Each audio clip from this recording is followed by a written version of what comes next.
that they go around the world and do. You see what I'm saying? In the Americas, they got to keep it real hush hush. You see what I'm saying? Because they don't want to wake them Atlanteans up. So they just do, they try to act like, oh, it's lawful. And then they send somebody with a badge around your house acting like he's the authority you need to listen to. That's how they set it all up. So they do it. They deem you a criminal for exposing them. You can't do that to me, boss. You ain't doing that to me. So you can attempt to, but it's just going to bring about your own demise. That's it. That's it. So I'm very comfortable if you want to go ahead and do that with your life. And you think that that's why your soul came here. So you go ahead. Use your soul to do it. And see what happens to your soul.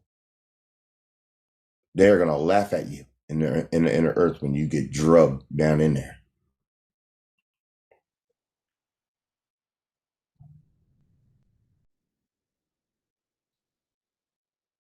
They're going to laugh at you. That's what's going to happen. That's what's going to happen to you. Exactly what's going to happen immediately. So you keep following Cheeto Dust and them, thinking that your soul ain't going to get dragged to the inner earth, and you're wrong. You're wrong. Yeah, they're the same people. They're shapeshifters. They've been here for thousands of years. They've been doing this stuff for thousands of years, man. Everybody don't want to act like this is a real thing and do anything about it, but I'm going to do something about it, and that's what I'm doing here. Doing something about it.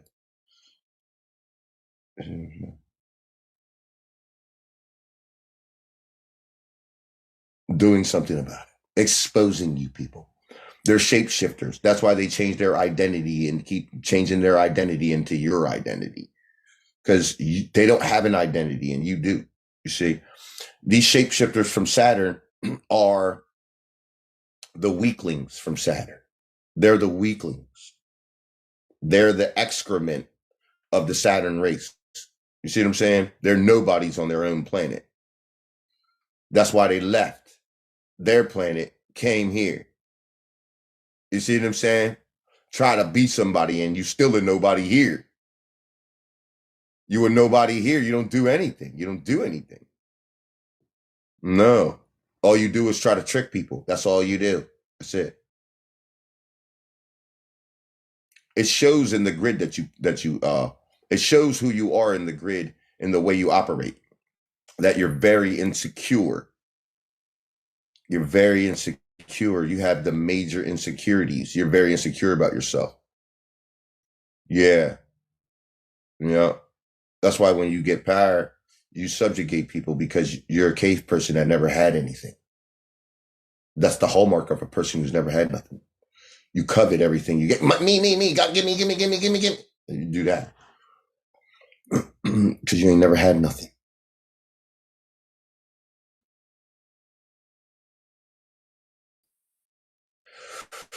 Your greed and your colonization has consumed you.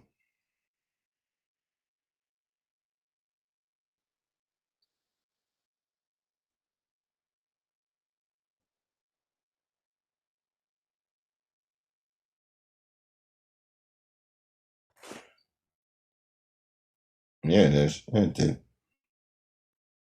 Now look at yourself.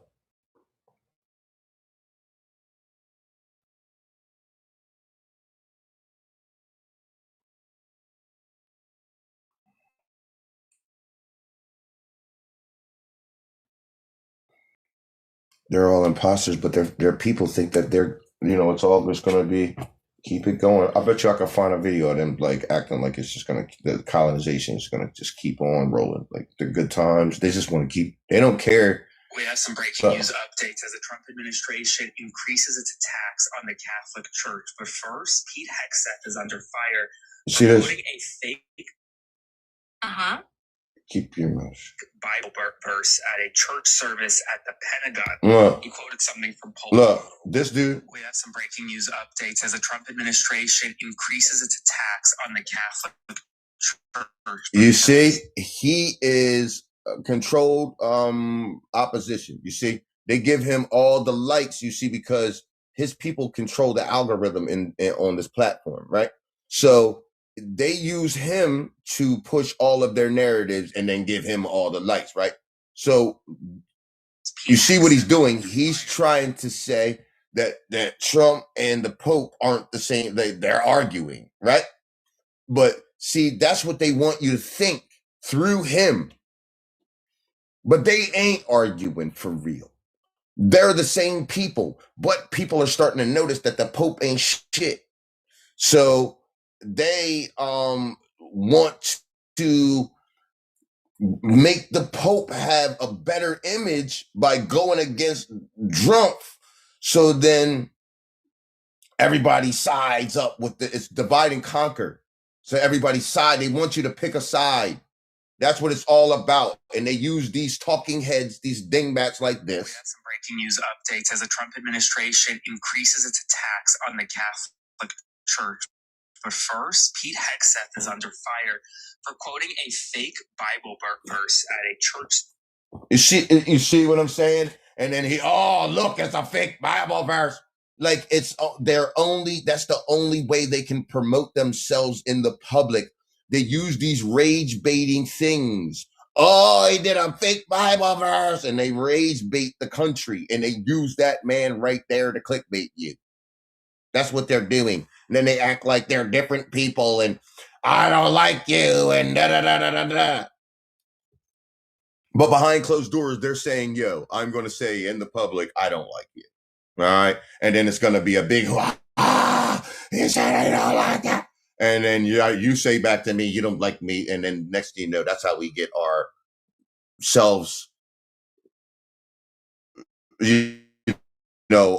argued back into the world. And people keep, watching us, keep watching this show we have. Then later on, we'll shake hands with each other and say, oh, we made amends. And it's a freaking stupid show, okay? It's a stupid show.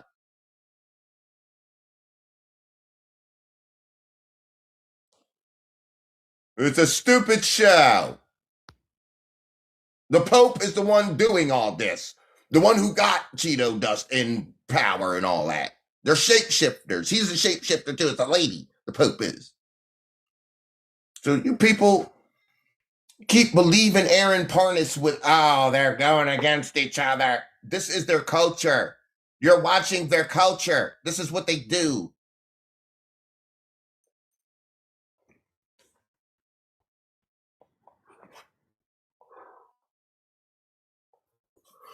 That is their culture. Everybody want to know what Caucasian culture is. That right there. Theater. Open theater that they make you think is real life. That's their culture. Gestures. They're a bunch of gestures. They're a circus. That's it. That's what what's the name said it. And then the dude was like, what is that? What is the circus? And D Rose wanted to say you the circus. Right here, look. You right. What if I didn't get injured? What? I wouldn't have found myself. I still would have been a part of the fucking circus, bro. What is the circus? See, that's why he got quiet right there. Look. Making his third appearance as an all-star for the Chicago Bulls, Derrick Rose. That's you the circus. Part of the circus from hell, too. He realized that his soul didn't come here to be doing that. Soul ain't come here to do that. You think you're getting all this money, but you broke. You just another slave to them jumping up and down, and they measuring your thighs, and you're a slave. You're just jumping up and down for these people. Shit.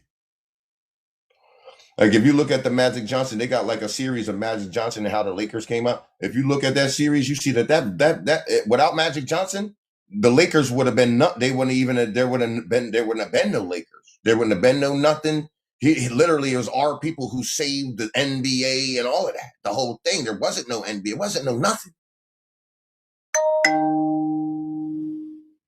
Message. Wasn't no message. There wasn't no none of that. Wasn't no, you know what I mean? But people so thirsty. That's why they had Magic Johnson. You a good old boy, Magic Johnson. I'm glad you survived because you're going to be the example.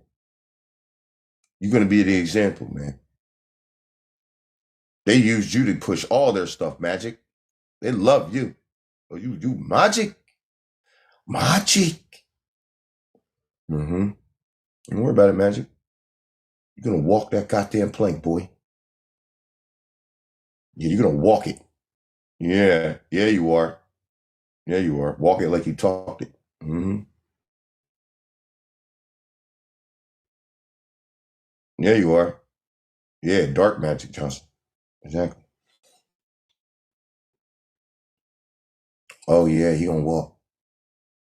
Oh, yeah, you are. Yeah, you are. Yeah, you are. You're a traitor. You're a traitor not just only to your own people. You're a traitor to humanity. You're a traitor to the earth herself. You're a traitor. You're that bad of a traitor. People like you and Shaquille O'Neal, you types of people, the Charles Barkleys, the good old boys, never meaning no harm. You never stood up for nothing, but in everybody's face. Yeah, you.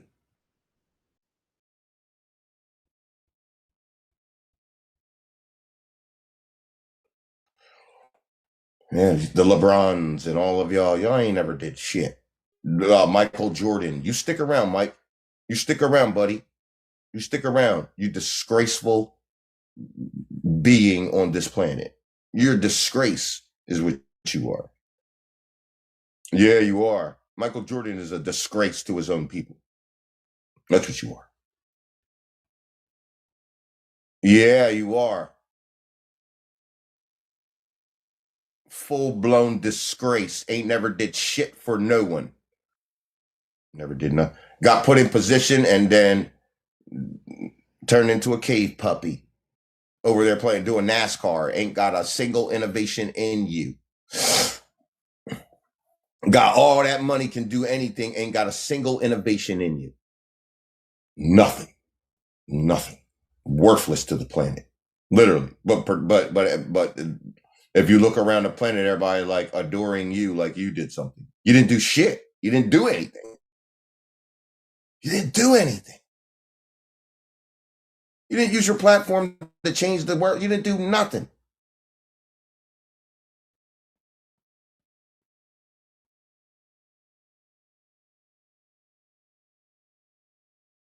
I mean, that's the truth about you. You couldn't never have a conversation with me because I'd embarrass you in the public. I'd embarrass you. I'd completely embarrass you. I'd ask you a simple question about your own lands and you wouldn't know shit, but you've been everywhere on it. You've been around the world 50 times, don't know shit about the earth.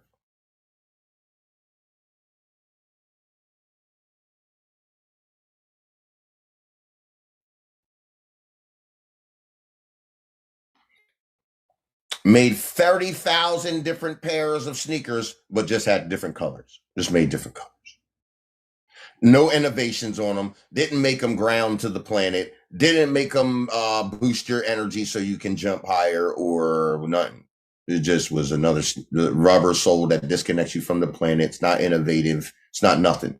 Yeah, but see, they control the airwaves, so they make it look like this is what you're supposed to be thinking is popular or not. That day's over. You don't control no airwaves no more. Don't nobody give a damn about your industries. So yeah, it's a fact. You ain't never did shit. You a travesty to humanity. You jumped around with your tongue out and you think that you're a hero.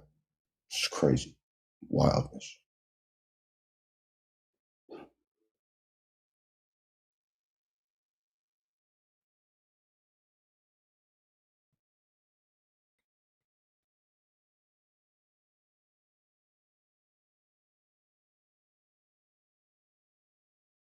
You know what? It's cool though, because it's a shame that the people that were propped up to be a hero is really zeros when you come to find out.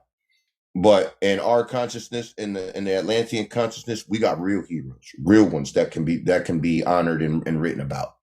Won't be you. Won't be no Michael Jordan. Won't be nobody will ever know your name. You think that you went down in some Hall of Fame or something? That ain't no Hall of Fame. That's a Hall of Shame. That's a Hall of Colonization. The good old slaves that was running that rock.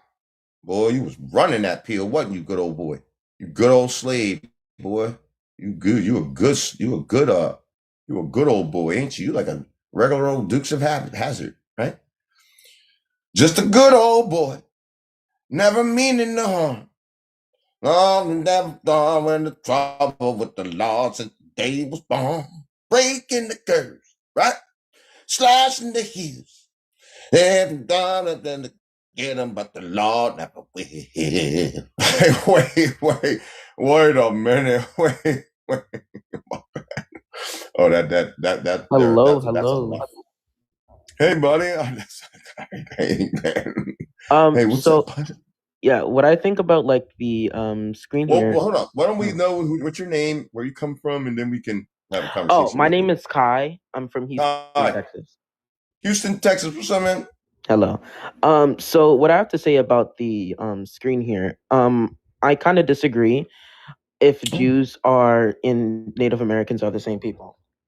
Oh, you disagree? Really? Okay, tell us what's your basis for disagreeing. Tasty. Because most of the modern Jews that are in, like, for example, Israel, most of them came from Europe, and a lot of them now aren't the same as they were before in the ancient times. So that's what I believe. Okay, Tasty, do you want to weigh in on that? Hi, my name's Amanda, and I'm from Pennsylvania. And I've been doing a lot of research, and the people who sacrificed the most humans at one point, like at one time, were the Aztec Indians. That's a lie. Then who was it? That's a lie, because the Aztecs, Quetzalcoatl banned the blood sacrifice in the Americas. It was banned here. You weren't allowed to do it. You got kicked out of the Americas for even doing it. That's why Africa was a prison continent. You got kicked into Africa for even practicing the blood sacrifice here. The Christians who said that are the ones who actually practiced the blood sacrifice. I thought America was a prison country too. No, America was never called no prison continent. That's the reason why you're here. The reason why you're here is because it was called the land of milk and honey, the promised land, the land of opportunity. It was the opportunity was already here because we made them here. You didn't have them in Europe. You didn't have them in Africa. You didn't have that stuff over. Still don't have them today. Everybody comes here for the opportunity still today. And it wasn't like that because Caucasian people came here. It was like that. That's the reason why you came here. Because this was seen as the land of milk and honey. Africa was never called the land of milk and honey. The land of milk and honey is the motherland. So I don't know where you're getting your ideologies from, but you don't know the real histories of the Americas. And that's why you're coming up here with this false colonization ideology. Well, I just had some questions. I didn't say anything definite. Well, you didn't ask me. You made a statement. You said that the Aztecs are the ones who made. Where do I find the information that you have? In my books. I wrote books about this stuff. Oh, where did you get your information? Hello? The Sun. I get my information from the Sun. Oh. Okay, goodbye. Yeah. Yeah, get out, colonizer. Right. Block that lady. Exactly. I get my information from the Sun. Exactly. She don't like that because she a cave baby. So, Kai. Yep. You said, all right, exactly. Right. Exactly. She has no clue. And she ain't never going to have a clue neither. And that is where we were staying underneath of those colonizers' mind frame. See, she can't think up into that right there, what I just said, what I just told you. She can't understand that the sun is intelligence. She don't understand that the solar flares that are happening, the plasma eruptions and that are earth facing and all of that, that's plasma intelligent releasing from the sun. And I pick that up because I am an actual royal bloodline in the Americas. Your people don't consider things like that because you don't have those kind of bloodlines. You're a cave bloodline. Now, my brother, back to you, Kai. Mm-hmm. We're going to need you to read a little bit right now. You ready to read? Sure. Go ahead, read that right there. The Know-Nothings were a navitist political movement in the United States in the 1850s, officially known as the Native American Party before 1855, and afterwards simply the American Party. Members of the movement were required to say, "I know nothing," whenever they were asked about its specifics by outsiders, providing the group with right, as you can see right there, right? Mm-hmm. Right? Their first leader, that's the Native Americans, right? Yep. The American Indian went through hundreds of years of reclassification to Negro, Black, Colored, now African American. Native Americans were never reclassified, and this is why. As you can see right here, that's the universe agreeing. As you can see right here, the first leader is Louis Charles Levin, right? The first leader of the Native Americans is Louis Charles Levin. Levin was the second person of who's this? Jewish descent. Okay, so is the Jews and the Native Americans the same people? What's the second? Let me just read this out real quick. Go ahead. What's the second person? So he was a Native American? He's their leader. Okay. The leader of the Native Americans. Yes. Okay. All right. What? So he's the leader of the Native Americans. Wait a second. I'm not done with you. What's this say? By the mid-1850s, gentlemen and thugs alike began to join the Know-Nothings in droves. These natives took the name of Indian tribes, calling their lodges Choctaws. Now tell me again how they're not the same people. It's because, I can say like, whatchamacallit? I'm trying to find the word, sorry. I know there is no words because you're about to make up some shit. No, I'm not going to make up anything. I'm just saying. Yeah, you are. I just showed you that the Jews are the ones who created the Native American groups before they became the Jews. I just showed you that. Okay. So can you read and comprehend? Can you read? Sure, yeah, I am reading. All right, so can you comprehend what I just showed you? I am. That's what I'm saying. So. Time for you to leave. You are the weak and unworthy. Oh, wow. Okay. Yeah, you're the weak and unworthy. All right. Peace out. Peace, man.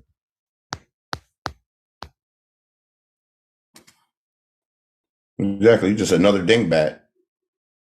The old earth. Well, I'm trying to find the words. I just want to find words to try to rebuttal with you.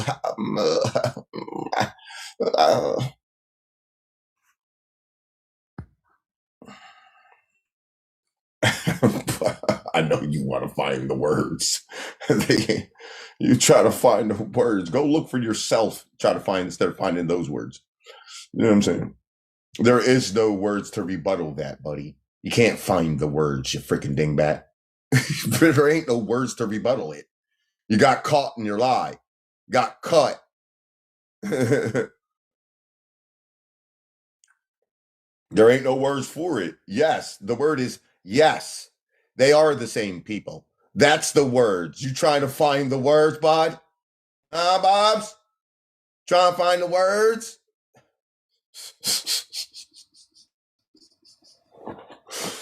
You a joke. Your people are jokes. And I just play you up here. It's so easy to do. I played you in 3 receipts. 3 receipts played your whole life. Took your whole in 3 receipts. I literally took your whole thing down.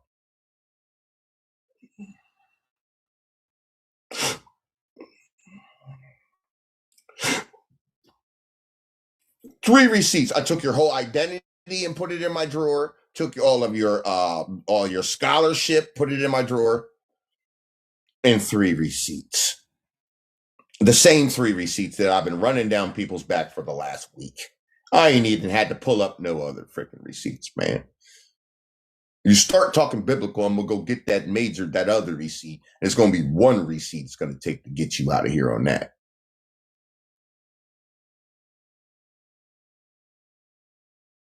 Exactly. You can learn, but if you can't comprehend anything, you still a goofy for life. And that's just well said. Yeah, I told you. These people are chicken. You the chicken, my man. All right. I'm the grease. All right. Go in your bathroom, take you a Sasson shower. All right. And put on some Rigahitos shampoo and some Frito soap. You know what I mean?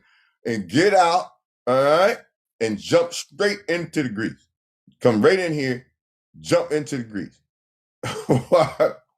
Come on in here. We're gonna fry you. Bring a Pan African with you, so we ain't gotta bring our pans to the party. You're gonna become pan ready like a goddamn box of Jiffy Pop. Pop you right on the. You're gonna become pan ready, like a Pan African. We love you. We love people like the Pan Africans.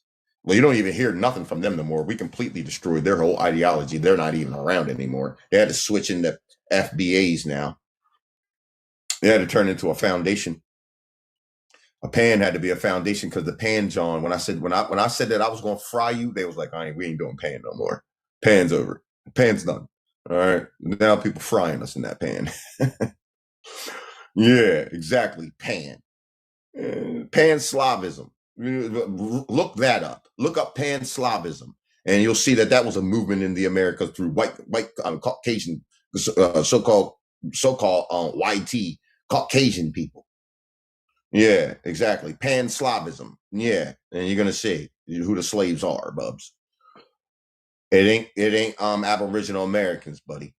Okay, we've been scrapping you tooth and nail. That's a fact. Pan Slavism is a real thing. Yes, it is.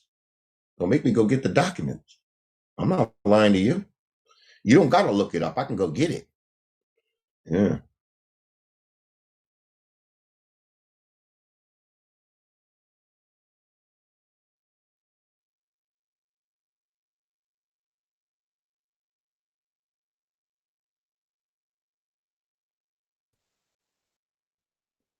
Huh?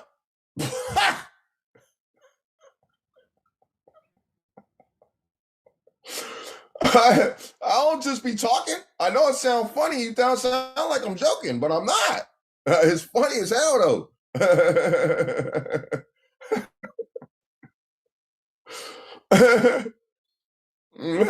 Screenshot. Go look. I told you go look it up, but you don't need to. I've done all the work.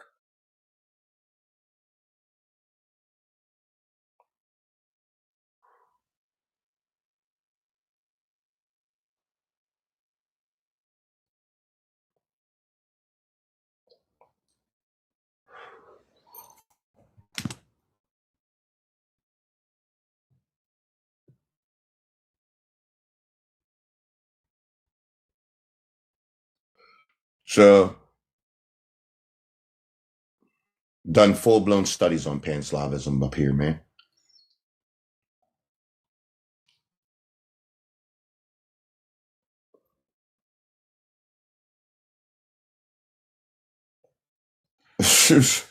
I got full-blown documents to prove that Pan-Slavism is real. You know what I'm saying? Then they just changed the name of it now. They changed the different name. Now they're Native Americans, and you're African now. You see, in their story, you're some slave African. You see what I'm saying? That's why you don't let your enemies tell the story about you or your history or your land or the earth, frankly. They were never supposed to be telling the histories of anything. They didn't create any histories. All they did was tear down people's histories. Thank you. I appreciate the people getting us to the live goal. Thank you very much, y'all.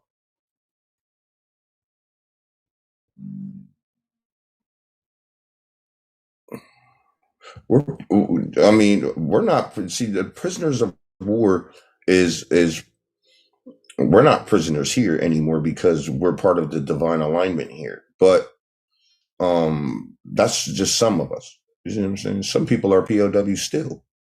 Can't think their way out of it. Can't think their way out of it. Even when shown the information, they can't accept it. They never will. They never will.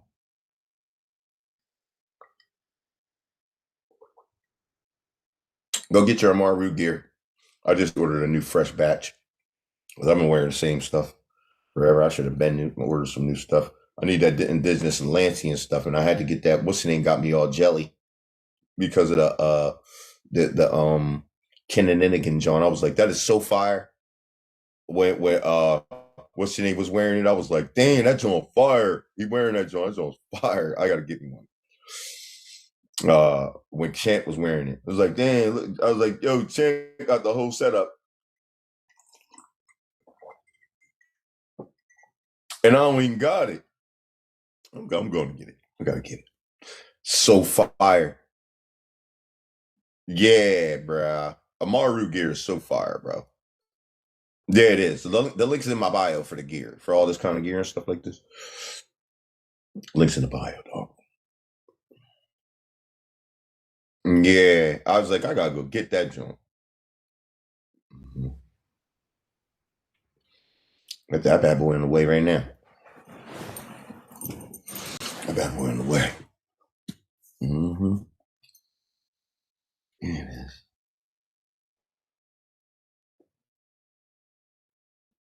Yeah, they feel like straight. Yeah, they do. I need that Jaguar John. Yeah, John's is fire. The Jaguar John with the middle. I got me a couple of those. I got the indigenous Atlantean ones. I got a couple different ones, man. The Kindernigan. I got a few different ones. I got some fire Johns. They're all fire, yo. When I go out, when I wear them, and people are like, yo, that's fire. I don't even say nothing. I just really thanks. I don't say, yo, it's my own clothes. I don't say none of that. Just fine. You need to be part of our whole consciousness, man. We ain't just, this ain't something that's just for any old body. I don't feel like, but I do be having people be like, damn, that's fine. The one dude, I was sitting there waiting in the line, and the dude was like, looked at the joint, he was like, that's fine. I was like, thanks. I was just left like that. Yeah. Yeah, they fired it because you can see the quality. You can see the quality is so nice. Yes, Prince Alex is working on the John, but see the thing is the cotton, the full cotton stuff ain't there, man. They don't have the full cotton stuff for the summer stuff, man. They don't have it. They got it's 85% cotton, 50%, 15%. And that's when I'm like, that's why and Prince Alex is just like me. He ain't even he will never cut a corner. He ain't playing no games with none of that. He's ferocious about it. So he don't care. I'm just saying, he gonna be there. So we're trying to figure out that whole scenario, man. You know what I mean? The Amaru stuff with the Amaru jaunt right here. So look out for it because I'm gonna talk to him today and just see if we can get some jaunts. I gotta get myself back in the gym and then I can do those I used to be able to model that stuff. Like I used to look good enough to be able to do it. You know what I mean? It only take me about 60 days to be fully back to where I was. To be fully back to where I'm like, yeah. So I'm not too far off. I checked my temperature the other day with some stuff and was like, I'm all right. I ain't completely in the trash with it. I remember I couldn't do no pull-ups at all. I couldn't do none. I could do one, but the next one wasn't happening. Right now, I haven't done pull-ups in over a year, and I go out there and do 10 pull-ups right now. Yeah. Mm-hmm. So I ain't lost too much muscle density. Just the depth of my muscle ain't there no more. Like how long I can go for. Because I used to have unlimited gas tank. That ain't there no more. Like I used to do unlimited sets. I would have to do like 2 sets or 3 sets before just to warm up. Now I do 2 or 3 sets. It's a wrap. It's done. Like it's done. That's the workout. You know what I mean? That's the workout for the day. That's it. That's it. That's that. I'm like, yeah. Now it's like, yeah, that was, yeah, you did something today. Before, I used to have to just to warm up and do that stuff. Then I'd be like, all right, now my muscles feel like I can go put some weight on there.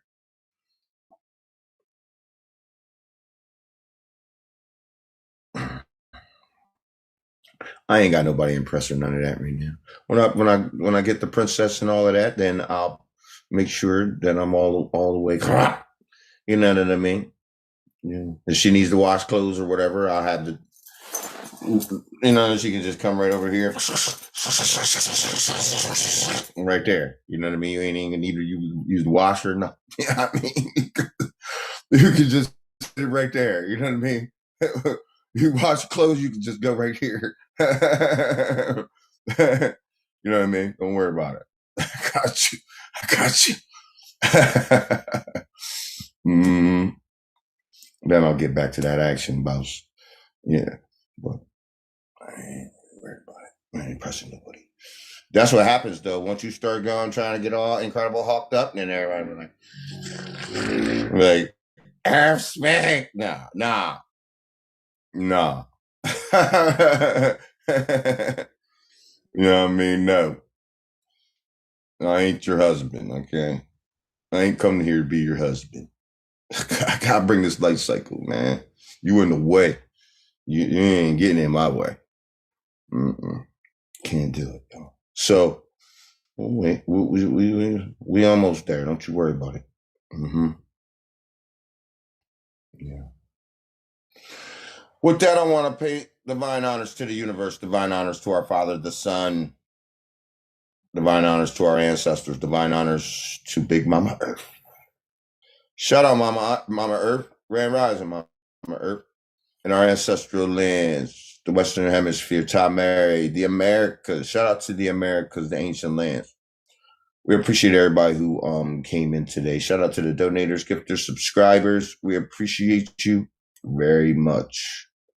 Shout out to the people who push our consciousness into the public and help us bring this to you on a day-to-day basis. Thanks to the people who like the stream. 200 almost 8,000 likes. 208,000 likes and climbing. Thank you very much. I'm gonna see y'all later on at some point, man. They don't want no smoke. I'm gonna have to change this thing because I think it's wore out its programmer. So it ain't catching the bubble guppies like it used to. You know what I mean? We needed to catch some bubble guppies. That's the bait right there. They're gonna walk right into it every time. We're like, "What? No, man, what?" Come right in here and get fried, and then they walk out of here, not themselves anymore. Got caught colonizing the actual Prince of the Americas. Dingbat. Yeah, crazy. Shout out to the moderators. Without them, we wouldn't have had this stream. That's very obvious. You see what I'm saying? They don't like us, but cool. We don't like you neither. Good. Now it's out in the open. Shout out to the people who actually can absorb this information and take it to heart and then go do something. Go do the things. Go do your fruits and flowers offerings. Make sure you're doing your fruits and flowers offerings, your milpa planting system offerings, your river offerings with the fruits and flowers, and tree offerings with the ash. We really appreciate the people who participate, not just sit here and listen to what I'm saying here. Just go do the stuff I'm saying. I appreciate you. With that, peace to the Atlantean.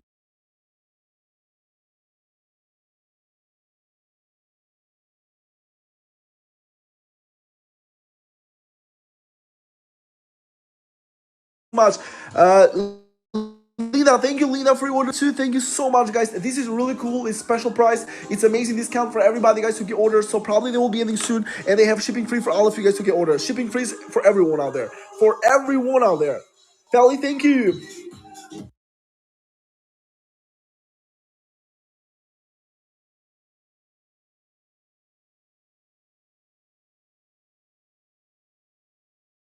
They say they stuck, we stuck. You wanna be gang, go catch you a body. I tell my young nigga stuck. I'ma pop my shit, I don't need no pump. I was just out in the slumber. Baby girl, you know I thought I need love. I learned that shit from my grandma.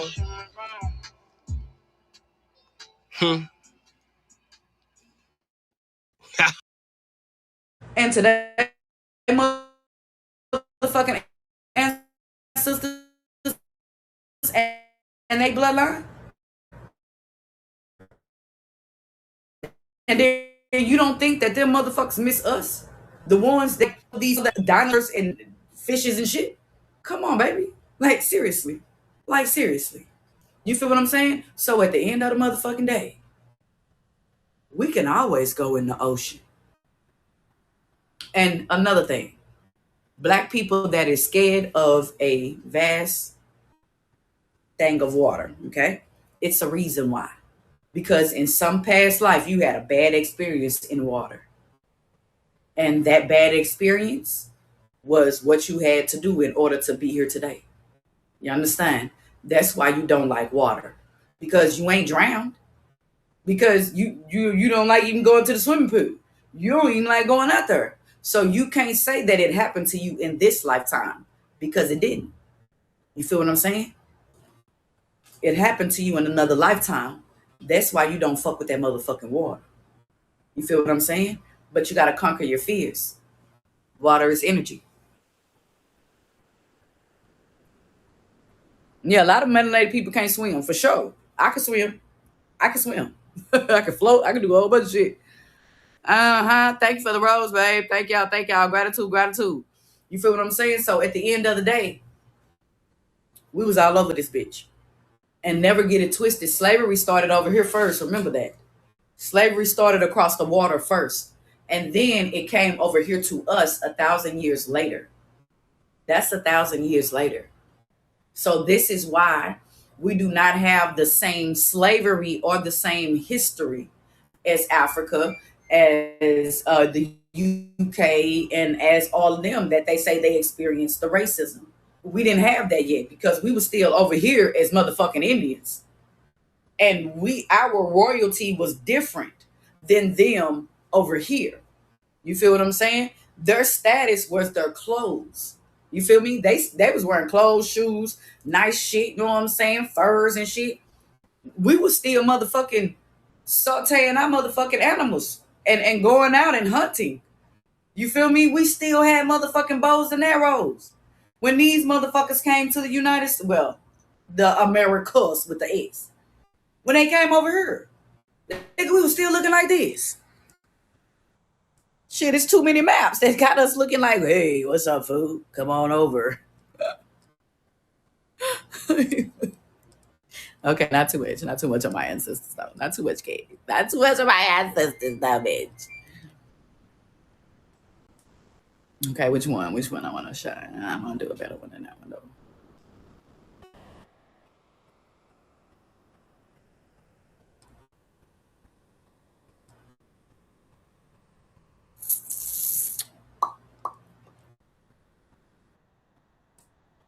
Bam. Okay, I'm going to use that one. My ancestors still looking like this, nigga. Right there. That was money. You understand? These motherfuckers come over looking like this.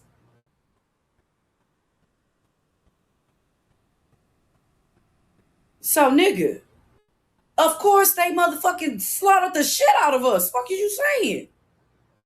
These motherfuckers went back and got more motherfuckers to come in and on some mobos and got our ass. Over and over again. So let's not get it twisted.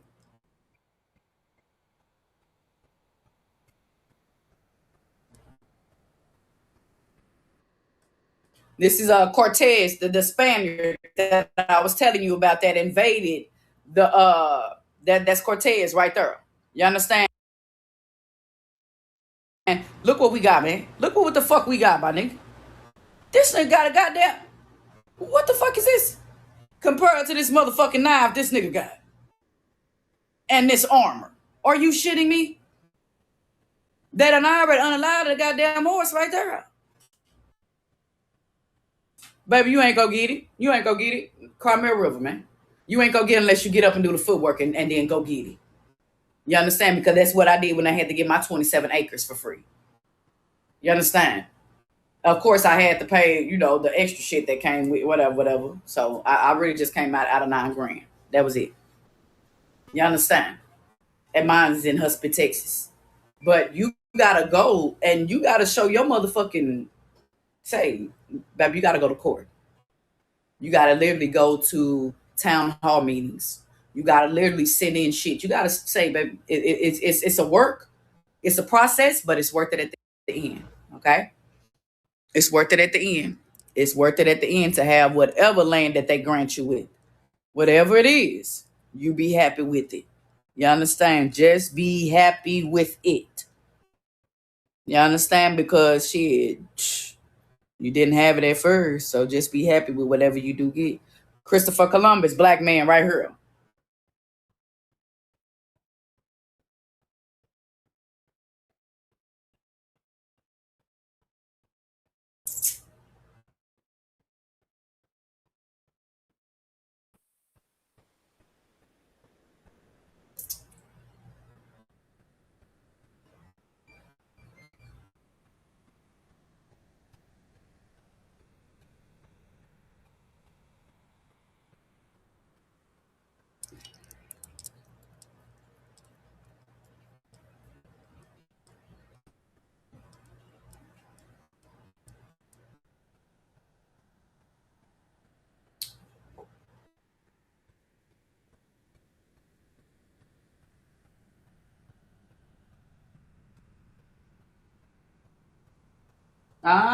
I'm taking you through there just real quick.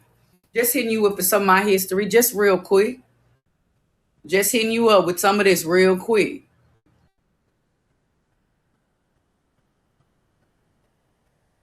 Just hitting you with some knowledge, real spliffy. That's all.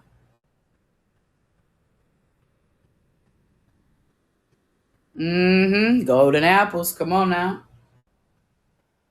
Hitting you with some of them gems real quick. 'Cause I'm finna get off, y'all. You know I'm finna hit you with some of them gems real quickly.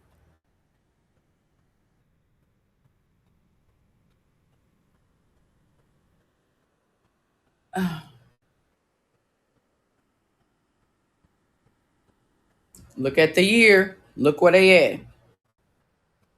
Look at the year. Look where they at. I told you it was these motherfuckers across motherfucking seas motherfucking having kids with these motherfuckers. Royalty. She's royalty. He's not.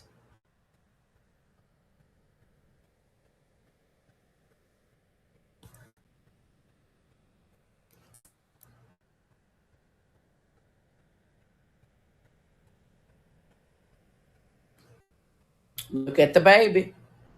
Look at the baby. Look what year it is.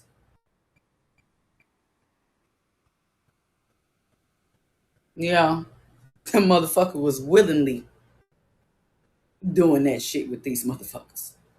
Willingly over the seas. Overseas. Now they didn't even wink an eye. They ain't even bat an eye. They was like, fuck it. Fuck it. Don't forget, all these ladies was royalty, man. They were in charge over there, overseas. All of these women were in charge overseas. Sophia.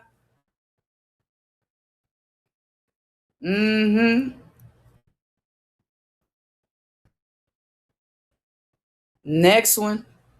All of them was over there.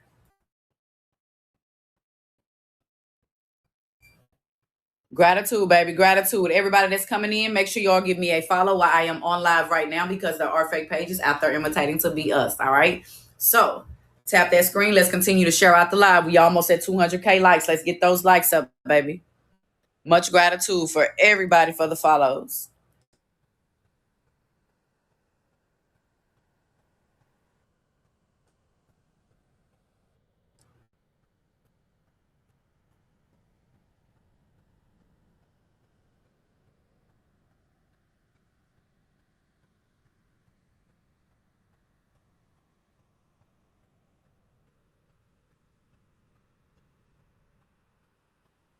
Who is that right there? Look who that is. Nikola Tesla, the famous inventor. There go Nikola Tesla, melanated man, mulatto. He had the complexion for the connections. He ain't got nigga hair, but he a niggas.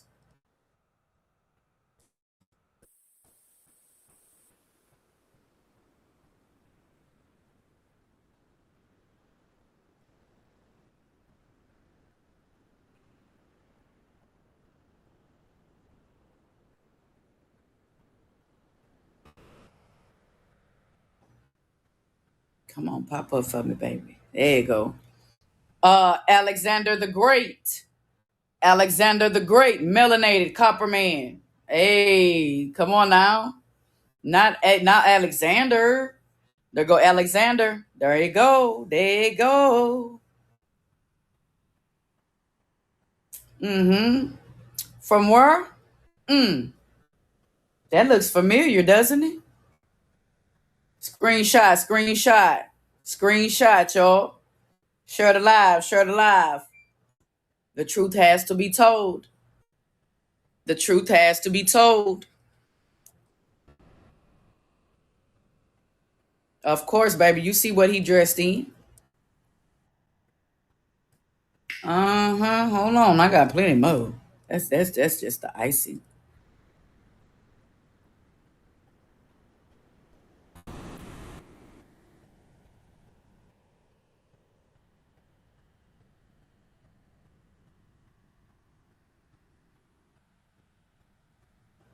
I know y'all thought this little old crew right here was created by white folks, but it wasn't. Read them and weeping. Yep, I know that you thought that this stuff was created by the white folks. It was created by niggas.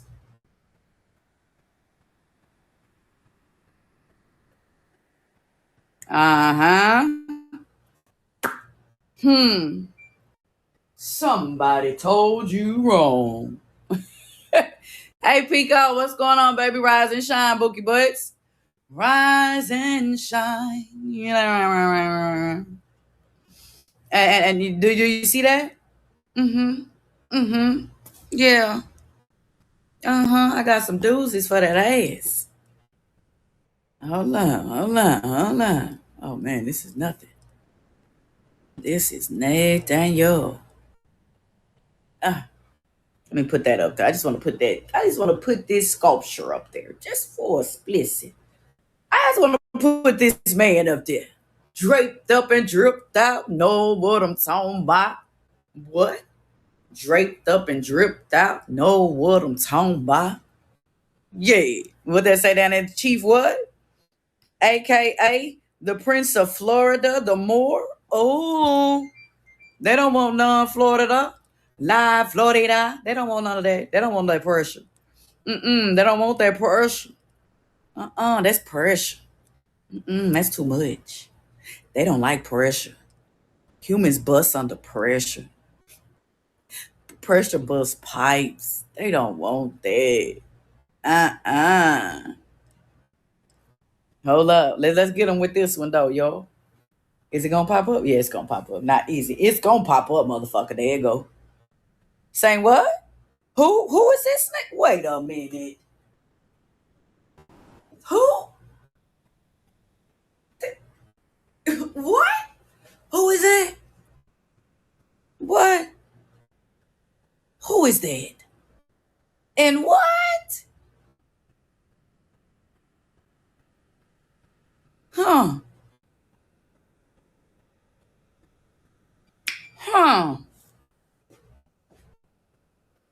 And the bottom one was what? Saint Monica, a North African Berber. Oh. I thought them was white niggas. I thought they said these was white folks. Looks like niggas to me. Look like copper-faced melanated people to me. Hold up. Ooh. Is that Argent? What? Oh.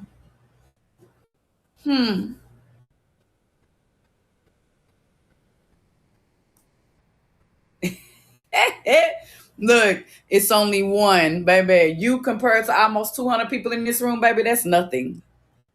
No, I know, because your religion is being rewritten in front of your face. So I would expect you to yell, no, that's a lie. Of course. I love it for you, though, baby. I promise I do. I love this for you. Come on, come on, come on. It's for Papa, too. Watch this. If that ruffled your feathers, watch that. What that say? Who is that?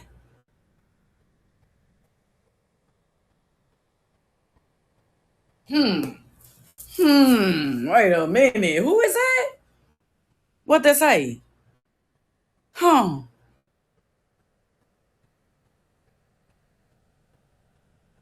Huh. Hmm. The elf people? Hmm. Oh, Smurfs. Mirror of what? You don't want this smoke. It's like, I'm gonna take you through there. Take you through there. Come on with it. Keep tapping the screen, sharing out the live. Hold up. Say, I'm okay. I'm gonna quit fucking with you. I'm gonna quit fucking with you. I'm gonna quit fucking with you. After this, now. Wait a minute.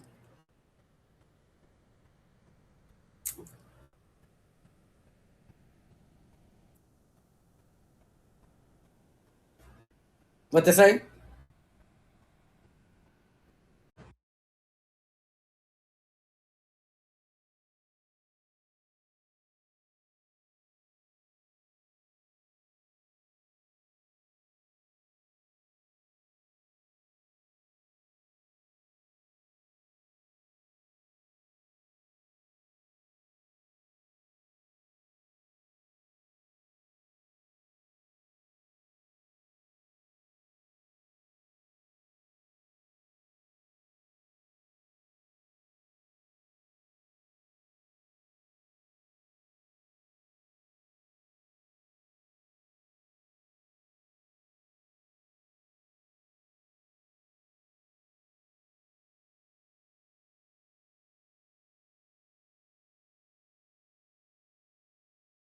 Hercules slain the dragon of the garden. What's that?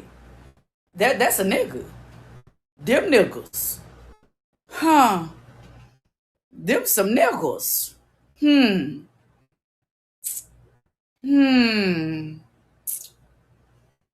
Hmm. Giant niggas. People niggas. Oh, okay. Okay. Okay.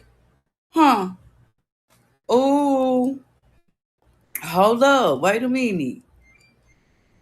We're gonna go into more details about this when I come back live, y'all. Cause I see y'all like, what? Oh yes, motherfucker. Oh yes.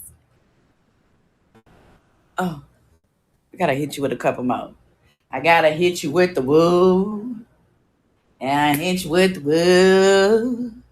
Hey, what that say right there? Who name is this down here? Wait, who name is that at the bottom? The what? What that say? Mmm.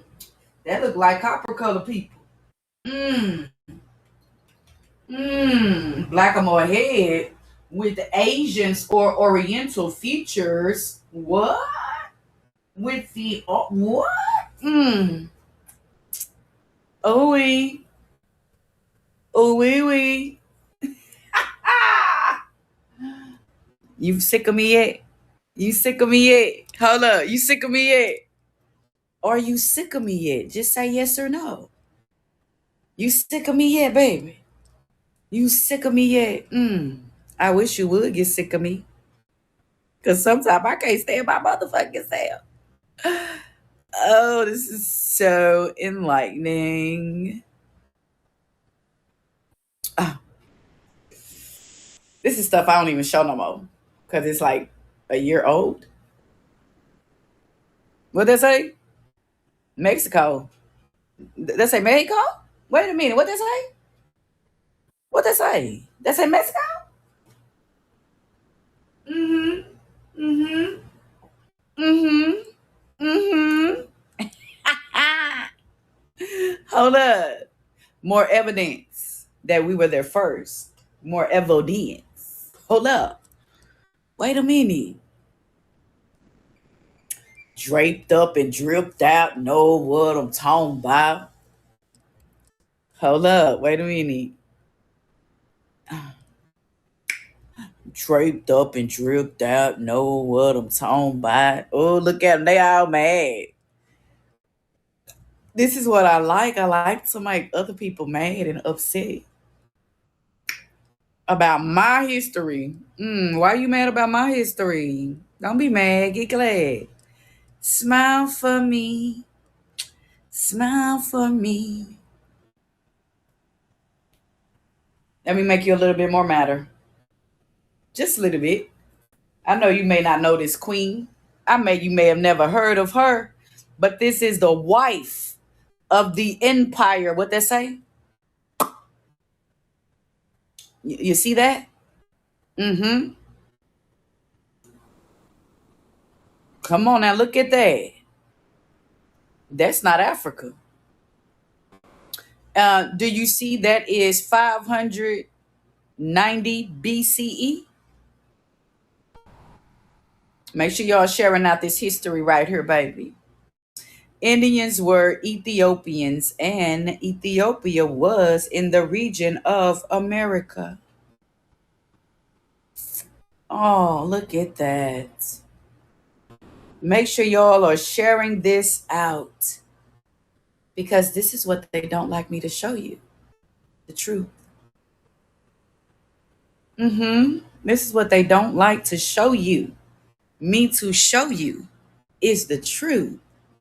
This is why Africa is so mad at the African Americans because we know the motherfucking truth. And they're upset that we know the truth now. Why would you be that upset that we know the truth? I would think that they would be like, oh, we're happy for you. But they're not. Now, are they? Wait till this little next page pops up. Share this live. Make sure you share the live. All right. Make sure you share the live. Okay. All right. Look how many Monroes there are other than Louisiana. Because as you can see, now if we consider Monroe, Louisiana as part of La Florida, you understand? I love this. Continue to tap that screen, share out the live, my kings and queens. You understand? Now you see. Huh? Yeah. Hold up. Look how many Monroes we got. Wait a minute. So that goes back to the queen that I just showed y'all. Remember? That goes back to her that I just showed y'all. And this next document is going to go back to her too. Remember? This is who I just showed y'all. All of this has to do with her. You understand? Monroe Street, all that has to do with this queen right here.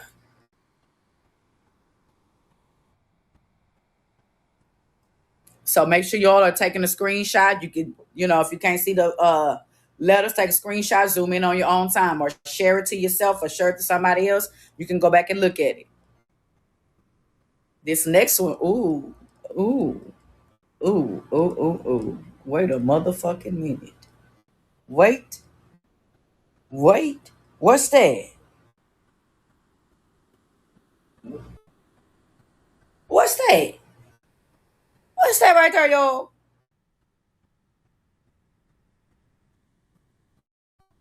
That's a what?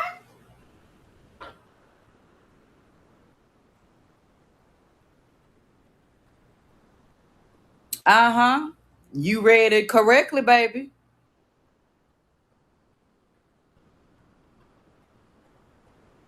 had their own clan chief.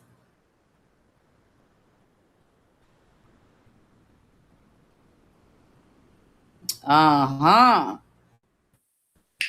How many people or nations around the world uses the lion or the tiger or whatever this is?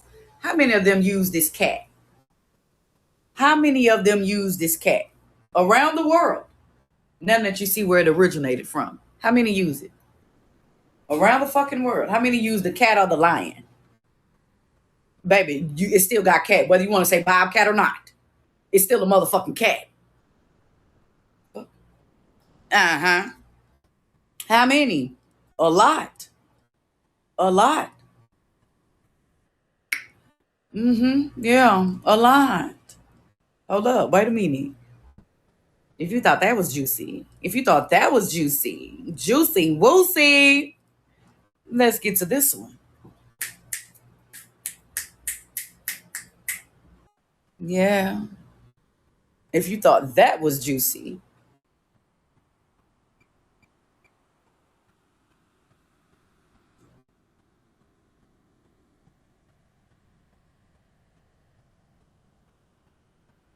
Oh. You understand?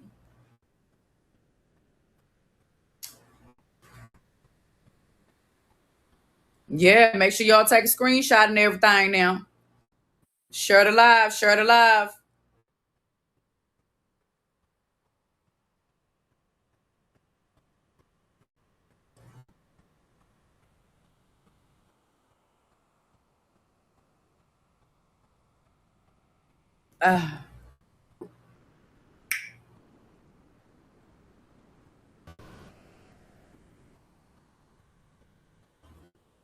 Read it. Read it. Hold up. Wait. Read it, my nigga. Read this one, bro. Read it.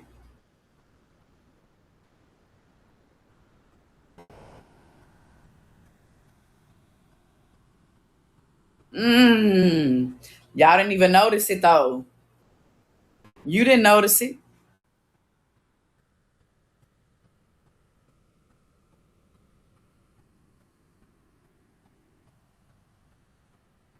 You see that? Greek Garden of Eden.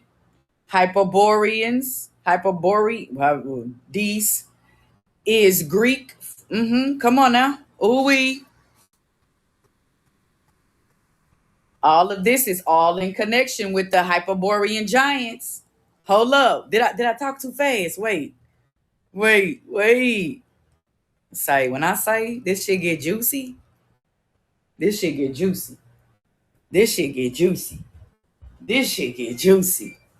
This shit get juicy. This shit get juicy.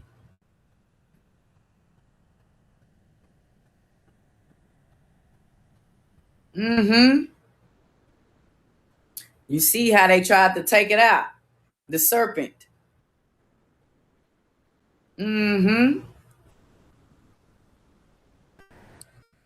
Read the bottom. Read the bottom. Isn't that still the Florida Bobcat? I got one more piece that goes to this layer. Uh-oh.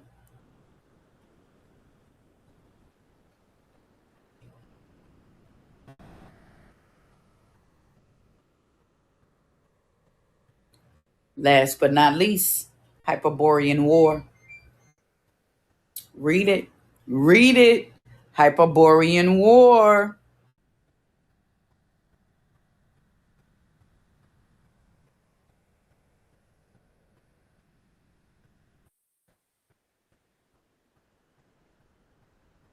Had found that proof that what? That established that California was what?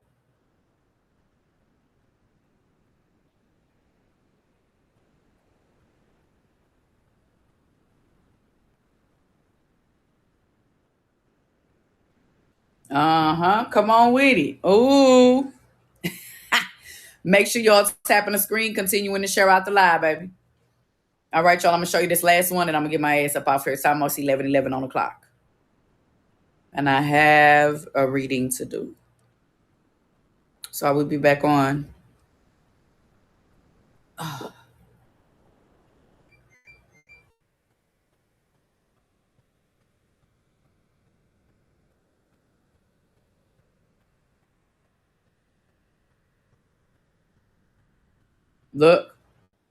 Look. Thank you, Jazzy. Much gratitude to everybody that's sharing out the live.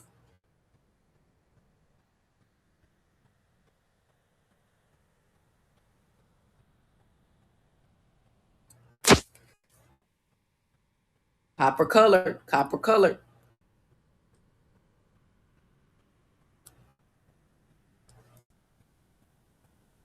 Nah, I'm really gonna show y'all one more, and I'm gonna be through. I gotta show y'all Black Caesar. I gotta show you Black Caesar, baby. The Pirates, we were also pirates. Florida Pirate. Black Caesar.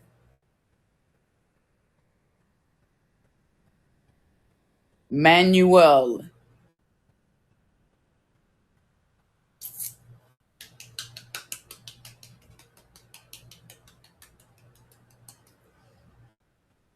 Oh, I supposed to show y'all the motherfucking whatchamacallit and his mama.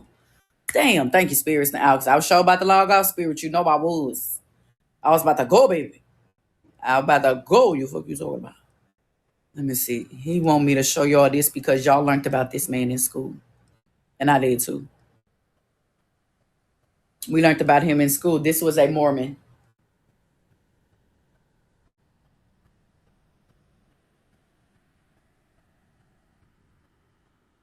Okay. Right here. Whitewash, the real one. Okay. I also have a picture of Mr. Joseph Smith's mother as well. Okay. So make sure y'all are sharing this information out, okay? Mormons only means more men's. Okay? Know the difference and how they switch the wording. Hey, boo, what's going on? I'm about to log off. You late. Make sure everybody check out the TikTok shop, my kings and queens. Like I said, I do have the copper necklaces that are available. I do have the copper bracelets that are available. If you want to get the set, you can get the set of 2, or you can get the matching ring to go with the necklaces, okay? Also, I also have the Divine Feminine Energy ring. It's also available on the TikTok shop, my kings and queens, okay? Okay, as I close out, let me spray my uplifting energy potion spray. This uplifting energy potion spray is available in the TikTok shop, all right? This is how I keep all my good energy all motherfucking day. I'm spraying myself all day. Then I'm on my second bottle. Okay? And I have to protect my gifts, my third eye, and let alone my abilities, okay? So I have to spray on. You see how this was lower than the other one. I spray this on all day long, okay? Whenever I feel like I need a much more protection, all right? This energy protection spray, shield spray, it's also available on the TikTok shop, okay? Get into it, baby. Get into it. What are you talking about? All up into it. All right. Also, don't forget our number one seller, which is the Say Yes to Me Money Oil. All right. That's available in the TikTok shop. This is our number one seller. All right. The Say Yes to Me Money Oil. Okay. Our number 2 seller, top number 2, that is the Uplifting Energy Potion Spray. It's available on the TikTok shop. All right. Our number 3 seller, top 3. I'm only going to do top 3. Our top 3 is the Protection Potion Spray, okay? The Protection Shield Potion Spray, okay? It's available in the TikTok shop. Like I said, get copper down, baby. Make sure you go get your Divine Feminine Energy ring, okay, my kings and queens? Like I said, my copper necklaces are on sale, okay? The copper bracelets, I think they're on like $70 right now. 74, something like that. It's on sale, all right, my kings and queens? All right. So I love you guys. I will be back live later on today. Don't ask me what time, baby, because I don't know. So make sure you turn on your notification, my kings and queens. Make sure you love yourself. Tell yourself that you love yourself and that you are appreciated. All right. So with that being said, thank y'all for adding the product to your carts and things. Much gratitude. I see y'all down there. Hey, talk about it. Much love, much gratitude. Thank y'all for the love and support. Gratitude, my kings and queens. Yes, everything is made by me. My oils, my potions, the copper, everything is made by me. Everything is made. How to clean copper. It's a lot of different ways to clean copper. But if you ain't spraying all that extra shit on your shit, don't spray perfume. Don't put lotion on while you got on your copper. I would not recommend lemons or lemon juice because it actually dulls it out. It doesn't. It gets rid of the shine. I'm not even gonna lie to you. It gets rid of the shine. So if you have ever cleaned your copper with lemon or lemon juice, it literally it gets rid of the shine. It gets rid of the shine. It's not gonna be shining like that no more at all. Go test it out. Yeah. So you need to get either a shiner, like one of them cloths. You know what I'm saying? And then I have other ways, but I can't say it on TikTok Shop because they don't. Anyway, because if it ain't on TikTok Shop, they don't want me to tell you because I own a TikTok Shop, so I So yeah, for real. Yeah, go try it, baby. It's not gonna come out looking like this no more. It's gonna be like that pinkish. You know what I'm saying? And it's not gonna have that gold, that gloss to it no more. That glossy look is gonna be gone. Profits, thank y'all. Arizona. Thank y'all for the taps. Thank y'all for the shares. Oh, we over 200K likes. Hey, talk about it. Teamwork. Give me 2 up top, baby. 2. 1, 2. Okay. 1, 2. Gratitude. That's what I'm talking about. We over 200K likes. Talk about it. Teamwork make the dream work, y'all. Always. Always. Teamwork make the motherfucking dream work. You understand? So like I said, y'all, if you're looking for copper jewelry, I do have 2 copper pendants that are also on the TikTok shop. Okay. All of them come with the necklace. All of my pendants come with the necklace. Okay. And I also have a 1936 Buffalo nickel pendant. Okay. All of them come with the necklace. No problem, baby. All of them come with the necklace, okay? And they are available on the TikTok shop. The necklace with the pendants, they're also on sale too, 40% off. So all of my necklaces all of my pendants come with the necklace.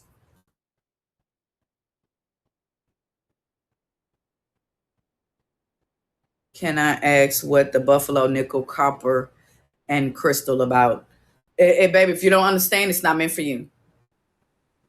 Baby, if you don't understand what it means, it's not meant for you, baby. Okay? Just being honest. Because melanated people, we know what the copper means. We know what the Buffalo nickel means. You see what I'm saying? And most people, they know what the crystal is. You feel what I'm saying? Because some things are, sweetie, I said what I said. Now you still want me to explain, and I said what I said. You know what I'm saying? That's why I only make one piece of everything, because it's not meant for everybody. It's not meant for everybody. Hey, boo-boo. Oh, gee. What's going on? Yeah. Sure. You on the internet right now. Go look it up, baby. Go look it up, Bookie Butts. That's all you got to do, baby. Just go look it up, boo-boo. Yeah, the internet will tell you. Respectfully.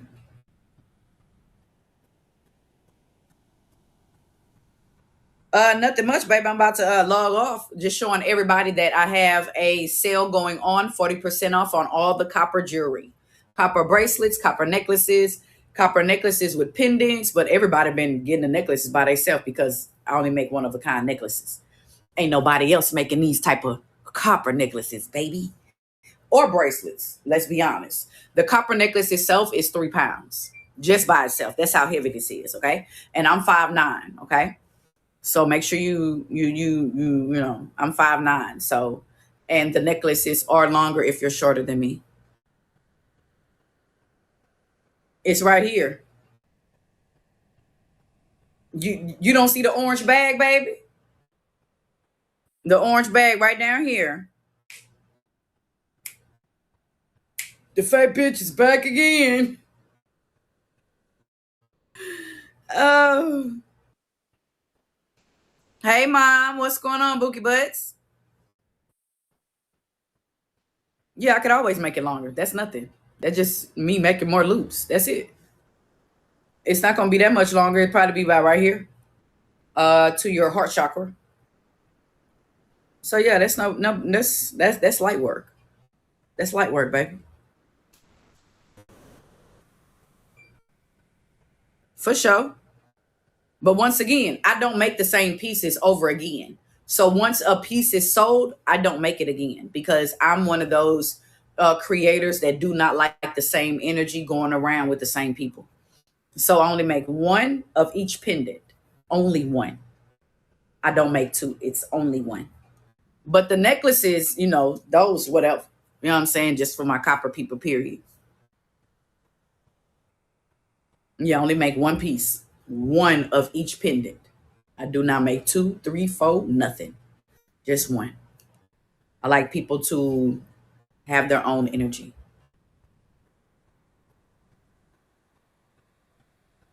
Because if you have too many of the same crystals and the same energy going around, how do you know it's your energy?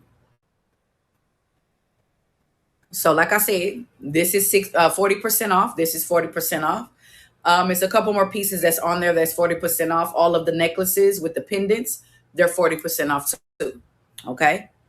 So all of the copper is 40% off at the moment, except the rings. Okay. The feminine energy, divine feminine energy rings, that's $22, I think, on there. 24, 22, something like that. And I think this one is 24 or maybe 33. The copper circle rings that actually are the same as the bracelets and the necklace. And yes, everything is made by me. Only me. And my ancestors and my nature spirits. Yeah, period. You know, they gotta come in and put their little sprinkle on that. You know what I'm saying? You know they gotta put that energy. You understand? Gotta put that sacred mojo on my stuff. You understand? All right, my kings and queens, let me get my ass out of here. Okay, I'll be back live. Oh yeah, it's after 11:11. All right, y'all. Peace and love. Thank you for the love and support. Turn on your notifications, okay? Because I'll be back live, okay? I'll be back. I'll be back. So make sure you turn on your notification, okay, baby? I love you. Mwah.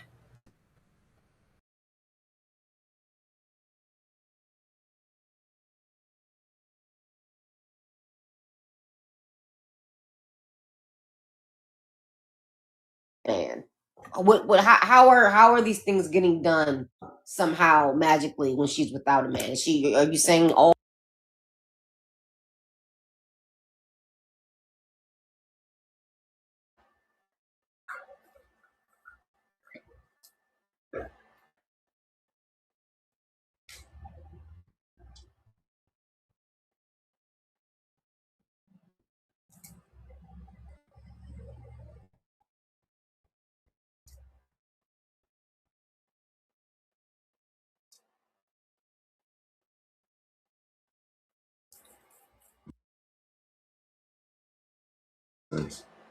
Grand Risings. Hope all is well. If y'all can like, share, and repost the live for me, that'd be clutch. I really do appreciate y'all tuning in. Y'all know how we get down on the weekends, recap weekends. Repetition, the father of learning.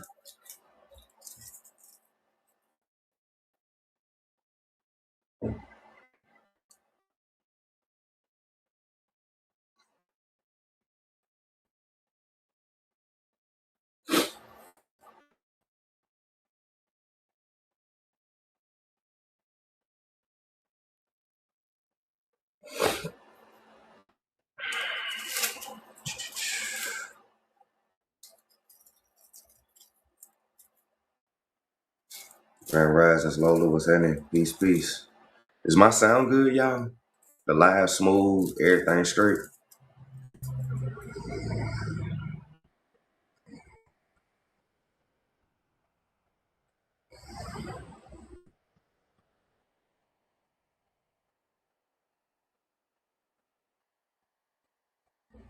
Okay, cool. Just making sure. It's raining over here, so I'm just making sure that the reception and stuff good. Hope everybody got some good, decent rest. Hope y'all had fun playing in the ethers to the astro projectors out there.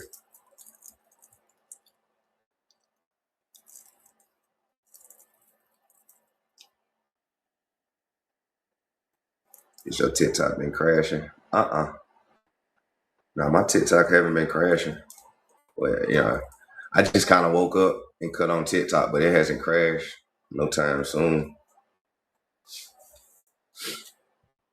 I gotta update the app. I do know that sometimes when the app do crash like that, it's because we gotta update it. Like TikTok be having updates like damn near every few months, sometimes every week.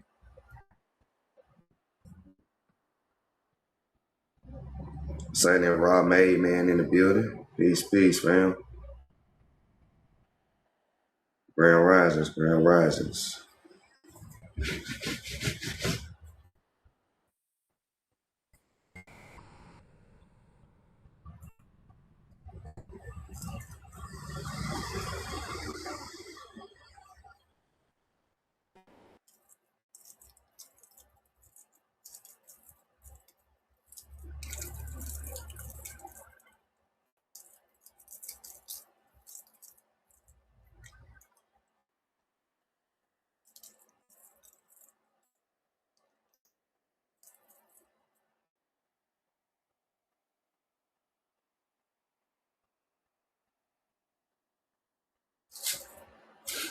Man, y'all get y'all coffee together. Get y'all paper planes if y'all partake. Recap Wednesdays, we recapping mulatto and we recapping the Chino slavery. For those who probably missed it, for those who need another go over, you know what I'm saying, to really somewhat grasp it and store it inside their old membrane. You know what I'm saying? So repetition is always the father of learning because they use repetition to indoctrinate us. Okay? What's happening, magnificent? Peace. So repetition is always the father of learning. That's why we have recap weekends.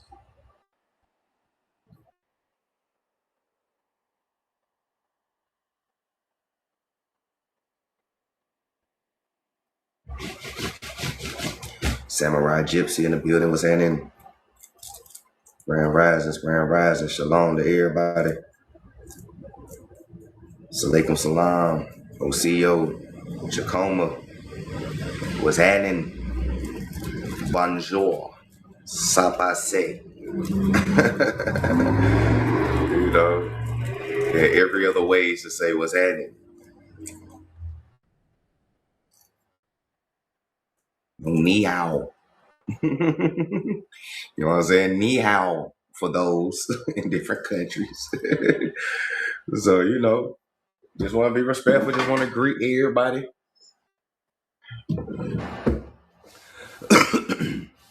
I've been endured these pollens. These pollens got beef with me. And I'm getting my ass whooped. Hey, matter of fact, Lola, look up. Man. Okay, I can say this because we ain't got enough people in here. And I really don't want everybody to get on this shit. Right now, right? What's happening, Dre? Get something called Manuka honey. Peace, Dre. It's called Manuka honey. MANUKA honey. It comes from New Zealand. It's 5 times stronger than regular honey. And it helps your body process or fight off allergies, flus, colds, pollen, and et cetera, et cetera. Like, it's amazing. So whenever you get time, just go research it, go check it out.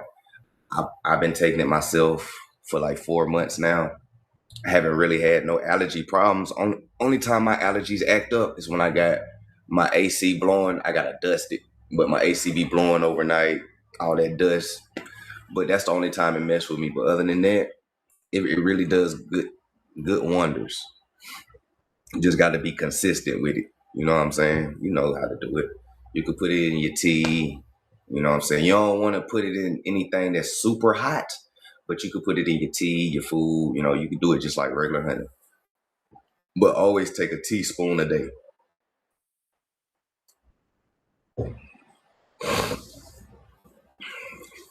Ain't no problem. Dre Chosen one in the building. What's happening, fam? Hope all is well. Hope everything going good where you at. Appreciate that repost. Shout out to everybody that's in here so far. If y'all haven't hit that repost button, go ahead and hit that repost button real quick for your boy. Let everybody know. Should DM me a magnificent. I send it to you in the DMs. This is one thing I ain't really trying to turn everybody on to right now, anyways. Some things you just gotta, you gotta hold for yourself. But I send it to you in the DM. I send it to you in the DM. Mm-hmm. Dope picture, good descriptions of history. Yeah, man. Yeah, so we talked about Chino slavery. We talked about the different definitions of mulatto. So I just asked ChatGPT to put everything that we talked about into one background, and this what it came up with. And it's pretty dope. I'll probably use this for all my weekend recaps from now on, honestly. So the first thing we're gonna go over is the 1600 definition of mulatto, because the 1600 definition of mulatto is not the same as the current definition of mulatto, right? And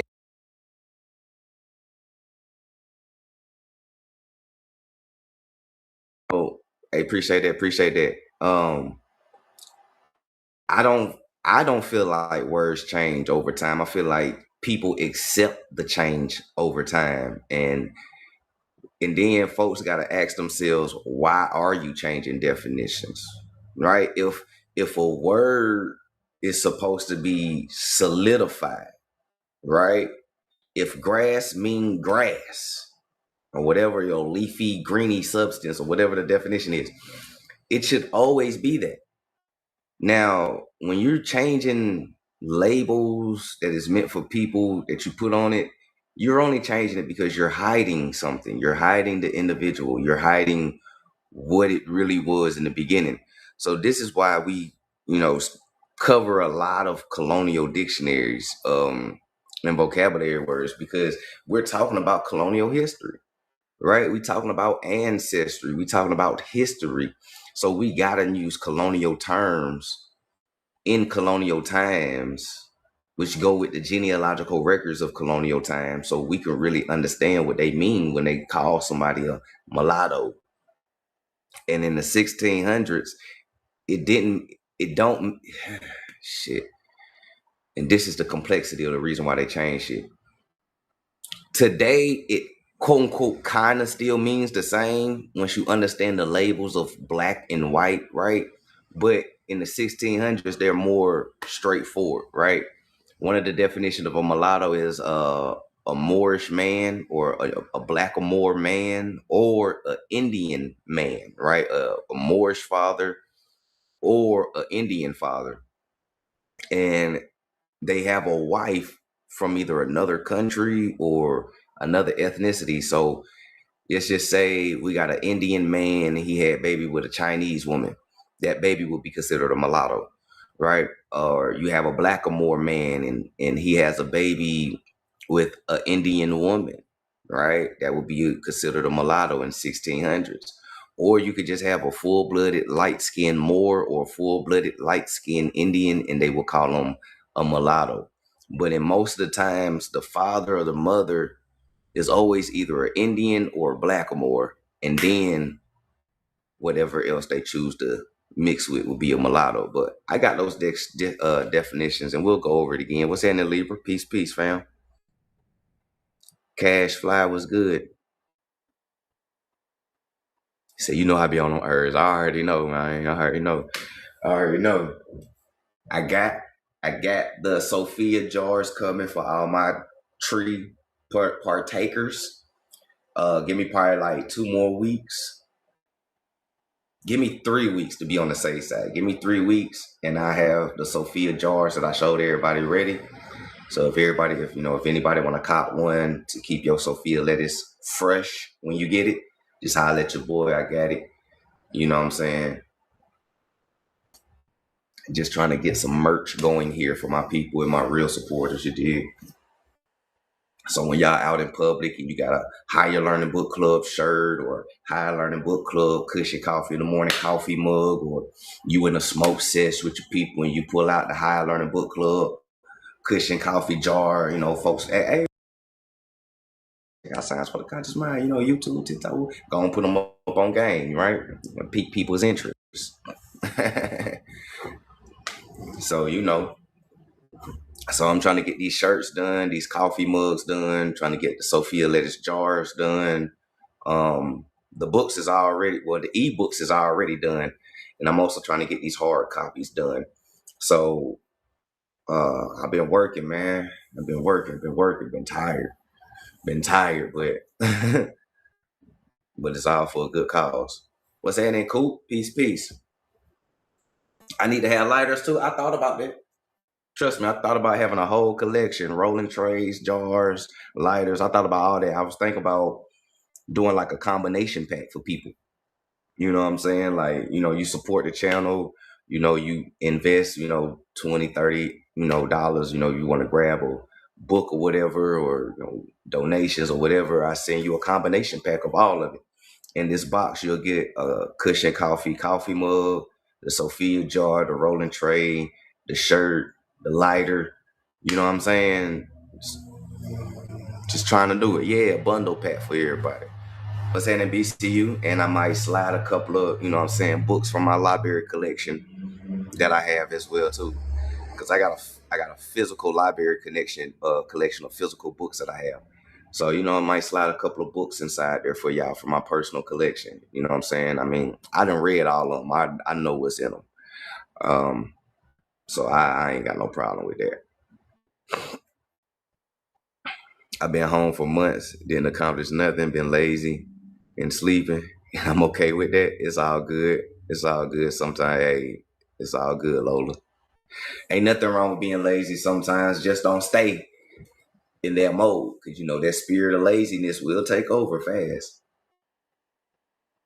But ain't nothing wrong with rejuvenating.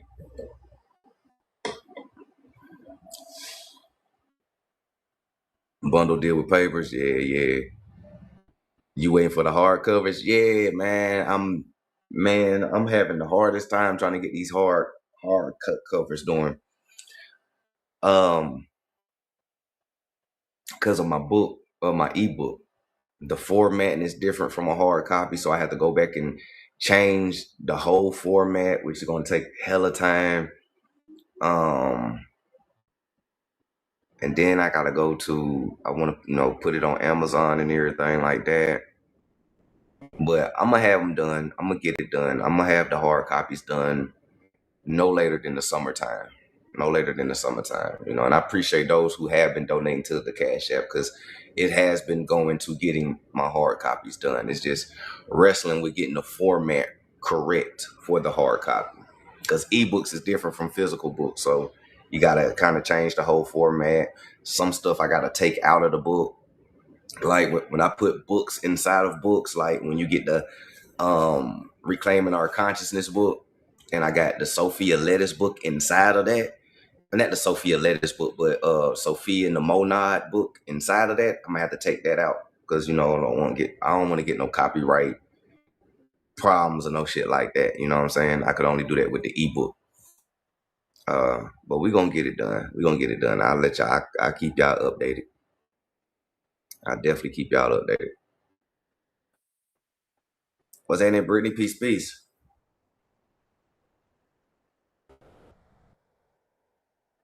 Yeah, 10 a.m.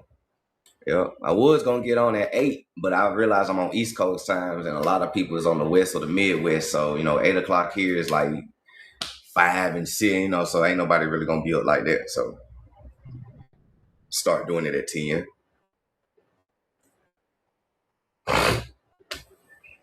All right, y'all. Shout out to everybody that's in here. What's happening? Freedom Crew in the building. So 24 people. Just get 24 likes, 24 shares, 24 reposts, 24 gifts slanging in the air. Y'all already know how we do. Let's go ahead and get started with this recap weekend. One time for the YouTube.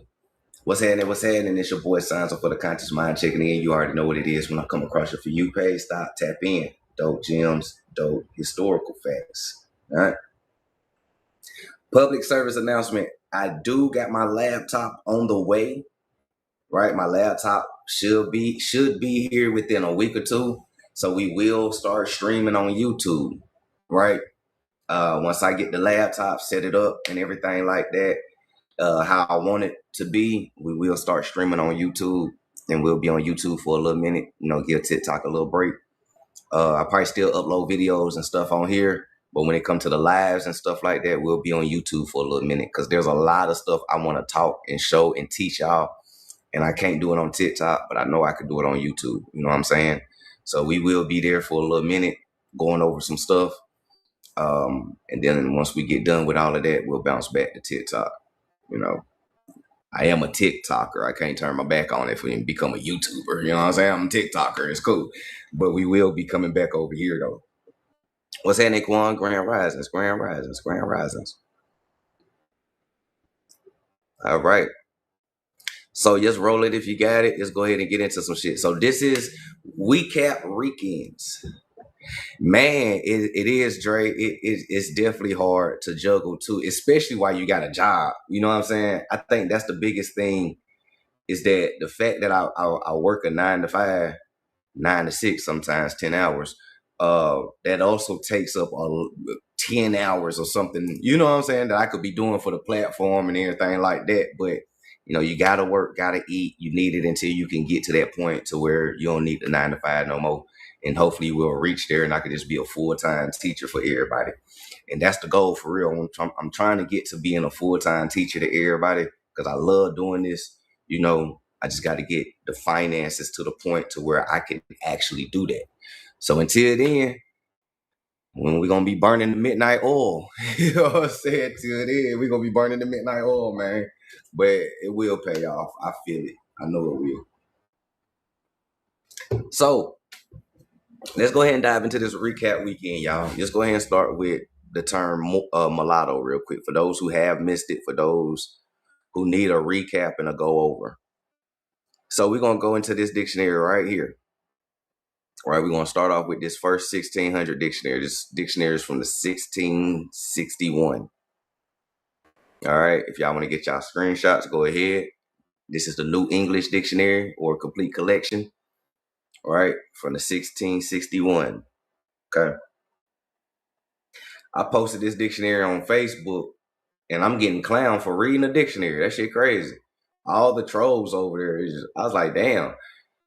Y'all used to clown us when we didn't read. Now a nigga reading and you still clowning us. I was like, boy, but y'all know how it is being us, man. You can't win for losing with these people. That's why I don't even bother. But yeah, man, that's like, bro, I ain't about to listen to no dictionary. They got 3,000 words in it. What it sounds like is you're not about to read a book with 3,000 words, because I doubt you niggas will read anything that got 3,000 plus words. You feel me?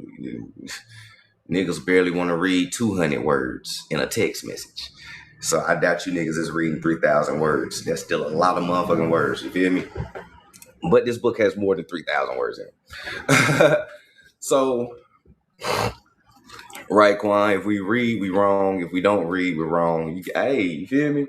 So that's why I don't really engage in. I engage in the trolls for the fun of it, but I don't take them niggas serious. I ain't about to be on here screaming and fuck you, nigga. My answer. I ain't about to be doing none of that shit.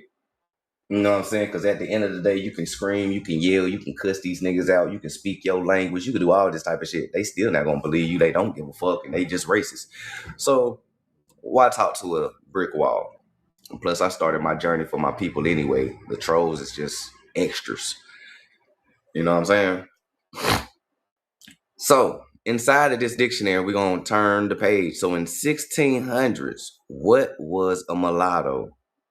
So we're going to go here to the MUs. We're going to drop down. In the 1600s, when they used the word mulatto, they were talking about a mulatto, one whose father is a Blackmore. All right? A mulatto, one whose father is a Blackmore or an Indian. Excuse me, you said what? A mulatto is one whose father is a Blackmore or an Indian, and their mother is from another country or nation, right? Or one whose mother is a Moor or an Indian, and whose father is of another country or nation. All right, y'all get that? What's happening, K Real? Peace, peace. OG Tribe in the building. What's good, y'all? Grand Risings, Grand Risings. All right.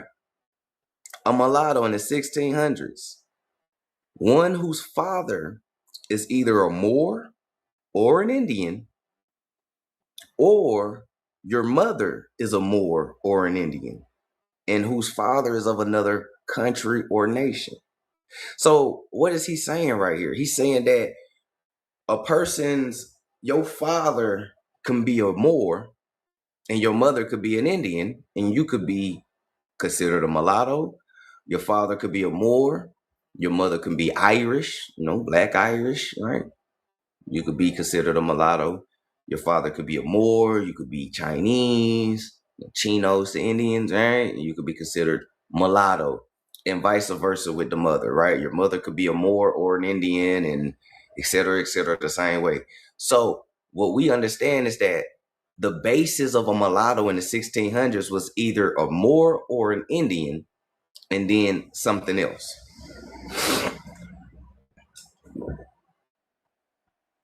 Why did they never teach you that? Right? Why they never teach you that? We got 30 people in here real quick. Most of us probably have done our genealogy. How many of y'all at least got one ancestor from old times listed as a mulatto? This ancestor could be from the 1700s or even early 1800s, before 1850, 60, because that's when they start changing it. Right? You got a few of them. OG Try, I got one.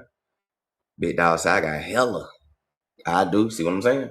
So in the 1600s, 1700s, your ancestors were more likely a Moor or an Indian, or it could be a Moor and an Indian mixture, right? Your ancestor who's a mulatto, their parents could be a Moor and an Indian, which gave birth to them.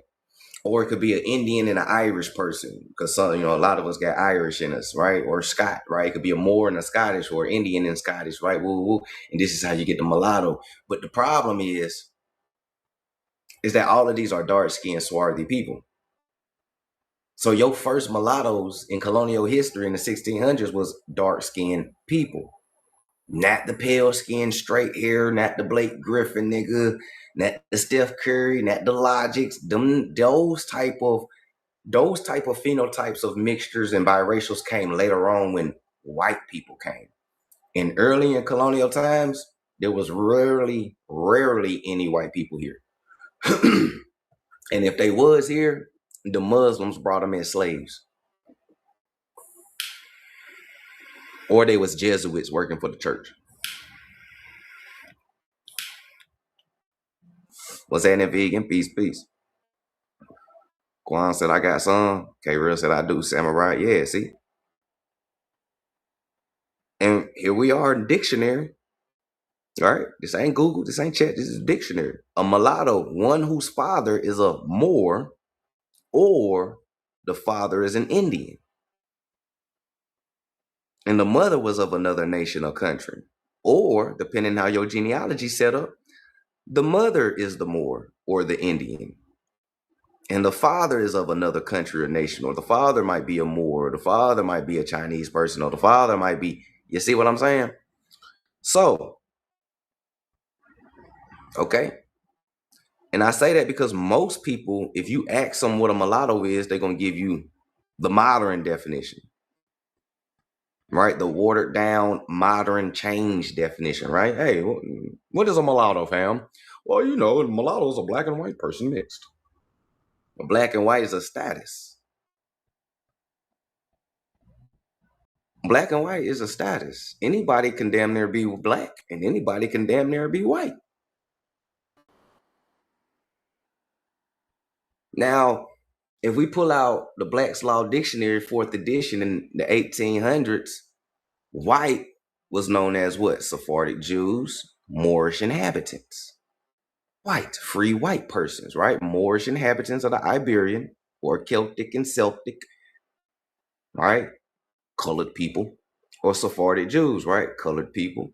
The Indian was the Negro and the colored. So when you understand that, now the 18 definition starts to make sense, right? Because here's the example that they give you for the 1800 definition that a lot of people tend to gloss over, right? So an example, drop down to the bottom. It says Noah is a mulatto. His grandmother, a slave of Cherokee blood, right? Indian grandmother, right? The woman whose mother is an Indian, right? Cherokee, okay. And his grandfather was an Irish. So technically, it still kind of means the same once you break through black and white and you get into the actual ancestry. Because this example is what we just read in the 1600 dictionary, right? One whose mother or father is what? Indian or more, right? Noah's mother, grandmother, is an Indian. His grandfather or father, Irish, right? Father of another country. Mother who is a Indian. See what I'm saying? Mulatto. And that's even still inside the modern example that they give you. And a lot of people tend to gloss over that and they stick with crayon colors, right? Black and white. What's happening, DC? Peace, peace. Correct. What's happening? 216 in the building. What's happening? So the mulatto term is used loosely. Yeah, a lot of these terms are used loosely.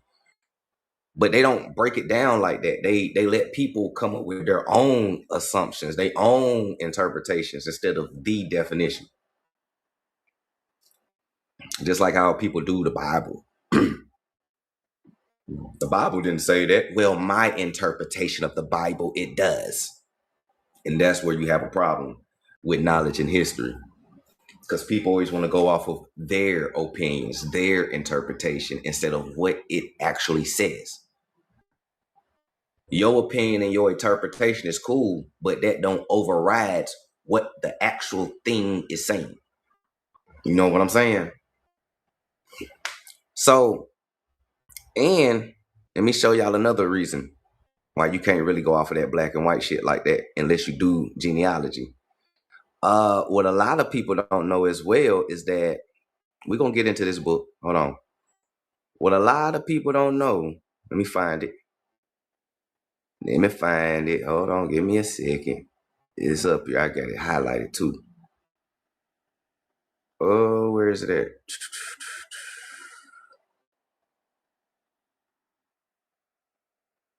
Negro colonist.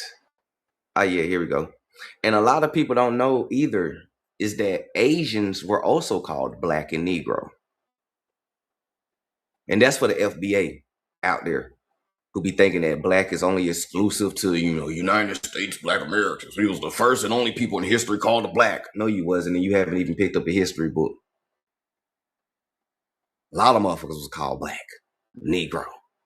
Duh. Right? But a lot of people don't know that Americans and Asians were called black or Negro, 1600s. Look it up. It's right there.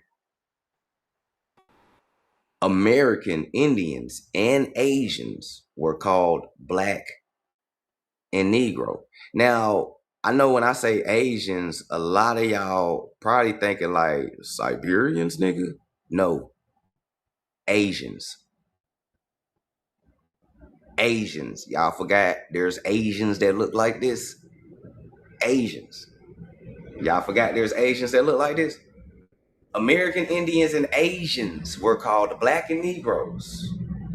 Aren't the Filipinos called negritos, little black people? Asians. So now you understand that when you crack open this book, what's that lucky? When you talk about this book right here, because a lot of people like to use this for the natives, right? You can, but there's also another side to it that a lot of people don't know or they gloss over. Is that when you talk about this book, Asian slaves in colonial America or colonial Mexico, from Chinos to Indians, these are the Chinos. These are the Chinos they talking about. From Chinos to Indians. These the Chinos. 1600s, 1700s, 1800s. These was the Chinos, the Asian slaves. Bruce Lee and them came later on with Angel Island. They came later on. Bruce Lee, Jackie Chan, all them niggas, they came later on. Angel Island. Before they came, these was your Asians coming over here. Your Melanesians, your Papua New Guineans, your Andaman Islands, when they could grab some of them. New Zealand, your Tasmanians, your Australoids, your Polynesians, your Samoans, your Hawaiians, your South Thailanders, your Taiwanese, your Koreans, your Nagasaki's from Japanese, South and Southeast Asia. And we know that these are colored people. And a lot of them look just like you too. What's that there, Ra? Peace, peace. Right? And inside that book from Chinos to Indians, it tell you that these Asians was hiding amongst the Indians of Mexico. Or they would run away with the Indians of Mexico. Now, we in the 1600s. What Indians in Mexico? What Indians in Mexico did those Asians used to run away with and join the communities? Remember what Mexico looked like in the 1600s, y'all. Matter of fact, I do you one solid. I took this picture and I put it inside Chat GPT. It got a better, a better look at it. You know what I'm saying? So when they was bringing those Asians over here, El Negros, Negritos, and they was running away, mixing with the Indian community, creating mulattoes. All right.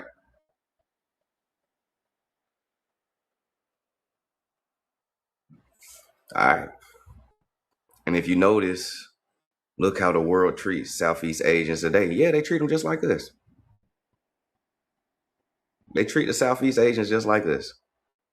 All right. And for those who don't understand, right, and we're going to get to this, we're going to jump back to the mulatto thing. I just had to break it down one time. So for those who don't know, right, so-called black Southeast Asians, right, so-called black Southeast Asians primarily refers to indigenous, dark-skinned, curly-haired group known as negritos, little black people. Indigenous,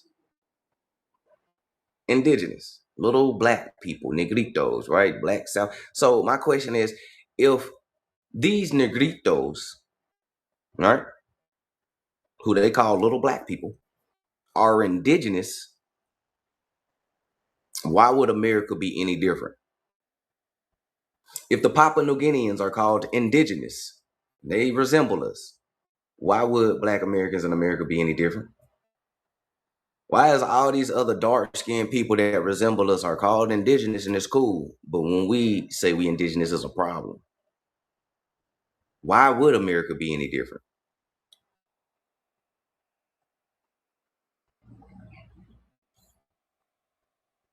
What's happening, Alicia? Alicia Muhammad in the building. Dante, what's happening? There are carvings in the agar of ships going to America. Facts. All right. Indigenous people are always called so-called black or black people, colored people. And that's a fact. Right? And that's a fact. So now you understand that, yes, Black Americans can check the American Indian box. Because that's what I asked. Is, because I deal with Google scholars a lot. Y'all know I don't deal with Google. I deal with books. But when I do deal with Google scholars, I like to use their own search engine against them. It'd be funny because they'll stop trolling you when you do it, right? So one of them showed me, it was like, there was no so-called Black people in the Americas, Google type shit, right? So I went to Google and I was like, can Black Americans check the American Indian box instead of the black box? Google, which pulled this source from census.gov, said yes, Black Americans can check the American Indian box, particularly if they have one documented American Indian ancestry, which we have, which is genealogy, or recognized member of a tribe member, BIA and all that shit, fuck them. All right. Or they hold so-called Afro-Indigenous or Black Indian identity. Right. So there's three things. Black Americans qualify on all three fronts. Okay. Federal forms, including U.S. Census, which is genealogy, allows for self-identification and the selection of multiple racial categories. Census.gov. All right. Now, I'm going to tell you something else, too. You will be taxed different. Yeah, when you check Black on the census records, you're checking slave. So they're going to overly tax you because you a slave.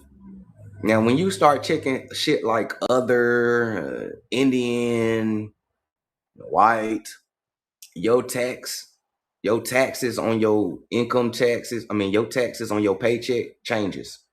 I swear to you, I did it as an experiment. It changes. It changes. At one job, I marked Black one time, as always. They took,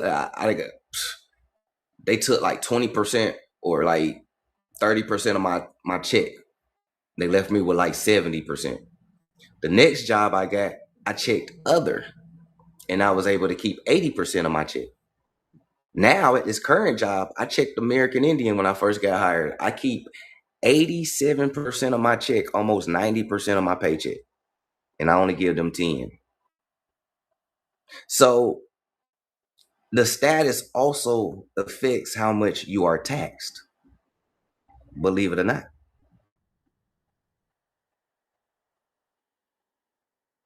All right. You said, so you knowingly admitted you lied on a federal document?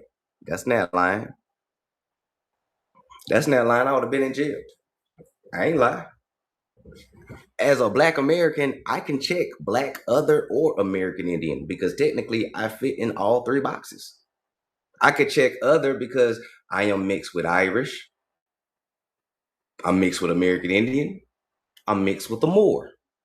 I could check other. I could check American Indian because I have American Indian ancestry. And if I want to, I could check Black because that's what motherfuckers know us as. So that's not really lying. Obviously, you can't read because it says it right there that you can check multiple racial categories. See, I see reading is not a lot of you guys' strong point, especially when it's on the background. You know what I'm saying? Reading is not you niggas' strong points. Yeah. God damn. God damn. Oh, man. Oh, man. Woo.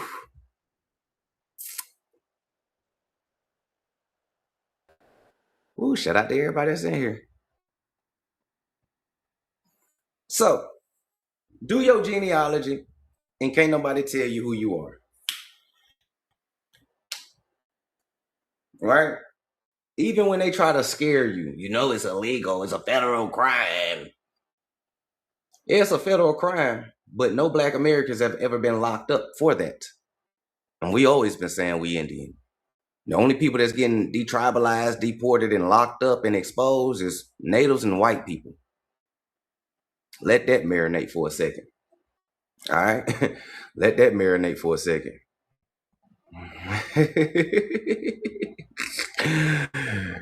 Woo! The truth shall be revealed. Drip feed disclosure, huh? Drip feed disclosure. So let's keep breaking down this mulatto term. So we're gonna go into this book right here, right? Called Africans and American Indians. So when I read this book, I let people know, right? Shout out to everybody that's in here. If you new, let me know you new in the comments so I know how far to go with this recap. Shout out to all my OGs. We got 60 people in here. You just get 60 reposts, 60 shares, 60 gifts slinging in the air.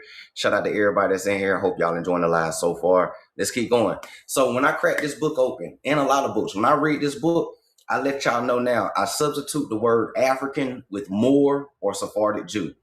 And I substitute Native American with American Indians, right? Because in 1600s and colonial days, that's what it was. There was no continent called Africa, right? There was no continent called Africa in the 1600s. And Africa was a Roman province, aka a country, right? It was a country called Tunisia that was inside the Roman province of Africa, right? Because it's a Roman word. And it stretched all the way to the Iberian, through South France, Italy, Corsica, etc., down to the northern part of that continent. That's what Africa is in the 1600s. So when they telling you that they grabbing so-called African slaves, they telling you that they grabbing Sephardics and Moors as being exiled. Literally. And then I got another book that literally tells you that the so-called African diaspora is actually Latinos, right? Sephardics and Moors, right? Boo, boo, boo, boo. So I substitute those words so y'all can understand, but they also break that down inside this book as well too. So shout out to everybody that's in here. My ancestors was good. Appreciate y'all was handing. Shout out to all the new folks in here, man. I appreciate y'all for hitting that follow button. Y'all already know what it is. Right? So now, and as y'all can tell by the cover, this will be a mulatto. Look at him.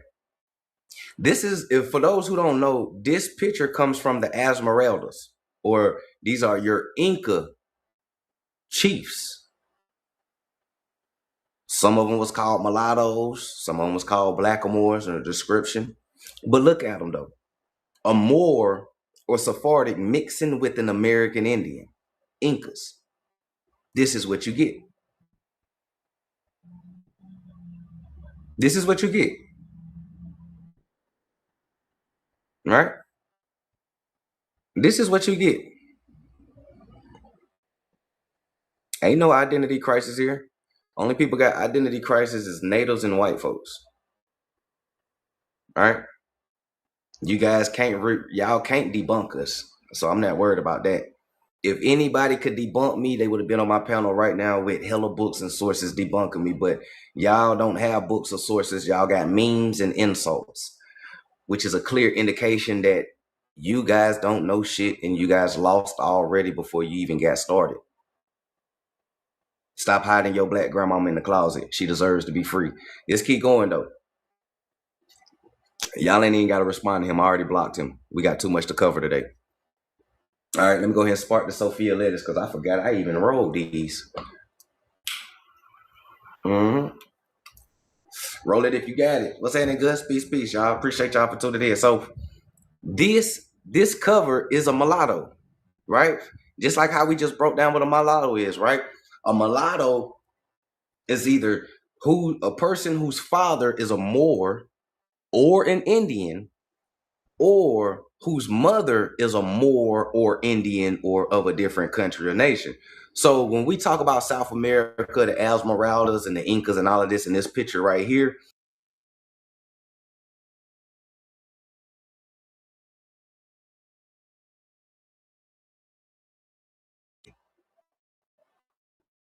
here you go. Sephardic and American Indian. Here you go. Now the question is, when did the pale skin straight hair come in at? Because this is what your first mestizos look like. This is what your first mulattoes look like. This is what your first Creoles and Cajuns. This is what the first of the mixture look like. The people that you see today, pale skin, straight hair, they're more of a quadroon, octoroon ancestry. A Bloquiamento. You feel what I'm saying? Before all of that, this was your first mestizos, mulattoes, Creoles, Cajuns, so-called Afro-Indigenous, Afro-Latinas, etc., etc. Afro just means Afar or Al-Free, meaning Sephardic, Moors, and Jews.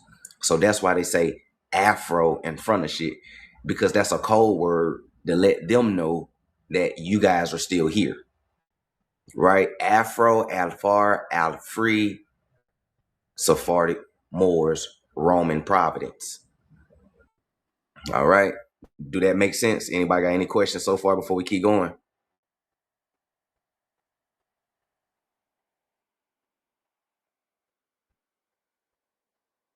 Appreciate the gifts, y'all. Appreciate the gifts.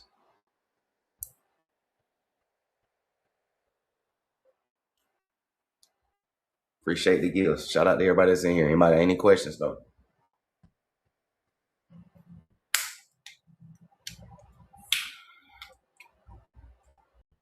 Roll it if y'all got it.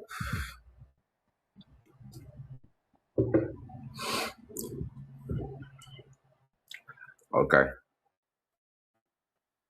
Grand Risings, Lilith. Grand Risings, Jay. What's happening, y'all? So let's keep going. Let's keep going. So let's break it down. Let's get into it. So let's go to chapter 7.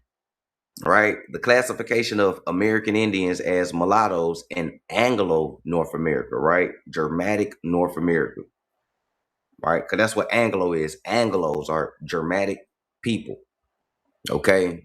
Holy Roman Empire, Catholics, and all of them niggas, right? Anglo North America, right? Christians and shit, right? So the classification of American Indians as mulattoes, let's get into it.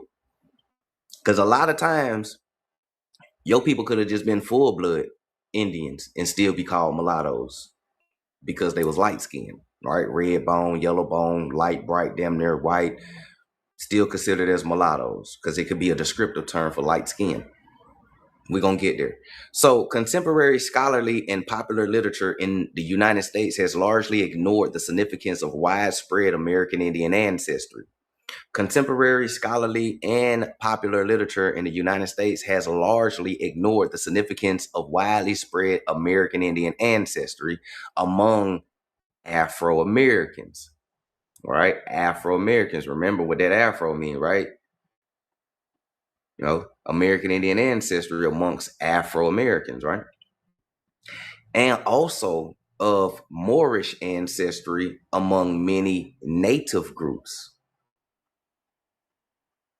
Yeah, I left that native in there because that goes for them too. A lot of so-called native groups have Moorish ancestry, especially when you go down to Latin America. You're like, are you black? Me no black. I be me no black. Me moreno. Me morisco. A morisco is a Moor who converted to Christianity or Catholicism. So he's telling you that he descend from Moors or conversos. Me no black. I be me morisco. Me moreno. You see what I'm saying? So they still saying that they so-called black without saying that they black. All right. So Moorish ancestry is widespread as well in many native groups.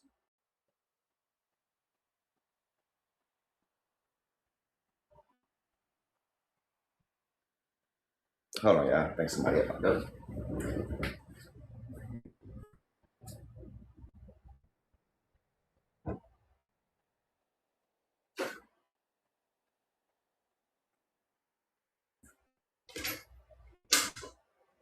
Oh, that's the mailman. Who that?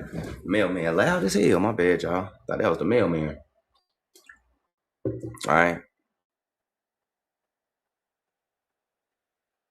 How do you think we would reunite as one? What you mean?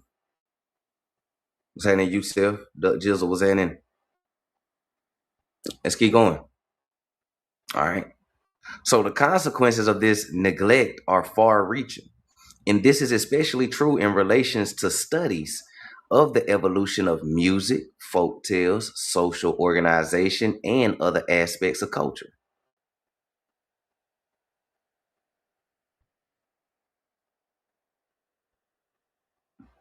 What would be the cause of us reuniting? Who is us? I'm lost of what you're talking about. Reuniting with who? Like who? Like who are you talking about reuniting with? Him Jones.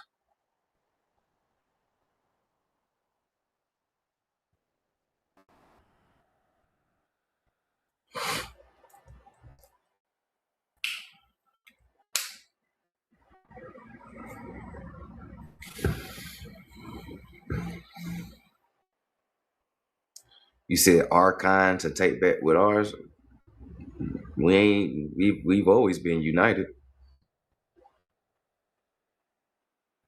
I'm trying to follow you, but I'm trying to see what like where you going with this. Like our kind we've always been united. Ain't nothing wrong with us. Like we're united. We ain't got that extra push that's needed.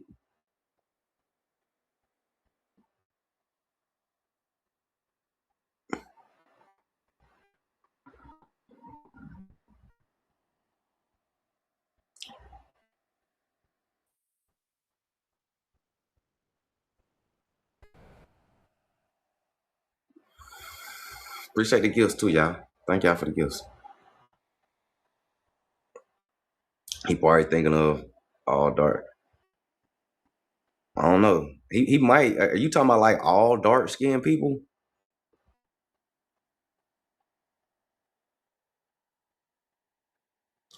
Big C, what's happening? You said all colors, yes. Well, all colors are not our people. Not all skin folk is our kinfolk. Everybody that look like us ain't us.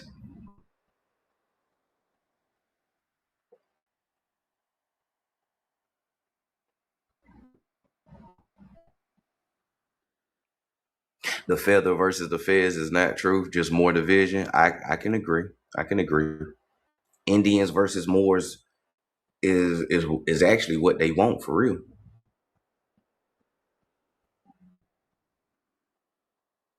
You said, please explain. Not all skin folk is kinfolk. Just because a person look like us don't mean that they us. You know, a black German wouldn't be the same as a black Irish, or a so-called black Irish wouldn't be the same as an African. You know what I'm saying? Like not all skin folk is kinfolk.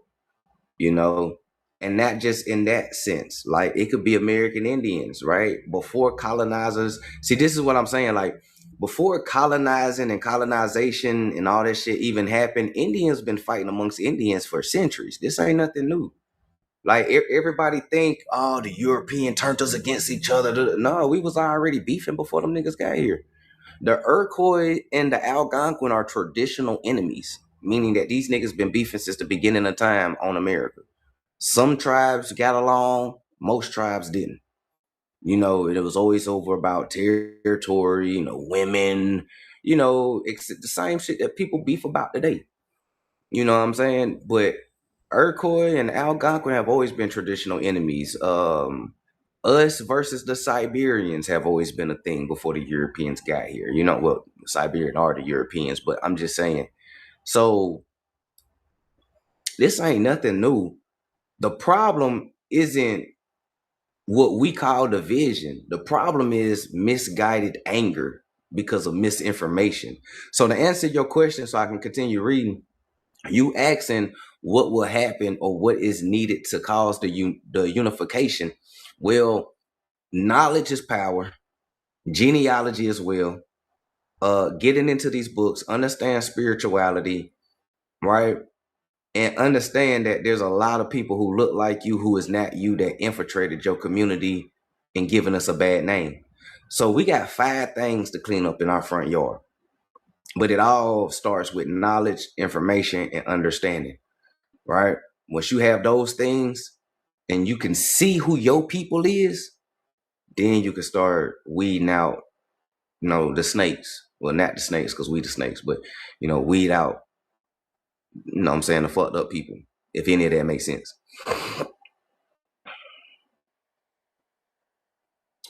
So what's happening, Colette? Peace. Look up what's good.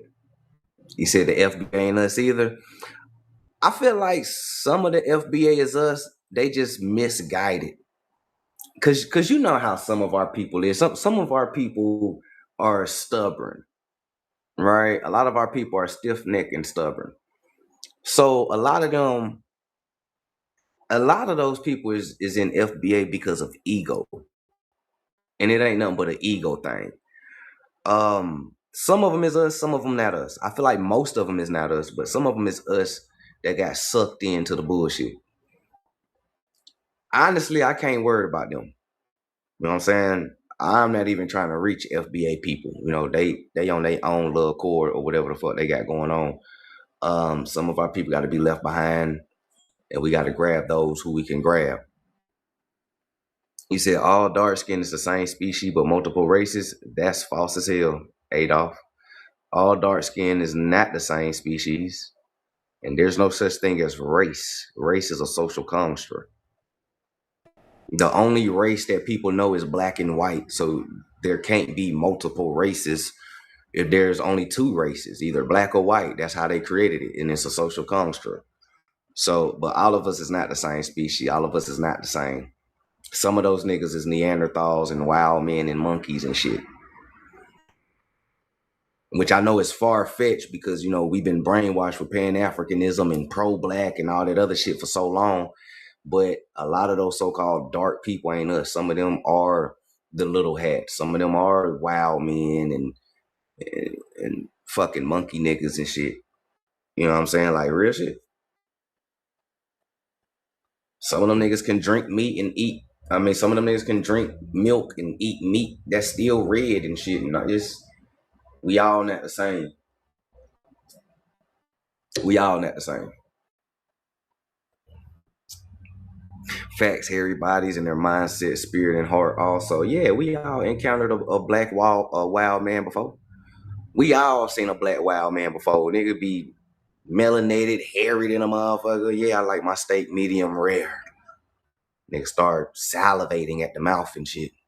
What the fuck wrong with him, right? He always hate niggas. And he just so happened to date white people a lot. You feel me? Like you ran across black wild men a lot. But let's keep going though.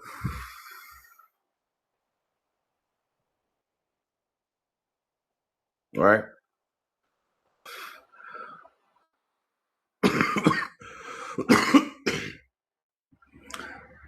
So let's keep going. We breaking out mulatto right now. So hold on, y'all. Stay gas. Hold on. A wild man, not wild man, but wild man. A woodwoos of Germany. Go check them out. So the consequence of this neglect are far-reaching, and this is especially true in relations and studies of the evolution of music. Who created music, y'all? Folk tales, social organization, and other aspects of culture. In a similar manner, the existence of a large group, what's that in the city? The existence of a large group of so-called red black people, right? Crayon colors, red black people, right? Crayon colors, red black people, right? Quote unquote, right? Part American Indian, part Moor, has been largely overlooked, right? Part American, part Moor has been largely overlooked. In fact, such people have been usually classified as black. By both scholars and North American statutes. Still further, the former existence of comparatively large numbers of American Indian slaves has also been ignored generally. Comparatively large numbers of American Indian slaves have been ignored generally too. And that's a fact because most people don't know nothing about American Indian slavery. When you bring up American Indian slavery, people think you lying and it's a myth. Just like when you bring up white slavery, they think it's a myth. All right. But what did we just learn yesterday, though, y'all? The reason why people think this shit is a myth is because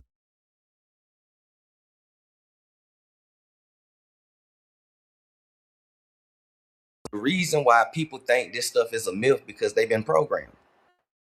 Remember yesterday, narrative transportation, how stories shape how we see ourselves in the world, right? Transportation narrative. For those who don't know what narrative transportation theory is, it means that when a story becomes, when they create a story and the watcher gets so immersed into the story, they start developing feelings and emotions and false memories, and they start linking up to the movie and all of that type of shit. And then when the movie is over, the viewer takes things from the movie and internalize it like it was some real shit. Right? It's called narrative transportation theory. This is one way how they brainwashed a lot of people to believe in the so-called transatlantic slave trade and all that other crazy shit, right? But if we got time, I'll continue breaking that down as well. All right. So,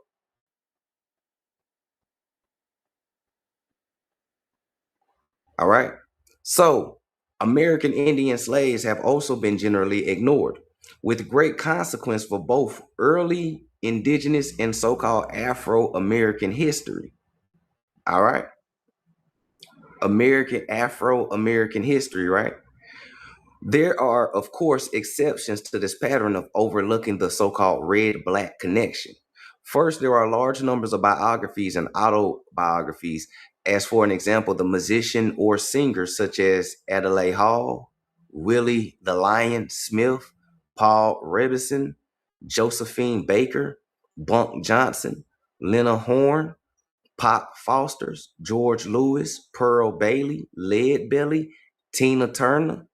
Yes, that Tina Turner. Rolling, rolling, rolling on the river. Yeah, that Tina Turner, right? And others, all which have specific reference to American Indian ancestry. Secondly, there is Almond W. Luber studies of Indian slavery in colonial times, which we have that book, a work which has been grossly neglected by recent decades.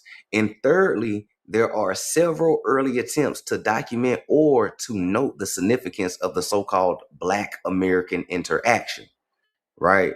It went from red Black people to now Black American interaction. It's crazy how they still call you what you are without calling you what you are, right?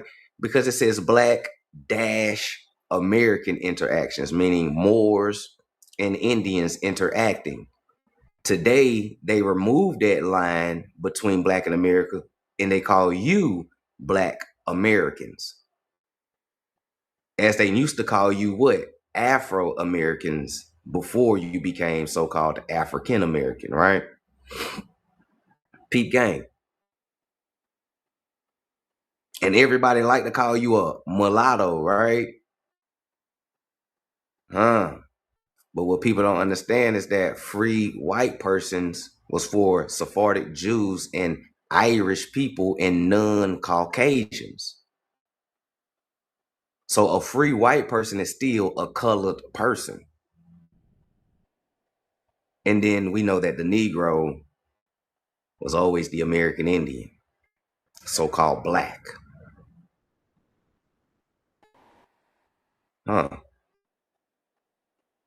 Let's keep reading. Let's keep reading.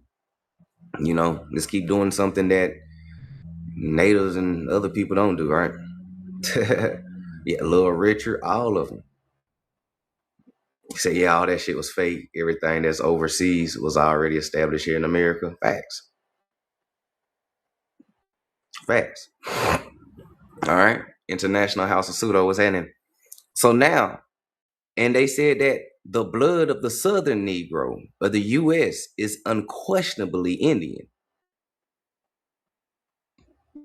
Excuse me. They said this in 1937. 1937. What happened in 1920s? 17 years earlier, Walter Plecker reclassified you from Indian to colored and to Negro. Just 17 years before this statement was made, 1937. The blood of the Southern Negro of the U.S. is unquestionably Indian. This is why ain't nobody really questioning us except for the racist ass natives and Hispanics and Latinos and Africans and pan goofies who is still brainwashed and drinking fluoride.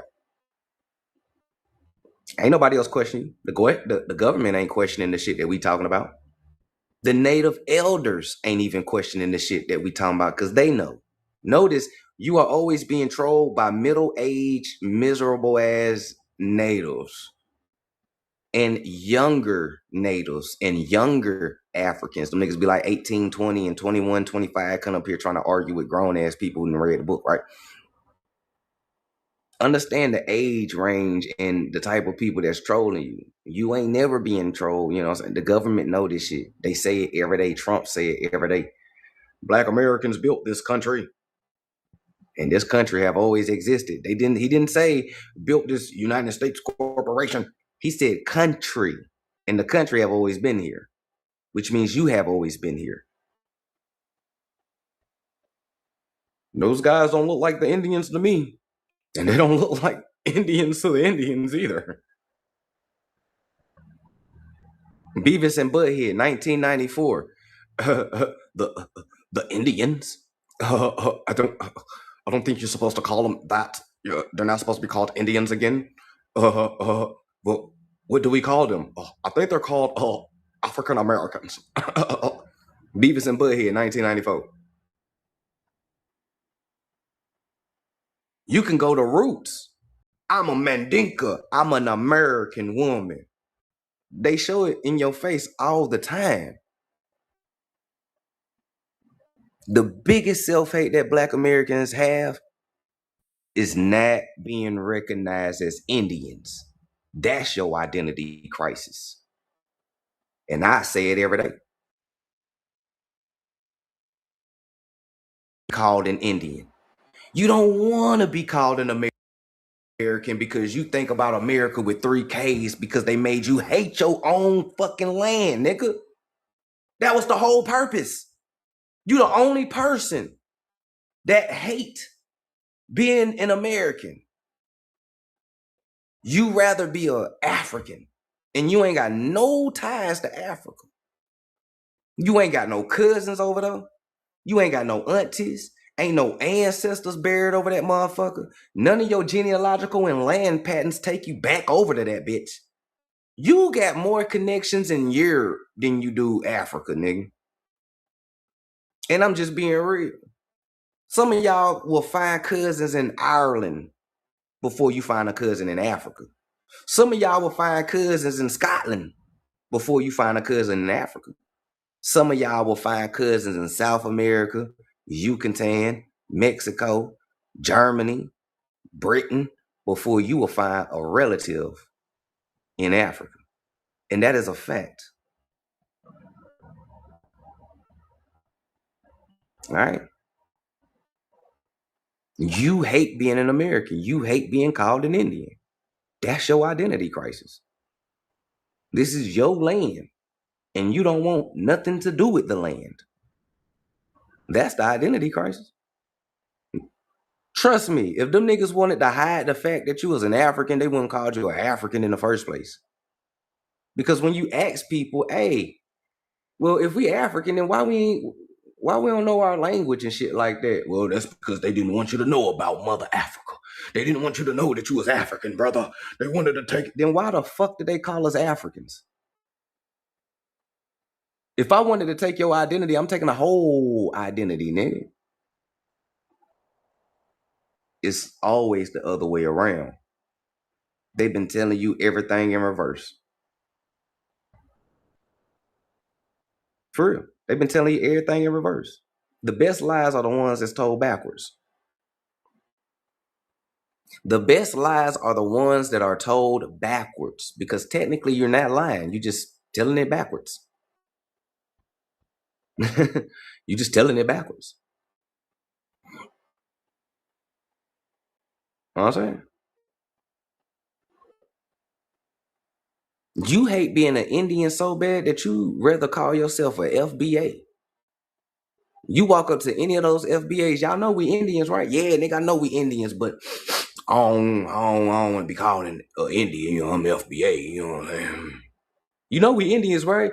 Yeah, I know we Indians, but I don't want to be called an Indian. I want to be Sulani, nigga. Yeah, Solani. I want Solani. Yeah. You know that this is our flag for real, right? Yeah, I don't want to fly that flag. I want to create some crazy Portuguese black red looking flag with a goddamn Russian symbol in the middle of that motherfucker. You hate being an Indian. You hate being an American. You hate being a Moor too. Yeah, I said it. You hate being a Moor too. I'm an Indian, ain't no goddamn Moor. Yes, you is. Shut up. I don't care who don't like it in my live. My panel is always open for anybody to debunk me. You hate being a Moor too. That's why you fight so hard against that. You hate being an Indian and a goddamn Moor. Just like you hate being Irish. You hate being Scottish. You rather be black, FBA, Solon, Negro, the fuck, I don't know what else, other ADOS and all this other crazy shit. You scared to even acknowledge the European side of your family. I don't care what nobody's saying, bro. Can't nobody prove to me how they a full-blood motherfucking Indian. I need to see your genealogy. Because how you a full-blood Indian and you got a Moorish and Sephardic last name? Well, Los, well, you know, here's your contradiction. See, this is why I play devil's advocate a lot. Because when I do that, niggas have to admit that America's the old world and Sephardic Jews and Moors was already here. That's how you got your last name if it was already here. So which one is it? You got a European name or you got an American name? Because your names were carried by people who call themselves Sephardics and Moors. And they spread those names around the world.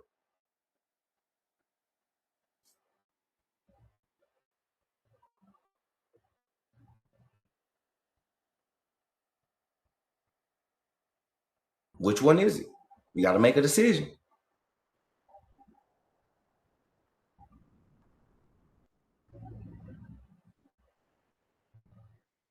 Make a decision.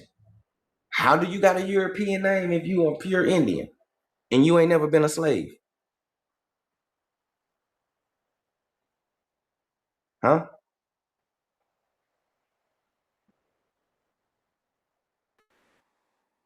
Hello? Shout out to everybody that's in here. Let me catch up in the comments before we keep reading, right? America's the real old world. Peep game. The Moor and the Indian and the Sephardic are the same people. But a person that's asking the question, are you saying we Indians or we Africans? I ain't never said shit about Africa. I said Moor. Don't confuse Moor with Africa because that ain't the same thing. Moors predate the term Africa. Africa was a colonization term that was put on the Moors and Sephardic Jews in 1 AD by the Romans after they conquered them.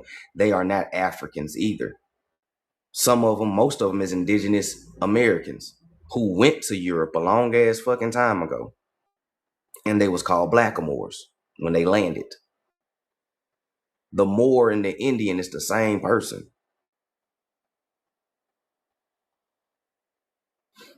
You said, what's a Moor by my definition? I don't go by my definition. I go by the definition. Yes, they are. They are definitely the same people. I'm sorry that your favorite content creators been lying to y'all this whole time because they don't do deep diving research. But the Moor, the Indian, the Sephardic Jew, the Egyptian, the Atlantean, they all the same people. They all the same people. They all the same people. Ain't nobody talking about tribes. We talking about land masses.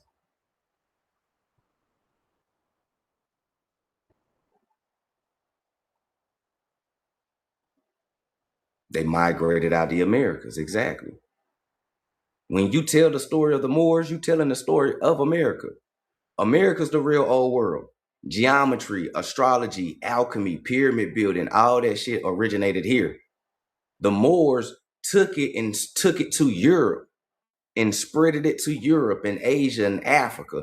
And these Indians who left America spreading civilization around the world was called different names by different people of those land masses. Some people called them Chaldeans and Pygmies and Picts. Some people called them goddamn Scots, Druids. Some people called them Gypsies. Some people called them Moors. Some people called them Nagasakis. Some people say She Dynasty. Some folks said Mortis. Some people said Morteros. Some people said Marti, as in Mauritania, right? Berbers, as in barbarians, right? Or Tuaregs, right? You went under a lot of different names in history. But it all comes back to America once you understand the books. All right?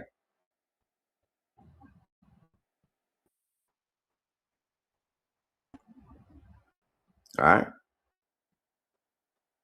Anybody any questions on that?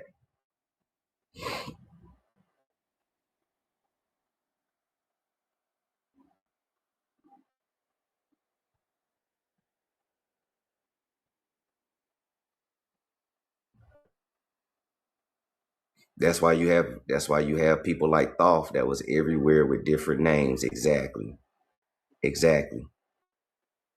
We go by many names. We're all the same people.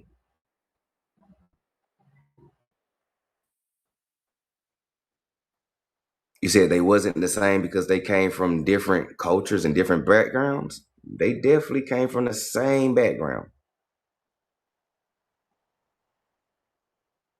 Why so many different names? Different places, different people call you different things. An Asian person gonna call you something different than a German person. A German person gonna call you something different than a Switzerland person. A Switzerland person gonna call you something different than the Holy Roman Empire people. They gonna call you something different than the Chazars.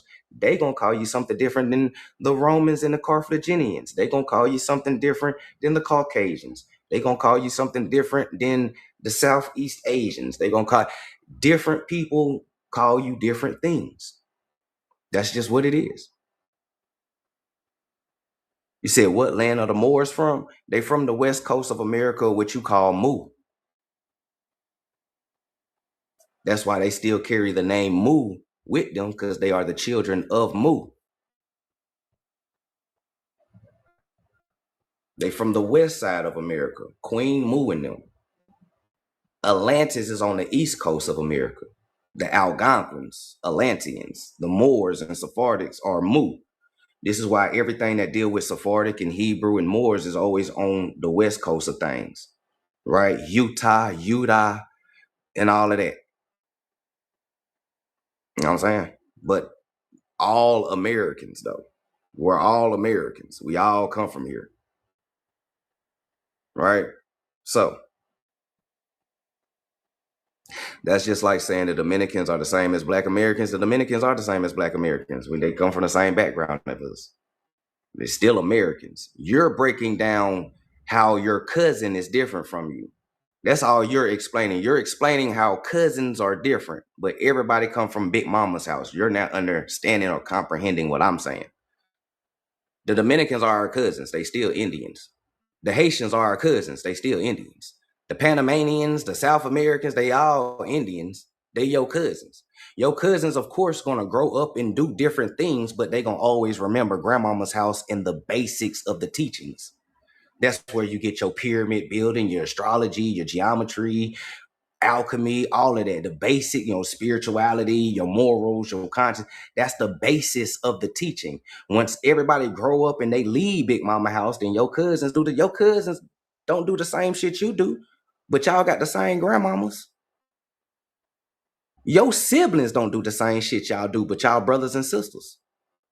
So being different is just something that is natural. But just because people do different activities doesn't mean that they are different people. I smoke in papers. Some people smoke in rellos. Are we not smoking weed? You know what I'm saying? Oh, you use backwoods? Oh shit, I use papers. It's weed in there though, right? Yeah, it's weed in here. It's from America though, right? Yeah, this shit from America. Hey, where yours from? My shit from Cali. Shit, my shit from Florida. But it's weed from America though, right? Yeah, it's weed from America. All right. Don't let it go over your head. All right. I'm doing my history right now. And so,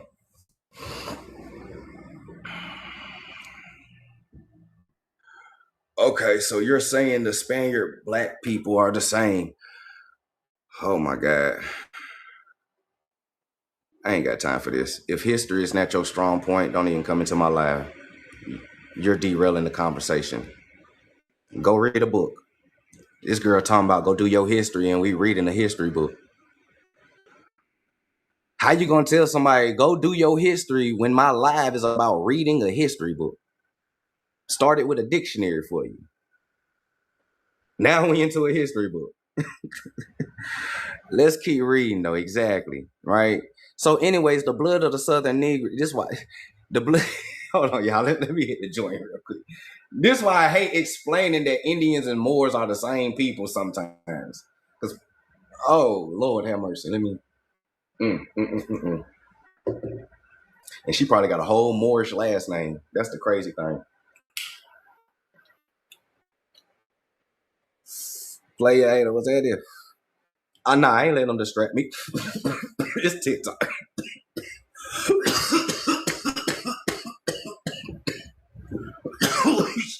Hold on, y'all.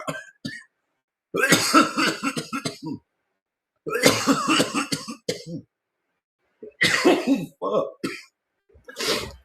What the fuck my cousin gave me? Shit.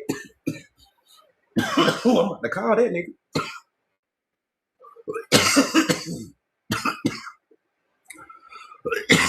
Oh shit.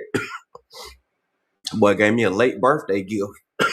He didn't get a chance to see me on my birthday, so he's like, "Cuz, pull up on me when you get out of work." I pulled up on him. Here you go. God damn. God damn. Hello, host. I'm 65 and learning a lot from you. Much respect. I appreciate that. Shout out to everybody that's in here.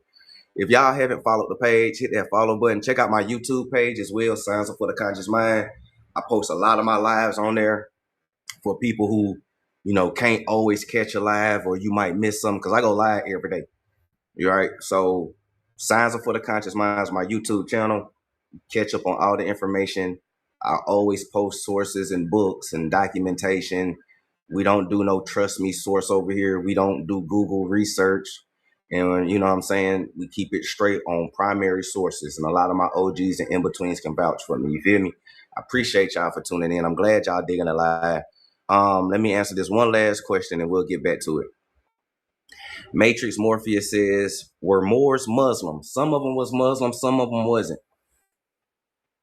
The Moors was forcefully converted into Islam in 600 AD. My bad, not 600 AD. Yeah, 600 AD. When they was going to war with the Arabs, the Arab Muslims. And a lot of people do this, and I say this all the time, don't confuse an Arab and a Moor. Those are two different people. And a lot of people oftenly confuse Moors and Muslims. Right? Just because some Moors are Muslim, that's because a later conversion happened, right? And they started fighting with the Ottoman Empire against the Catholics and Christians, the same people that's persecuting today, right? So an Arab and a Moor are two different people, right? Arabs are more of a Turkic, Armenian type of person, right? A Moor is Shemitic. They are the cousins of the Sephardic Jews. When you go into Sephardic Jew history and you learn about Peleg and his brother Yoktan, the Moors come from Yoktan. Yoktan is the brother of Peleg. This is why the Moors and the Sephardic Jews, or you call them Israelites, they are first cousins. This is why in history, everywhere the Sephardic Jews went, the Moors went. Everywhere the Moors went, the Sephardic Jews went, because they are first cousins. Just like you and your favorite cousin, they was favorite cousins. All right. That's the difference. One is from the tribe of Japhet. The other is from Sham. Now, during the Roman conquering and all of that, and the Arab Islamic start coming over and conquering the Middle East and all of that type of shit, the Mauritanians, the Berbers, the Tuaregs, the Safavids, they went to WAR with the empire. That's where the feds come in at, because that some of them didn't, and they kept their original spirituality, which a lot of them still do in Mauritania today. And it's very Sephardic Jew-like. All right, not saying it is, but it's Jew-like, right? And that's just the beginning of how Moors became Islamic. So from 6 AD all the way to 1492, that's all you know is Islam, right? That's some of our grandmamas are diehard Christians, and they only been Christian for 60 years. Diehard, right? The mother, you're going to hell, and they only been Christian for 70 years. These people have been under Muslim and Ottoman Empire for damn near thousands of years. You feel me? But just because they was Muslim, that don't mean that they was bad. Because again, the Muslims was going to war with the Christians and the Catholics in the Holy Roman Empire, right? They was beefing with the small hat Chazars. So this is why it was easy for the Indians and the Moors and the Sephardics to create a confederation or a colony when they got here, because they had the same enemy, which is the Holy Roman Empire, the Catholic Church, Christians and white people, and black people, and et cetera, et cetera. Now, with that being said, okay, hopefully you got that. So are you saying that Moors were in America before Africa? Yes. There was no out of Africa stories out of America. Out of 840 crops in Africa, 800 of those crops came from the Americas. Who took the crops over there? Moors.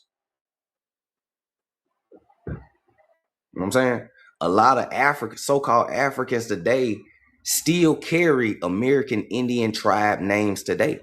Like there's a Moshe African tribe. Moshe. Their origin story literally is that they come from the Moshe Indians from South America. Moshe. Right? And they still carry that American Indian name today. The Moshe African tribe, they literally descended from the Moshe South Americans. Right? And there's a lot of other tribes in so-called Africa that actually still carry their Indian names today that people think is African. It's crazy. I got a whole book about that too. Yeah, same thing with the Berbers. The Berbers or the Moors, because Moor is a name. There's different tribes of Moors. A lot of those tribal names of the Moors comes back to America as well too. The Berbers still carry a lot of their American Indian names and traditions still to this day. When you look at, I ain't got the picture on my phone, but I'll show y'all one day. I ain't even about to tell y'all. I'll show y'all one day when y'all come back. But they still carry their American Indian names today as well too. And I got a book called Les Berbers in Amerique. It's French. And it's called Berbers in America. And it tells you how a lot of these Berbers still carry their Algonquin tribal names today. And when you look at their original language, it resembles Phoenician still to this day. You know what I'm saying? And a lot of their origin stories don't begin in Africa. They tell you that they came into Africa. For an example, and I'm going to keep reading, the Berber stories, they came from over the Great Waters. The Great Waters is the Atlantic River. I mean, the Atlantic Ocean. So they literally telling you, bro, we came from over there. And a lot of their stories tell you that what the Egyptians said, what we came across the Great Waters, right over there. All right, it's the same thing. Yeah, African is a colonial name, exactly.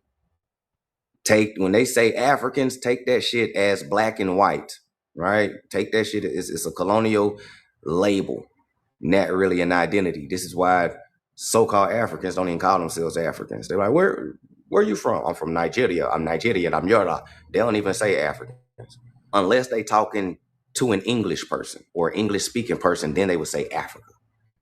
Right? Should make you really think. The Al-Qibulan name came during the Arab and the Muslim conquest. That wasn't his name as well. But that's one of the oldest names of that landmass. But that came when King Bulan and the Islamic forces came into that landmass conquering together. And they called it Al-Qibulan. Bulan for King Bulan, and Al-Qi because it was Arabic. And they put it together, Al-Qibulan. And they tell, it was the motherland for them. And they never left ever since then. As you can see, what's going on in Palestine and small heads, and they never left. They're not even supposed to be over there. So let's keep reading real quick, and we'll keep dialoguing. Yeah, Skull Island. It was where they sent their prisoners at. Exactly. So it says the blood of the Southern Negro of the U.S. is unquestionably Indian. The 1973 doctoral dissertation of James Hugo Johnston, Huguenot, right? Belated, published many years later, went further. They're developed in the colonial period, which intermixture of the Indian and Moor slave, the class commonly known as the mulatto, is the result, right? We just read the 1600 dictionary. A mulatto, one whose father is a Moor or Indian and whose mother is from another country or nation, which if the father is a Moor, the mother would be an Indian, that child would be a mulatto. Just like we're reading right here. In the beginning, they called them mulattoes, right? The Indian and Moor mixture. That's why I asked how many of y'all got mulattoes in y'all genealogical records from colonial times. All right, peep game. The class commonly called the mulatto is the result.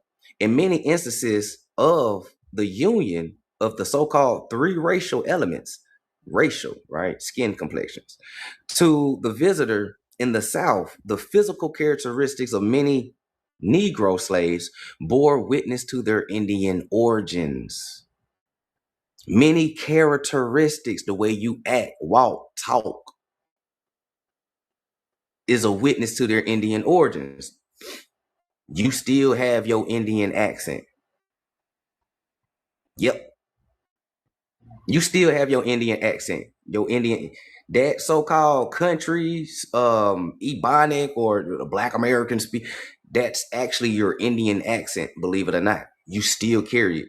You speak Moorish and Sephardic words and structures and Irish and shit like that, right? Because of your Black ancestors, your Black Irish or Black European ancestors, or whatever the case may be.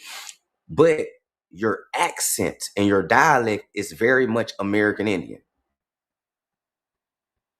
It is. Okay? And your characteristics is still American Indian. The roots and basis of you is an Indian. Everything else is an admixture. Right? Everything else is little admixtures here and there. But you are an Indian.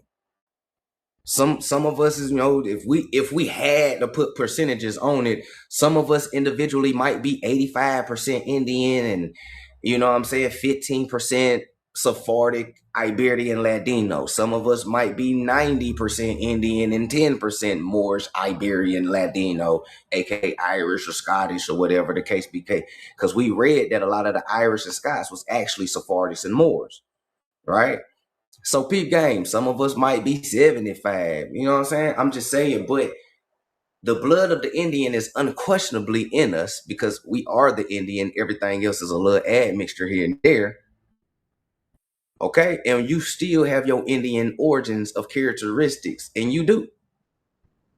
I'm about to do one of the characteristics of Indian right now.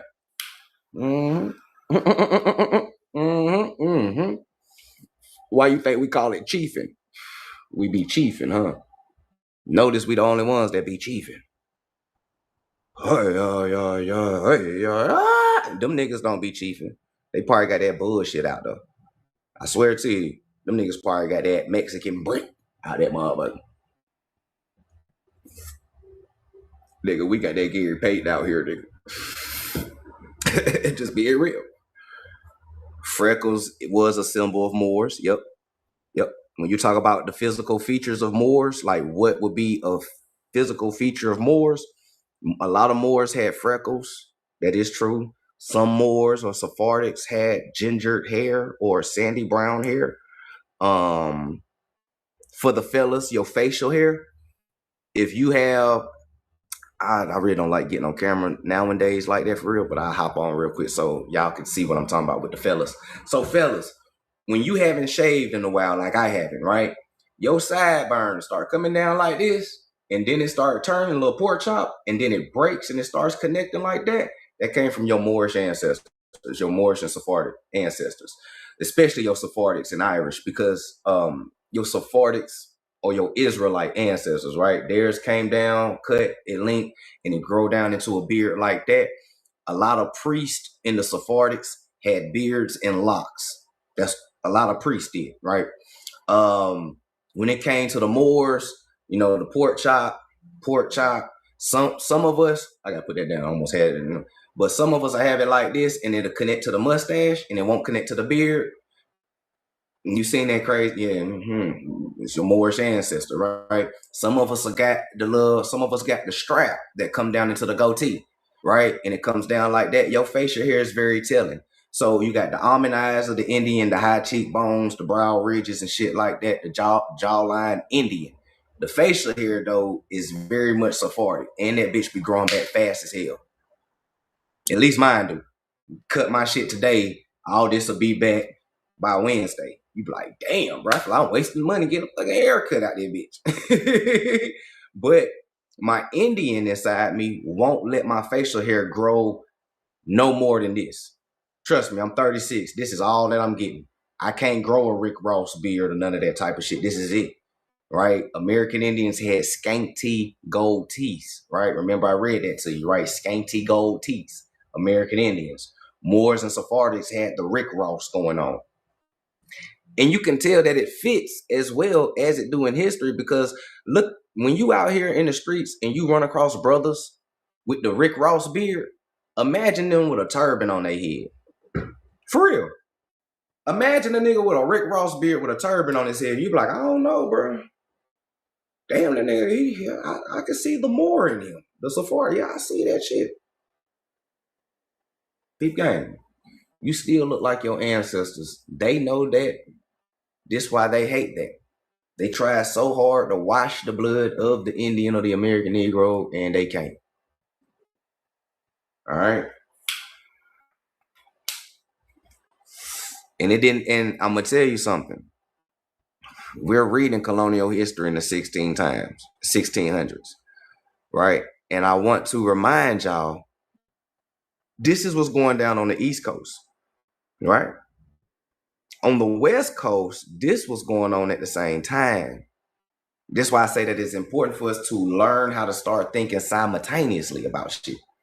So on the East Coast, right, you got Sephardic and Moors coming through on the East Coast. On the West Coast, you still got Sephardics and Moors coming in on the West Coast, but they coming through on a different way. All right.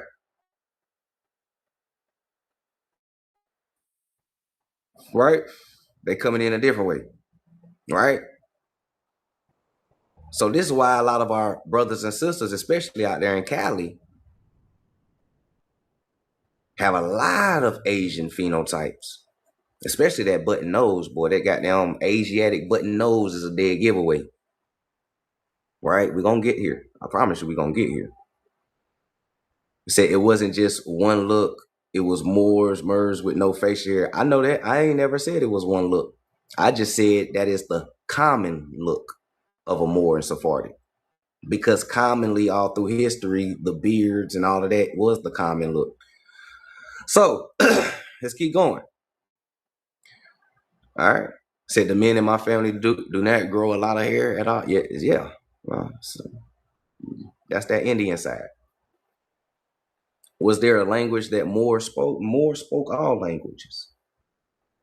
We started languages. We spoke all languages. They spoke Latin. You know what I'm saying? They got the Berber Mauritanian language, Amazigh language. They spoke Phoenician. They spoke ancient Hebrew. They spoke Indian languages. It's when you understand that the Sephardic, the Indian, the Moor are all the same people technically when you go back in history far enough to ancient times, then you'll understand that a lot of the languages is still tied. Even the Ebonics that we speak today is still an evolved version of what happened over here with the cultural fusion. A lot of the words that we use is not really English like people think. English ain't even English what people think. You know what I'm saying? Arcadians is how we structure the words, how we run on sentences and everything, the call and response and all of that type of shit. It still thrives in us. We are the inventors of language. We still invent words today that everybody still use. They call it slang, but we are the inventors of. People hate to admit it, but we are the creators of all things. That's why we still creating all things. You know what I'm saying? People won't admit that shit, but they will copy and cosplay us though when we create some shit. You guys didn't create barbecuing. Let me go barbecue real quick. Like, God damn, bro. You guys didn't create slang. Hey, fam. You like, God damn. But understand it. So, yeah, we the only ones who create words that are added into the dictionary. Facts. Our whole Ebonics is in that motherfucker right now. The small hats is trying to create some shit called Jubonics. When they trying to take Yiddish and merge it with Ebonics, and they trying to create something called Jubonics right now. I showed everybody last time I was on live. The small hats. Feel me? Mm-hmm. Go research it. I tell you a joke, but I never tell you a lie. It's called Jubonics. They trying to merge Yiddish with our Ebonics and create some shit called Jubonics. They doing it right there. They doing it up there in they doing it in New York amongst the communities of the younger small hat people. They do it in New York. They do it in Philly. They do it over there in Israel. Yeah, they doing that shit. They doing that shit. So when you ask, is there a language of the Moors? All languages is of Moors because they created it. They started it. We started it.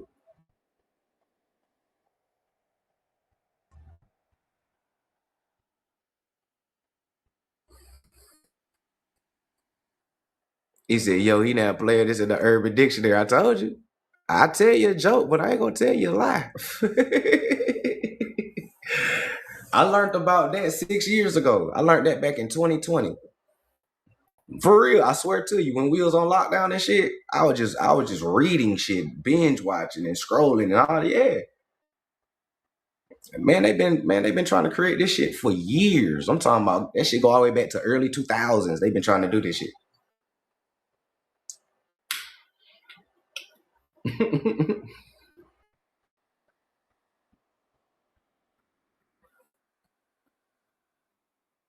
All right, let's get back to the book though, because it's about to get juicy, and I want to touch on a little bit of this Asian or this Chino slavery, so we can get an idea and a understanding. All right. So, and it says that Johnston also noted that many Indians were enslaved along the eastern seaboard. What? They never told you that. They said many, not some, not a couple, not a few, many Indians were enslaved among the eastern seaboard. Now, we know that those ain't the natives that be calling us Wabo. Cause fam, I'm from Georgia. I'm from Atlanta, Georgia. I left and grew up in Augusta, Georgia, right? At a young age. Augusta is technically on the seaboard, right? We right by South Carolina and Savannah and shit like that. I ain't never seen a Native American in goddamn Augusta or Atlanta, Georgia, fam. That shit was very Negro growing up. Right? I'm just being real. So who is these Indians along the eastern seaboard that's being enslaved? Not Africans, Indians, right? The end of Indian slavery came with the final absorption, quote unquote, absorption of the blood of the Indian by the more numerous Moorish slaves. That's the hijack, same people, right? Or Negro slaves, right? Matter of fact, I'm gonna say Negro because an Indian can be a Negro as well too, and they were a Negro, right? A lot of people don't know that enslaved Indians were classified as Negroes. So this can go two ways. When they say the blood of the Indian was absorbed by the Negro slave, is that an Indian slave or is that a Moorish slave? Is that a Sephardic slave? Is that Black Irish, Black Scot? Negro can mean any of these dark-skinned, so-called Negroid-looking people from different land masses is what we be trying to explain people. You got to take it in its generic sense. Okay? So, but the blood of the Indian did not become extinct in the slave states, for it continues to flow in the veins of the Negro. What's this Negro that they talking about? The Indian is the Negro. The Negro is the Indian. The Moor is the Negro, because Moor is synonymous with Negro. Right? Sephardics was called Negroes. Black Irish was called Negroes. Black Scots was called Negroes. So-called Black Arabs was called Negroes. Who is these Negroes? This is why genealogy is very important, because a lot of us might have a different story. Your Negroes might be straight Black Irish folks coming over here, and you might be mostly Irish with Indian admixture. You might be Asian, some of these Chino slaves with Indian admixture. You know what I'm saying? It can go two ways. But genealogy is very important for you to understand who is this Negro in your family. In my family, in my genealogy, the Negro is just so happen to be the Black Irish, the Moor, and the American Indian. And I done showed people my genealogical records hella times and my grandmama's.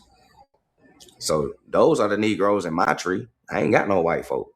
The European is the Negro in my tree. Real shit.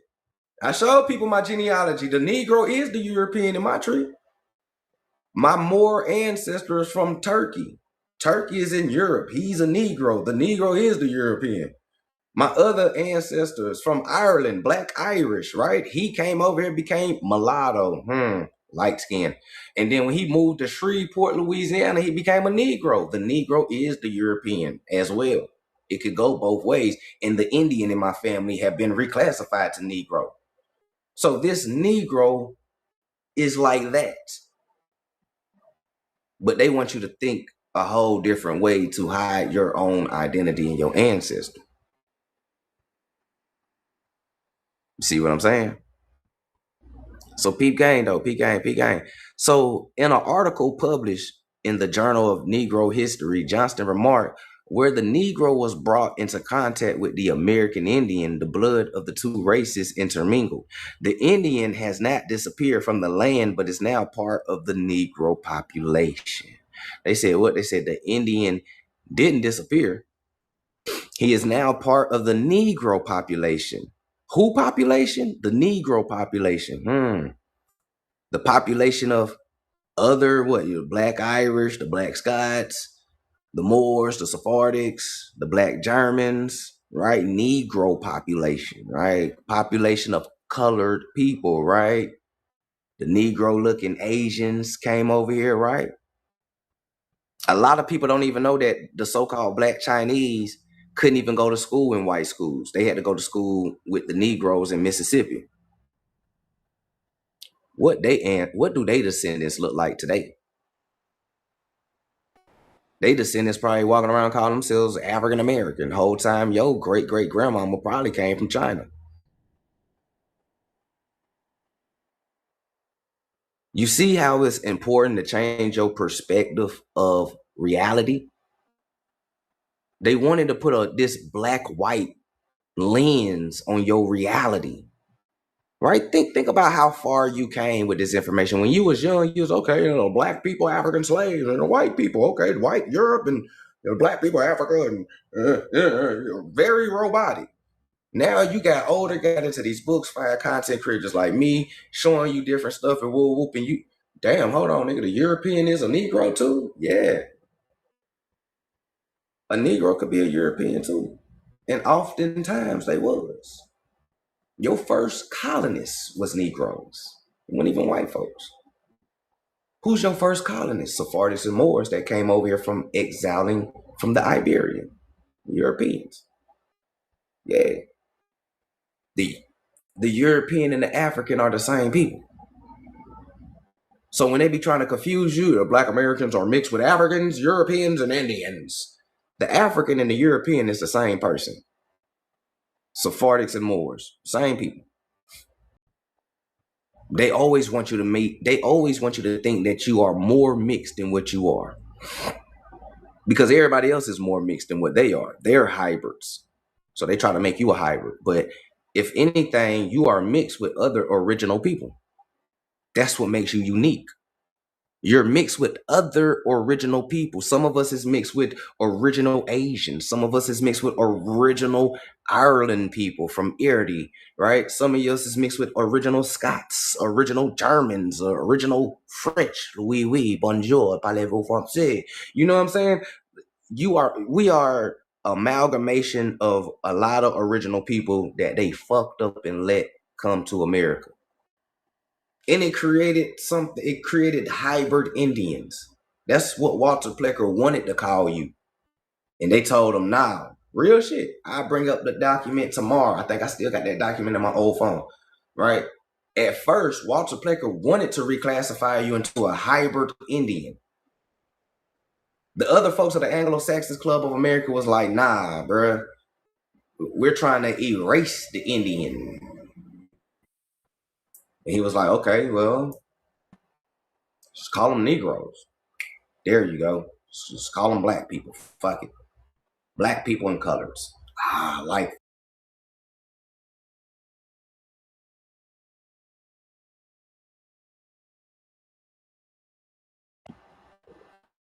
Because you're an amalgamation of all original. And this is how the universe and God works. A lot of these original people are actually people who was from America in the first place. See how God be working? Brought everybody back home. Deuteronomy, huh? Everybody just came back home. That's the only thing happened. They left 5,000 years ago. They came back home. I got a book that talks about the Moors being exiled and the Sephardic Jews being exiled, right? It's called The Sephardic Exile of the Iberia, I think. There's a page that said that they were deported to America. And I found that strange because I was like, hold on. Deported to America? When you deport somebody, you send them back to where they originally come from. Why would they say the word deport? I found that strange. But then I kept reading, and that's when I learned, oh shit, these are the same people. These are nothing but Indians who left a long time ago spreading civilization. They got into it with the Holy Roman Empire. A deal went wrong. Niggas start trying to enslave them and war broke out, right? The 5,000-year war or 500-year war in the Bible, right? That shit broke out. So now it was Holy Roman Empire, Chazars and Catholics and Serapis worshippers who are known as Christians against the Nagas, the serpent people, right? The mystics, the Druids, right? Agnosticism, knowledge. You see what I'm saying? And peep game. Peep game.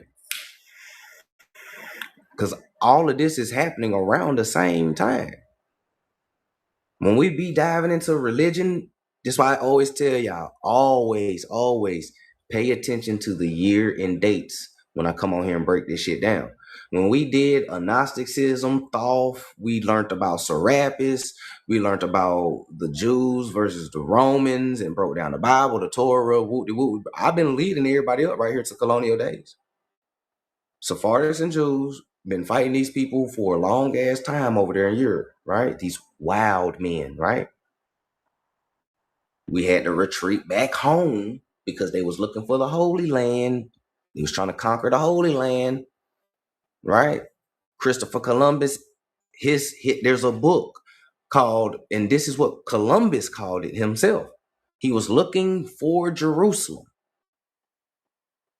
Christopher Columbus' discovery of New Jerusalem, right? Jerusalem, right? He came to America. Huh? All right. Understand that. The conquest of the Yucatan. Exactly. And speaking of the Yucatan, a lot of people want to know, okay, so the Moors is from America, where are they from? They descend from the Yuchi Mayans, right? The Yuchi Mayans, right? Children of the sun, right? Yuchi Mayans, who also gave birth to the Yuchi Creeks, right? They come from the Yuchi Mayans, and they left during the deluge, right? And I said that these Moors' forefathers called Yaktan, as in the Yucatan, Yakatan. Their ancestor is Yucatan. They're from Mexico. The real Mexica. You are Maya, Naga. Moors are Mexica. But Maya and Aztec are descriptive terms, is what people don't know. The people of that landmass didn't call themselves Mayans or Aztecs. That was a name that was later put on those peoples of that region. Okay? Big game. It's all what's happening to gracious is always going to come back to America. Right? Let's keep reading though. Let's keep reading. The Indian and the Moor or the Negro is the same person. Always been the same person. The later statement might offend many Indians today. What Indians is offended today, y'all? Listen to what they said. Not only did they say the blood of the Southern Negroes is unquestionably Indian, they said that many Indians were enslaved amongst the Eastern Seaboard. The blood of the Indian is more numerous in so-called Negro slaves, right? Because Negro and the Indian the same, right? Listen, the veins of the Negro is where the Indian blood lies, right? The Indian is not disappeared. He is now part of the Negro population. And then he said the later statement might offend many Indians today. What Indians do that offend today? Ironically, huh? Reservations? The ones who helped try to erase you? That's why they mad. Now the truth about them is about to come out. That's one of the reasons why they fighting so hard. Because they helped erase you for the money and casinos and the protection of the U.S. government, the federal government. They helped erase you. This is why you'll never see an elder Native American give you pushback. You won't. You'll never see it.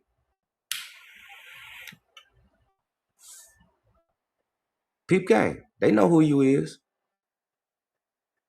And us waking up scares the shit out of them. That's why they troll you so bad and try to hush you up and pull some COINTELPRO shit on you. All right? So peep gang, let's keep going though. Let's keep going. So in 1590s, the term was borrowed from Spanish and usually referred to persons met with in the Caribbean or South America, right? We still talking about the word mulatto. Early Spanish definitions of the term like it highly probable, indeed virtually certain, that such persons were usually half Moor, half American. Mulatto, right? 1590s. Okay. John Manashu was already noted, defined mulatto in 1599 and 1617, and later as a person who was the child of a Moro or black Moor and one from another nation. Okay. Another nation. Listen, nation. Different Indian tribes are known as nations. So, loophole, I could be from the Cherokee Nation and have a baby with the Yamasee Nation. Mulatto. Nation. Dodge the hijack with the so-called African. What I always told you, the Indian and the Moor are the same people. They know this too, and they put it in the writing coldly. Another nation. Showed you that definition already in the dictionary. This extremely accurate and timely definition reflected Spanish usage very well. Now, let us review other early English dictionaries. John Fodero in 1611 does not include mulatto in his dictionary, but he has muletto, right? A young mule or mulo or horse mule as a bastard or misbegotten. Henry Cochrane in 1623 does not have mulatto, but has a blackamoor or Ethiop. 3 Ethiopias at this time too. Thomas Blunt in 1656 continues the Manashu definition, or mulatto. Spain is the son of blackmoor or Moor and a woman or man of another nation, right? One that is of a mongrel complexion, meaning light skin. When they say mongrel complexion, light skin. So a mulatto could be the son of a blackamoor woman or man of another nation, or blackamoor man and a woman of another nation, or it could be a full-blood Indian or Moor or Irish person, but has a complexion of a mongrel, right? Red bone, yellow bone, light bright, damn near white, right? And they will call you a mulatto. Boom, that's that right there. So it doesn't always mean mixed. Edward Phillips in 1658 states mulatto in Spain or Spanish is one whose father is a Moor and mother is of another nation, concurrently. But in 1702, John Kiersey burdens the scope of the conception. A mulatto is the son of a Negro or Indian woman, right? The son of a Negro, right? Or Indian. The Indian is the Negro, right? Okay. Woman, a dark-skinned Indian woman, right? Negroid looking, right? And of a man of another nation, or of a Negro man and a woman of another country. Notice he said country. It should be noted that this nicely coincides with Virginia's legal definition in 1705, that of a European American mixed blood is a mulatto. Now we understand when they say European, white and black. It's a white and black mixture. Now we understand, right? White, European, so-called black, American, right? Still a Negro, so-called Negro, because the European is what this whole time? The Moor. That's what we've been reading. What's that, NSI? That's what we've been reading. In every definition, the European is the Moor. The other country could be the Indian woman of another nation, America, right? So in 1705, that's when they finally said, okay, a mulatto is a European American mixed blood, is a mulatto. And it would seems to reflect some tendency in usage. We may have noted that the term so-called Negro replaces black Moor. We also noted that the term Negro, lowercase n, replaces black Moor or Moor. Negro replaces Moor in the dictionary. Although 1708 Kiersey usage in somewhat different. Mulatto, ones whose father is a black Moor or Moor, and his mother is of another nation, and whose mother is a Negro, right, a Moor, and father of another nation or country. Chambers' encyclopedia in 1727 and 1741 states that a mulatto, a name given in the Indies to those who are begotten by a Negro, a Moor man, and an Indian woman, or an Indian man and a Moor woman in the West Indies, right? This significant definition, so like Kiersey's of 1702, undoubtedly reflects Spanish usage as well as practice in South Carolina and other English colonies. The various dictionaries of N. Bailey in 1728 and 1761 define mulatto as one born of person of whom one is a Moor and the other of another nation. And he also states that a Moor is an indigenous of Mauritania in Africa, right? The Roman province. A Moor is an indigenous of Mauritania, right? The Blackamoor, the Moor, the Negro, all right? The Black European, right? Moor, specifically Mauritania, which is in Africa. African diaspora is Moors, Sephardics, this whole damn time. And the so-called African slave is the slaves from Mauritania, who is the Moor, aka the Blackamoor that they're talking about. Mauritania, the Blackamoor, Mauritania, the Moor, not Arab, not Muslim. The same Moors of Mauritania that was in the Iberian with the Sephardics. The same Moors that was in South France and became Huguenots. The same Blackamoors. All right, Moors, Mauritania, in the province of Africa, aka Africans, Al-African. All right, peep game. Peace, peace. What's happening? Shout out to everybody that's in. I appreciate y'all for tuning in. So when you read in colonial history and they talking about the so-called African slave trade, they're talking about the slave trade of Sephardics and Moors always. It's a specific so-called African. It ain't no random ass person from Nigeria. It ain't a motherfucker from goddamn Ghana or Congolese. It ain't none of that shit. The exile of the Sephardics and Moors created the transatlantic Moor trade.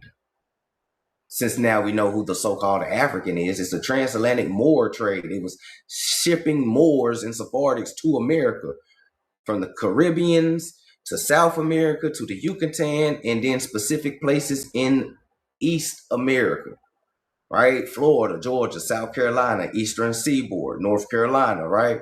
Goes all the way up, right? New York, New Jersey, Philly, Baltimore, Massachusetts, Detroit, Canada with the Acadians and Acadians and shit, right? Now you start putting in Acadian history, right? You start going to Louisiana, Texas, and Mexico. You start creating the Creole history, right? See what I'm saying? So when I say that we all the same, we're all the same. You just do things different. You probably make Kool-Aid pouring the sugar first and then the water. He probably made Kool-Aid pouring the water first and the sugar. Still making Kool-Aid. And once people really understand that we are the same people, bro, you stop kind of dividing Black Americans indigenously. The Creoles is different from Black American. No, we not the same people, nigga. You eat gumbo, I eat motherfucking gumbo, nigga. You got crawfish in your backyard, we got crawfish in our backyard. We eat the same shit, nigga. Y'all like gator nuggets? We eat gator nuggets in Georgia as well, too. Y'all ain't the only niggas with gators around this bitch. You feel me? We still do the same indigenous shit. You just got a different little swag and a little twang to it. You know, a little flavor. We got a different little flavor, but it's the same shit. The same ancestry, the same culture. There is no difference. Creole is just another name for Afro-Indigenous or Sephardic Indigenous mixed. That's all it is. And it was French Moors. That's the only thing that makes the difference. French Moors, Huguenots, right? Those who spoke French and did a little French culture and stuff like that, right? Boom, Louisiana and other places.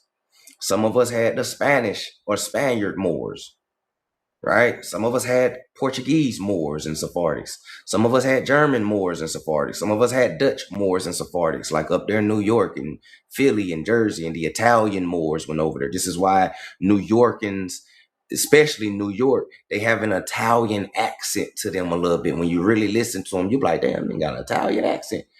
Italian Moors and Jews went over that motherfucker. And they've been there for a minute. They've been there before the white Italians came in Ellis Island. All right, that's where the white Italians got the swag from when they landed in New York. Right, Philly and all of that type of shit, right? Same ancestry. The only difference is that, okay, when we got separated during the exile, some of us went to France, some of us went to Germany, some of us was hiding in Africa and shit like that, in Mauritania and Mali and all, we know niggas was hiding, changing identities, changing names. Okay, we ain't Moors no more, nigga. We Protestants and Huguenots. Okay, hey, shit. I'm gonna go over here with the Ottoman Empire and I'm gonna be Muslim. But if y'all need me, still holler at me. I'm crypto Muslim. You feel me? We got you, big dog. Be safe. All right, I'm going to holler at you. Hey, what y'all going to be, man? We crypto Jews, but we going to go here to America and we going to hide amongst the Indians, all right? You know, we still got people over there. Hey, tell them that we going to be on our way. All right, fam, we got you. We going to go ahead and let these niggas know that y'all going to be on y'all way soon. We'll see y'all when y'all get there. Y'all be safe, man. These niggas out here persecuting us and setting us on fire and strange fruit. They doing all type of crazy shit to us, nigga. We got to separate real quick. They can't get us all at one place. And that's what the fuck happened. We all met up right here in goddamn America. And it's a fact. That's what it was. So, and no Hebrews versus Moors. They cousins. They never went against each other.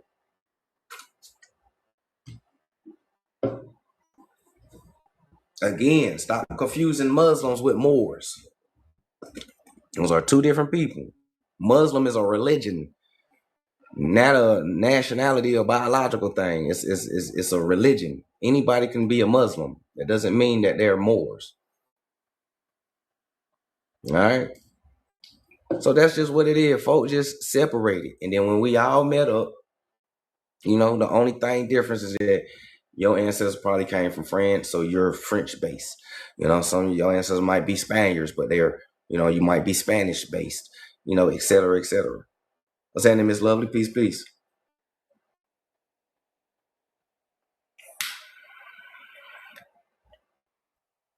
Anybody got any questions before we keep going though?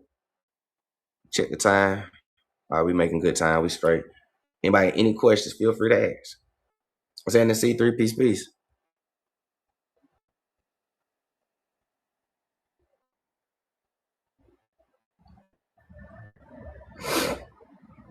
I've been smoking on that one joint for a long time. What's happening, Gus?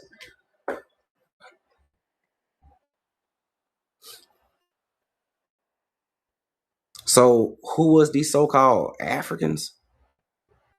They was Mauritanians, Moors, Blackamoors, right? So this whole time when we reading this definition of mulatto, right? And they saying black Moor, they're talking about Moors from Mauritania specifically. All right, the black Moor, right? The Mauritanians, right? The Berbers, the Tuaregs, right? Moor, the real Moors in history, not who people confuse these people to be. This would seem to imply that a mulatto could be the child of a North African and an Indian or non-North African, as well as a so-called Black African, which is the same thing as a Blackamoor, and a non-Black African, same thing as a Blackamoor, right? Thus burdening or broadening the concept. North Africa, right? North Africa, right? A different approach appears in the English and Portuguese dictionary in 1701. The English side does not have the term mulatto, while the Portuguese term is defined as that mixture between white and black, right? 1700 Portuguese. That's where you get your modern definition, right? White and black. English, black is translated as obscured and dark. Excuse me. As well as negro and petro. Okay? Descriptive terms. Start hiding the identity of the people, right? So Samuel Johnson in 1756 is the first English only dictionary marker to apparently link mulatto to black and white mixture. Okay. He states mulatto, Spanish, he begot between a white and black, right? In 1785, he states mulatto or mulat, French from mulus, right? One begat between white and a black as a mule between different species of animal. This is where you start getting the erasure. Peep game. Johnson's attitude may well reflect a change in usage and also a growing racism. This is why the definition changed. It was a growing racism. Before they ain't had no problem. Oh yeah, shit. That niggas a Moor and an Indian mixed. What about him? Oh yeah, he Irish and Indian. You know what I'm saying? Yeah, you know, Scottish and Indian. Oh yeah, he Moor in Ireland. You know what I'm saying? Niggas ain't got no problem. And all dark skinned niggas. Yeah.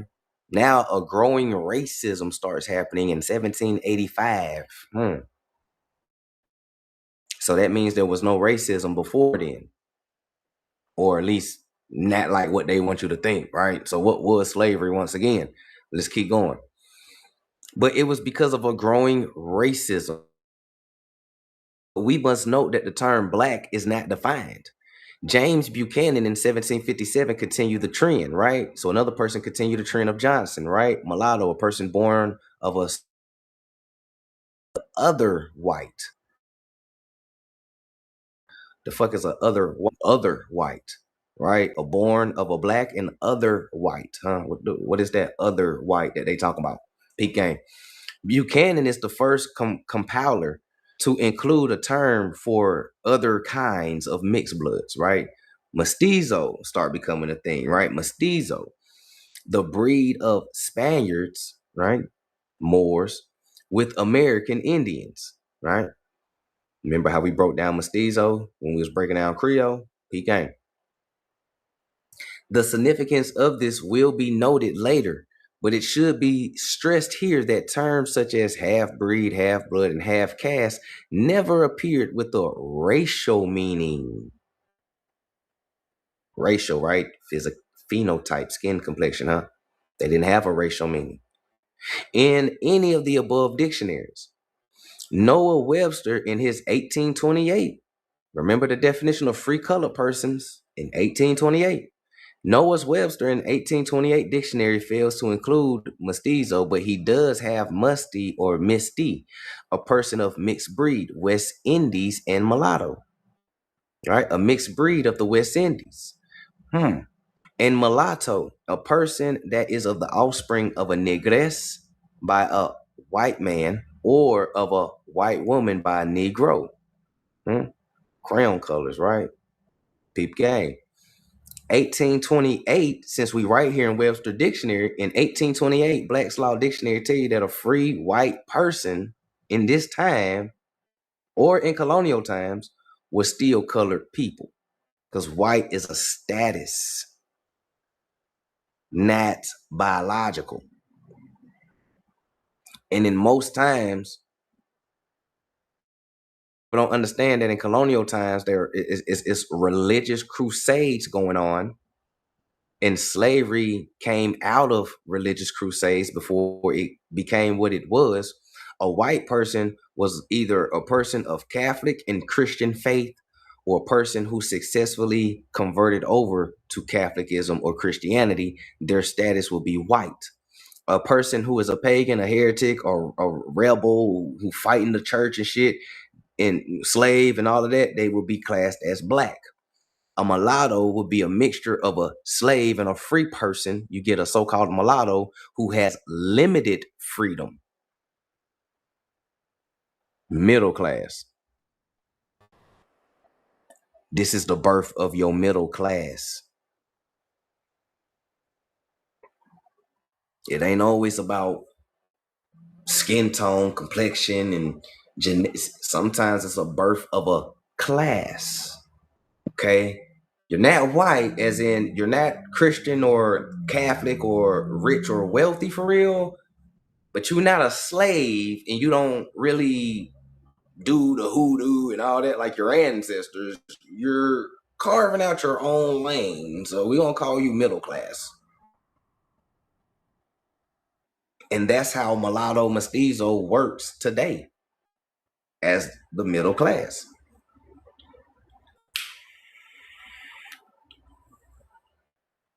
Big game. So, thus, we can see a rather clear pattern. First, the term mulatto is the only term available for referring to persons of mixed race, right? Race, not nationality or ethnicity, but skin complexion and phenotype appearance, right? Race. Until 1757.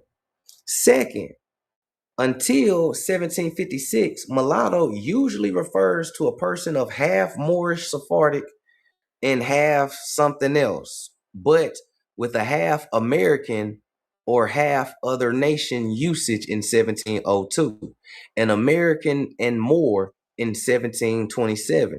After the 1750s, the half black, half white usage becomes dominant and replaces the half more, half other nation or American Indian pattern. It should be noted also that from the last at least 1741, the term mulatto is used to designate a certain type of land and soil. So a lot of times, or sometimes, mulatto ain't even about a person. It's about a land or soil. Sometimes described as black mold or red earth. Right? Black mold, MOULD, and red earth. Ain't that our complexions? From the soil, huh?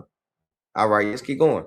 1789, right? 1789, or the red or mulatto lands in 1883. The red or mulatto lands. Who lands are these in 1883? This would tend to point to the direction of the term being used as a general marker from some shade of color. In 1933 edition of the Oxford English Dictionary follows that tendency in stating, quote, mulatto, hence one of mixed race, skin complexions, right? One who is the offspring of a European and a Negro. Remember who the European and the Negro is. Indian, Negro, European, Moor, Sephardic, right? All right. Also used loosely for any half-breed resembling a mulatto. This reflects a great deal of early usage cited by the OED, the Oxford English Dictionary, as when a British traveler speaks in 1789 of the mulattoes, or as they are called in the East Indies, half-caste. All right. Nonetheless, in 1940 dictionary tends to narrow the meaning somewhat. A mulatto is a person who is the offspring of a Negro and a white person, right? That's what they always say. And a Negro with some white blood, right? A Negro, right? An Indian with some white blood, right? What white blood are they talking about? Are you talking about like a lighter skinned Indian, lighter skinned Moor, or because we know that it didn't mean Caucasian for a long time. White didn't mean Caucasian for a long time. Them niggas was fighting to be white too. It was Slavs as well. That's another lie for another time, though. What white blood are they talking about? All right. It's a W, it's a lowercase w, so it's an adjective. So they're describing. So I would say a lighter skinned person. So distinguishing or designating persons of mixed Negro and white blood, right? Designating soils of a brownish color, right? Brownish color, right? Thus, gradually, the term comes to refer to persons of so-called mixed white European, right? White European and Black Moorish ancestry, regardless of the exact degree of mixture, regardless of the degree of mixture, you're still going to be called a mulatto in 1940. In 1940, it just started meaning white European, Black Moor, or Black African ancestry. 1940. A very specific time right there, right? A lot was going on in 1940. This usage is, however, not always the one actually used in legislative bodies in the courts, as well be analyzed below. It should be noted that it is very likely that from the beginning of the English use of the term mulatto to refer to a wide range of brown mixed bloods, right? Wide range, especially since the precise ancestry of most mixed brown bloods could not be known. So a lot of times in courts and legislatives, you will call them mulatto because they simply don't know your ancestry, and you look brown and mixed to them. So we're gonna call you a mulatto. And this such usage is reflected in Blunt's 1656 definition, one that is of a mongrel complexion. Peep gang. What's saying that, Sonny? Peace, peace. Was crazy growing up. My mother, a business owner, did not want me to date boys from warrior groups. Shit, that's crazy. Maybe a white means pure bloodline. Could be. Right? White and black was used in various ways. That's why they said that, it's white and black is a broad term to be using when you talk about a person's identity.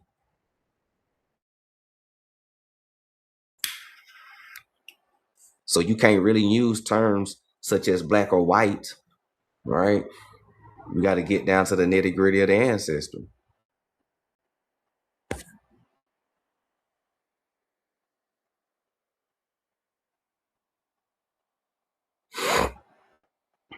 All right. So now just put a little pin in that real quick, because I want to save some for later on today. Recap weekends. So now let's jump to this book real quick, because this was happening at the same time, right? Because we read it from colonial times, 1600s, 1700s, and et cetera, right? This also was happening on the other side of the West Coast, right? We was reading about East Coast things. Now let's take it to out West, what was happening simultaneously, right? You get into Asian slaves in colonial Mexico, from Chinos to Indians. Now, before we get into this, if you're new to my page and you're new to my live and you still hanging and rocking with us, this do not mean what you think it mean. And trust me, I know what you're thinking. This do not mean Chinese people are becoming Indians and poof, Native Americans are lying and they're really Chinese. This is not what this book is stating. Even though it do states that in some pages, but this is not what this book is solely about.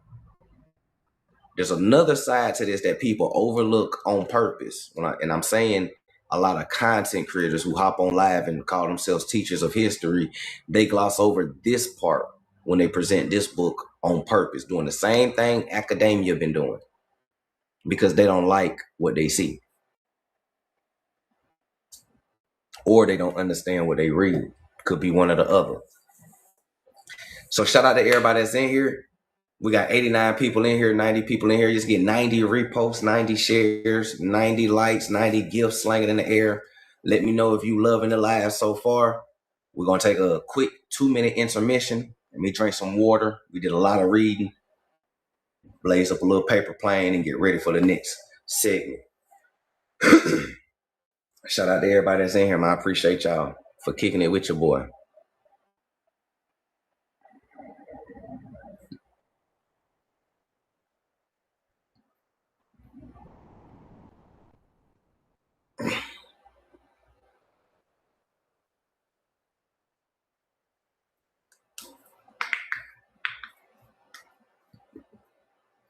Ooh, excuse me. Oh shit, while I'm on live, let me charge up my daughter's Nintendo Switch before she cuss me out when I pick her up. You keep forgetting to charge my Nintendo Switch, Dad. She be cussing me out when I forget to charge this. She be want to ride and play and shit. I'm like, my bad, baby. Shit, I don't be thinking about games and shit like that no more. She be letting me have it in the back seat. Oh shit. Put a charge up real quick while we taking a quick intermission.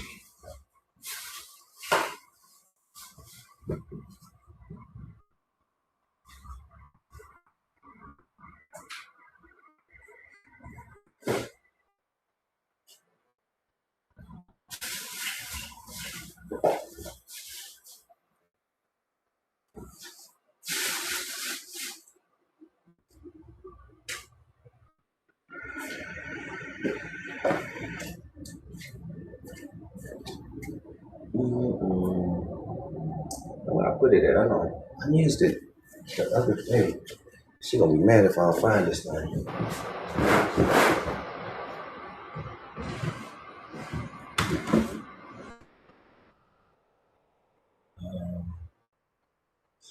One of my chargers. This is I find hers.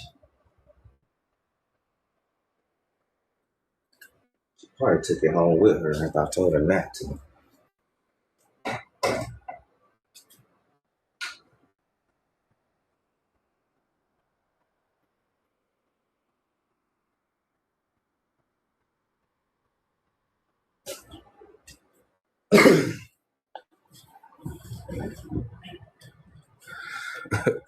Shout out to everybody that's in here, man. I appreciate y'all. What's happening?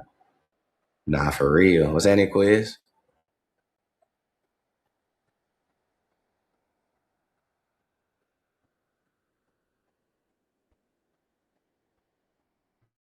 Appreciate the gifts, y'all. I've been traveling around Europe as an American, and I seen our family ancestors and castles. Yeah. They there. Shit cooling, man. Appreciate the gifts, y'all. Shit cooling. So, Asian slaves in colonial America.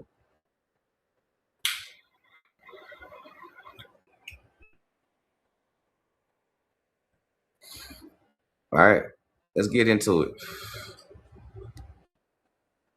So, in the introduction, right, we read during the late 16th century, right? Late 16th century, right? 1700s, right? The late 1700s. My bad, not 1700s. I'm tripping. Yeah, 16th century, not 1500s. Yeah, 1500s. My bad, y'all. During the late 1500s or the 17th century, countless slaves from culturally diverse community in the Indian subcontinent in Southeast Asia journeyed to Mexico on the ships of the Manila Galleon. Okay. On arrival in Mexico, slave owners and Spanish officials grouped them together, overlooked their social and linguistic differences, and categorized them all as chinos. All right. So it wasn't just about Chinese people. It was about what? Countless slaves from culturally diverse communities in the Indian subcontinent in Southeast Asia being lumped up together as chinos. In time, chinos came to be treated under the law as Indians, the term for all indigenous peoples of Spain's colonies, and became indigenous vessels of the Spanish crown after 1672. The implications of this legal change were enormous. As Indians rather than Chinos, they could no longer be held as slaves. This book tracks Chino's complex journey from the slave market to the Manila to the streets of Mexico City, and from bondage to liberty. The story of Chino slaves transpired during the 17th century in the expensive context of Spanish Empire. Their experience points to the interconnectedness of Spain's colonies and the reach of the crowns, which brought people together from so-called Africa. Remember what Africa is in the 1600s, right? Mauritania, the northern part of that continent, Iberia and all of that, right? People came. The Americas and Asia. But then we just got done reading with the mulattoes. Okay. And Europe in a historically unprecedented way. The book examines Chino's story in this broad framework, emphasizing that the history of coercions, all right, of course, labor, right, is necessarily connected to colonial expansion and forced globally migration. By placing Chinos in this larger narrative, the study challenges some assumptions about the uniformity of the slave experience in the Americas, especially in Mexico. All right. The Spanish crown dedicated a legal status of people living in the colonies, but the sprawling empire also allowed for contingencies and individual agencies. Chinos employed marriage strategies to gain some mediocre of personal freedom in their everyday lives. A great many of them, in fact, worked tenuously to regain their natural liberties, be it by accessing capital for self-purchase, taking their masters to court and claiming illegal enslavement. Right? We read that before. The Indians, the American Indians, did the same thing. They was taking their masters to court, suing them. I ain't no slave.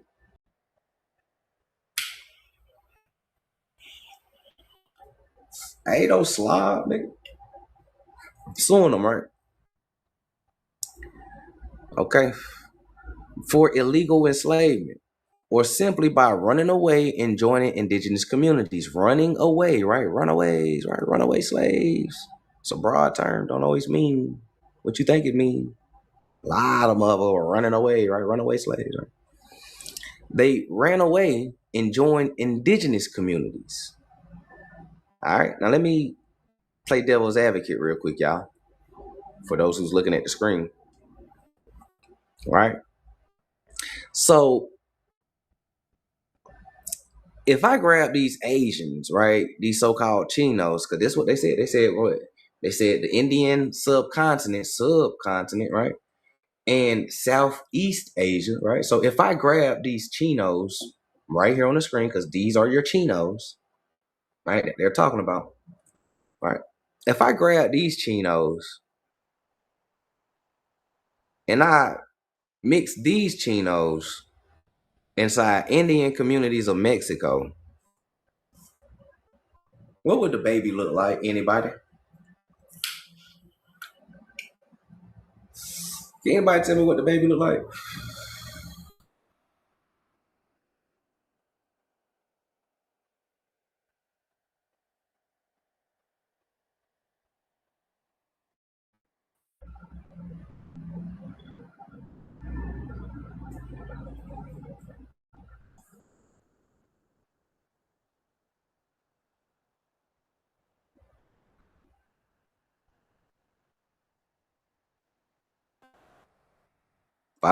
If I grab Chino slaves, matter of fact, let me show you a caste system from that time. Let me show y'all a caste system from that time. Which one is the Chino? This is from the caste system of the Spanish colony. Which one is the Chino? Do y'all know?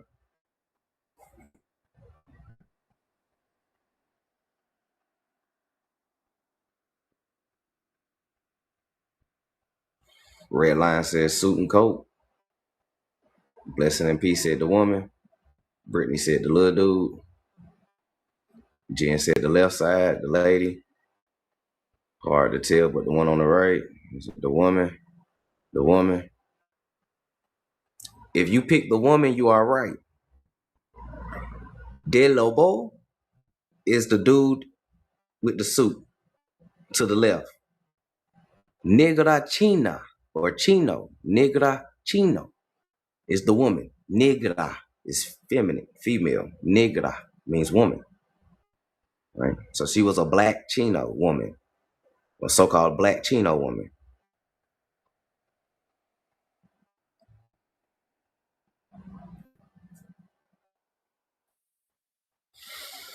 Here's another one. Here's another cast of picture from Spanish times. De Chino, India, Canbulo. Which one's the Chino? I'm saying this Swarthy Grand Risings fan. Which one's the Chino?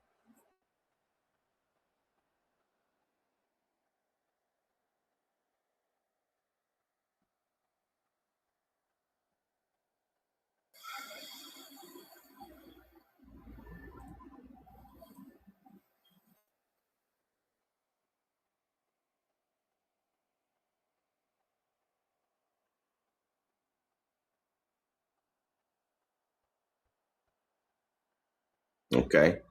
So the Chino, you could say all three, but the Chino is the man. The woman is the Indian. The Chino, the man. India, the Indian is the woman. Now, what is the baby?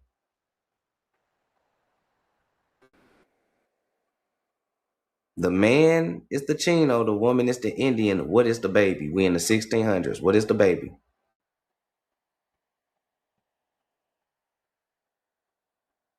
What is the baby considered?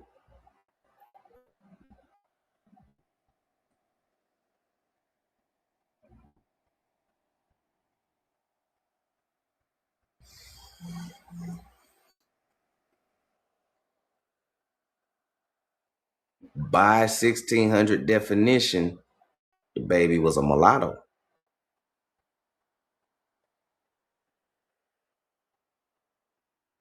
Right? Remember the definition? A mulatto, 1600s. Either a Moor father or Indian father, or a Moor mother or an Indian mother, and one whose father is of another country. The Chino technically would be from another country. The mother is the Indian. The child is a mulatto. Mestizo didn't come till later on.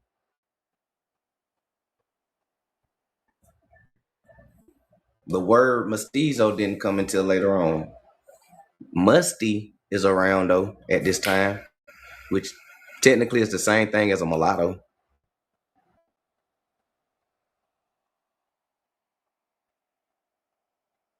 Uh-huh.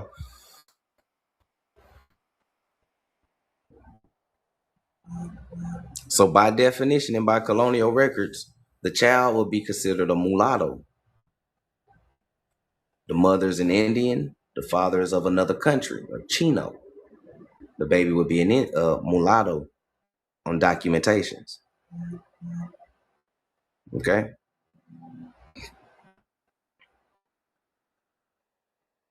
And when we talking about these Asians, understand that we talking about Southeast Asians in the so-called India subcontinent.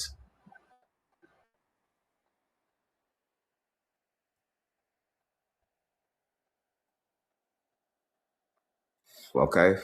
And then sometimes when they talking about Chinese, right? Because don't get it twisted.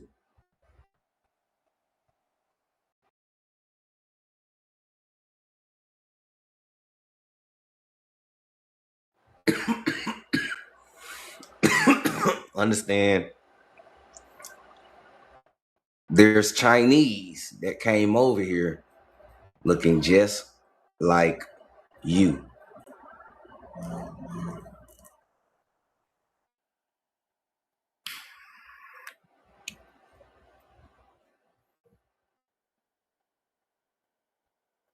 I told the lady I wasn't mulatto, but she insisted. It was probably because you either light skinned.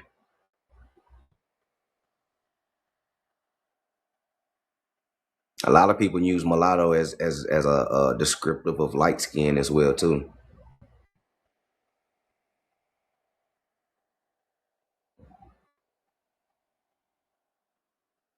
All right. So now why I'm telling you this is because of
all right. Because of this right here too. That's another reason why I'm showing y'all that melanated Asian person. Because during the same time, during around Ellis Island times, they were still coming in and they were still being put inside so-called black communities. All right. So in the Morning Examiner in Bartlesville, Oklahoma, Tuesday, November 11th, 1927, page 1, they tell you the Chinos, right, must go to Negro schools. Indigenous born Chinese were barred from white schools. And I wonder why those indigenous born Chinese was barred from so-called white schools. Maybe because they look a little you feel me? Community that resemble sometimes your slanted eyes didn't come from Indian Americans. Sometimes your slanted eyes came because your great-great-grandmama, who was probably listed as a Negro, colored, or mulatto, really came from China, indigenously. Never know. Never know. Remember, they burnt a lot of records on purpose for a reason. All right? They burnt a lot of papers on purpose for a reason. Okay? So I like playing devil's advocate because I like getting my people to think broadly. Just as easy as you can call a Native American or Asian, a person can call you the same thing. Because how well do you really know? From Chinos to Indians, right? It didn't just happen in Mexico. Mexico was the import. That's where everybody was getting off at. And from Mexico, they spread it from there. Some went to San Francisco and Cali. Some went to Louisiana and Mississippi. Some went to Chicago and St. Louis and shit. Some went to Florida and Georgia even. You know, they went as far as that. You know, for the most part, majority of them stayed in Mexico. Some of them went down into South America, right? They went down to the Yucatan and South America and West Indies. And some of them went back home to the East Indies. You know what I'm saying? Like, peep game. Gotta think simultaneously because this shit was happening simultaneously. Same time frame as we just got done reading with the Moors and the Indians and the West Indies and the Eastern Seaboard and what's going on over there and the mixtures and iron, all that coming on. Then we going over here to the West Coast, putting it together, same time frame. So this shit happening simultaneous. Boop, boop, boop, boop, boop. Why they never told you history like this instead of just, okay, black people, slaves, Abraham Lincoln, Martin Luther King, Obama, nigga, freedom. Hold on, goddamn, whoa. Black history, power to the people. Now, moving on with stocks and the new iPhone. Goddamn. Now you understand why. Because they can't tell your history without telling the truth. For real. They can't tell your history without telling the truth. So they give you some bullshit. Hey, they give you some bullshit. You know, the black slaves, Abraham Lincoln, Martin Luther King, Malcolm X, Obama, nigga. It was deeper than that. Oh my God. Why must we always focus on slavery? Can we just move on? No. Nah, man, but I'm just saying, bro, it's deeper than that. And it go for it. Oh my God, the victim mentality. That sounds like a motherfucker that's hiding some shit. That sounds like a motherfucker that's hiding something, that knows something that you are not supposed to know. That's why they do that.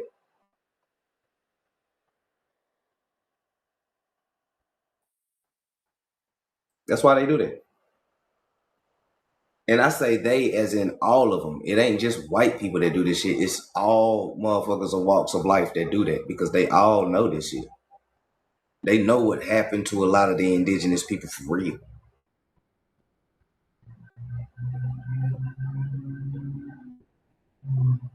All right.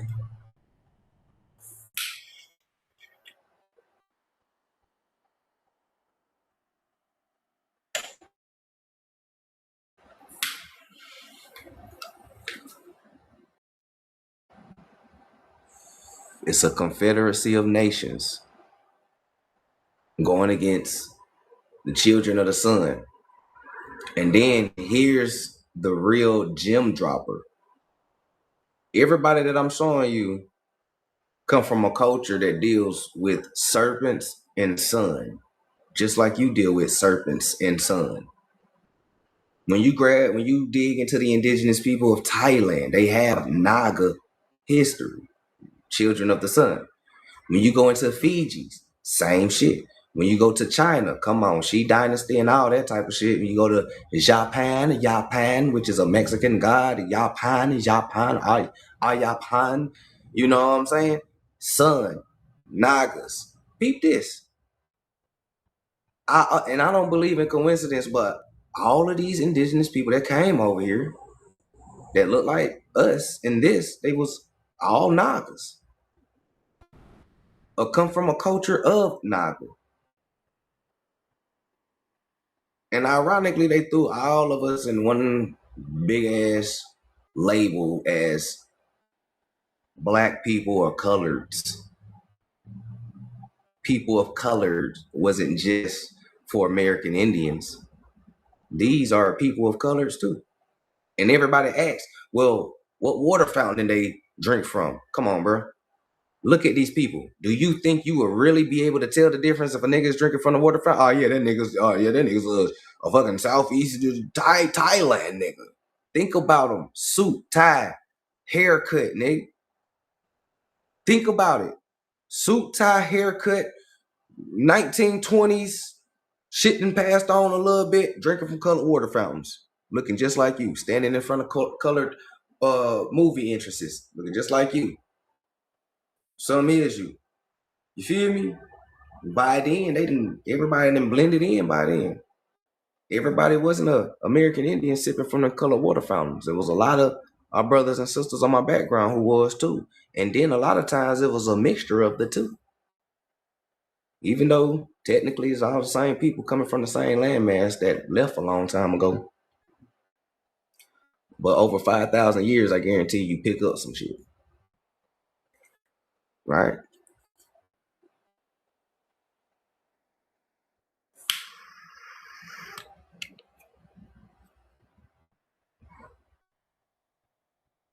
Right?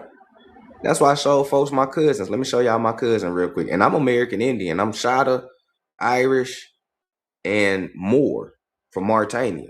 Everybody seen my genealogical records. Let me show you one of my first cousins real quick.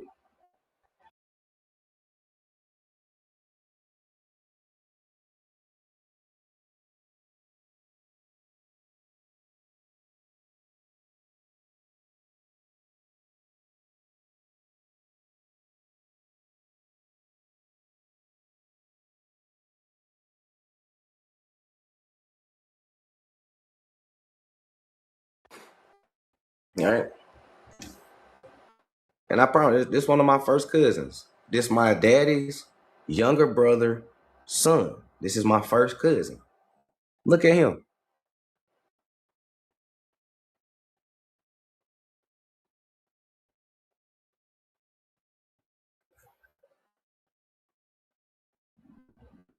My first cousin. My daddy's side are Geechee, Irish. The Moors on my mama's side. My daddy's side is Geechee, Irish, and a little bit of Seminole. Or, Yamasee, if you want to say that, from Florida.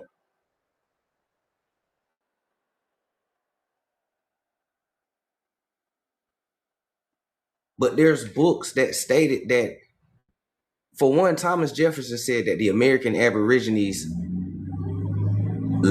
some of us left America and went to Asia and became the Asian Aborigines with the Shi Dynasty and all of this, right? So some of them are us. They just left a long time ago, like the Moors and a lot of other people from the East Coast, right? The children of Mu. These would be the children of Mu. The Atlanteans is the East Coast. Some of us on the East Coast during the deluge left, went to Europe. The Blackamoors went to Ireland, Druids and Pygmies, etc., etc. Went to North Africa, Mauritanians, Berbers, to that, you know what I'm saying, etc., etc., etc., right?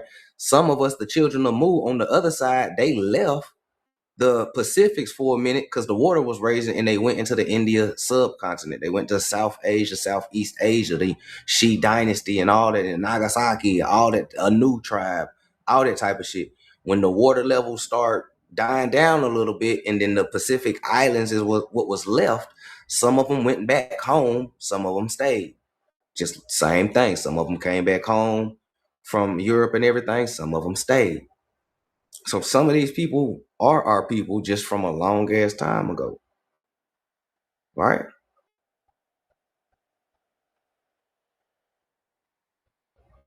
You see what I'm saying? That's my first cousin.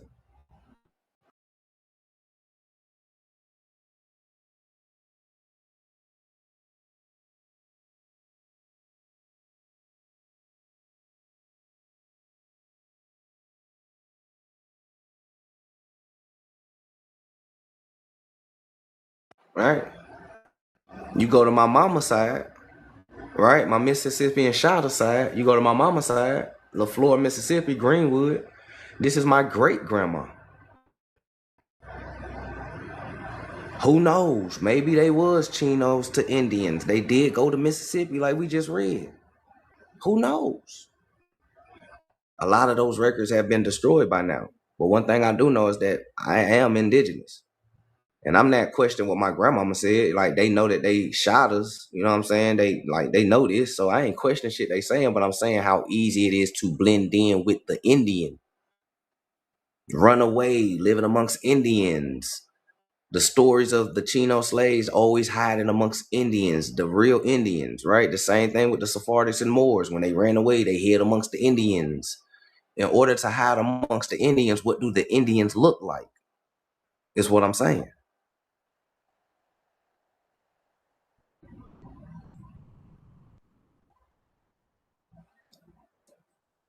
You said y'all American Indian now. I've been American Indian. They gotta look similar, right? Facts. They gotta look similar. The easiest way to hide is in plain sight, right, BP?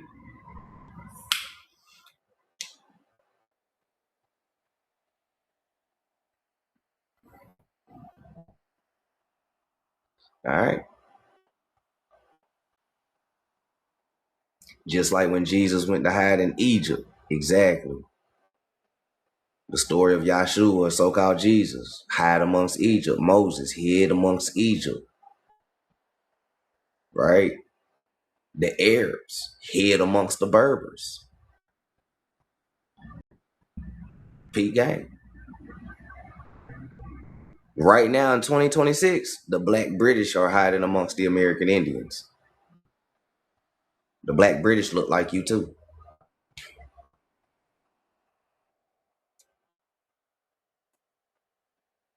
Exactly. They lost their identity. I wouldn't say they lost their identity in our gene pool.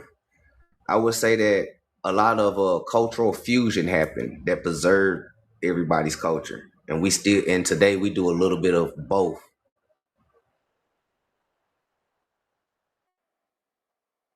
Yeah, Idris Elba, 21 Savage, Slick Rick, Delroy Lindo. You know what I'm saying? All of these are Black British hiding amongst you. They look just like you. They're indigenous British or Britons. They look just like you.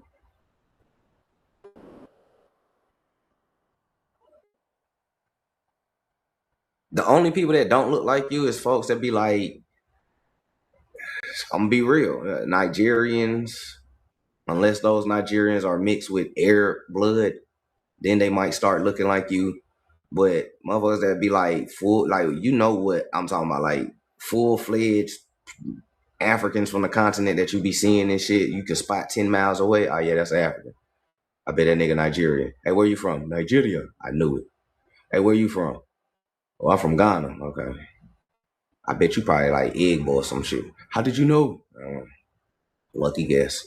You know what I'm saying? Like we do this shit all the time. They do it too. They know the difference between us too. The right African will tell you that you ain't African, and he ain't lying. You are not African. Yeah, you right. I ain't. Technically, colonial times, I'm a different type of African. I'm Sephardic and Moor. You know, I'm high ranking, nigga. You feel me? It's a difference, right? It's a difference.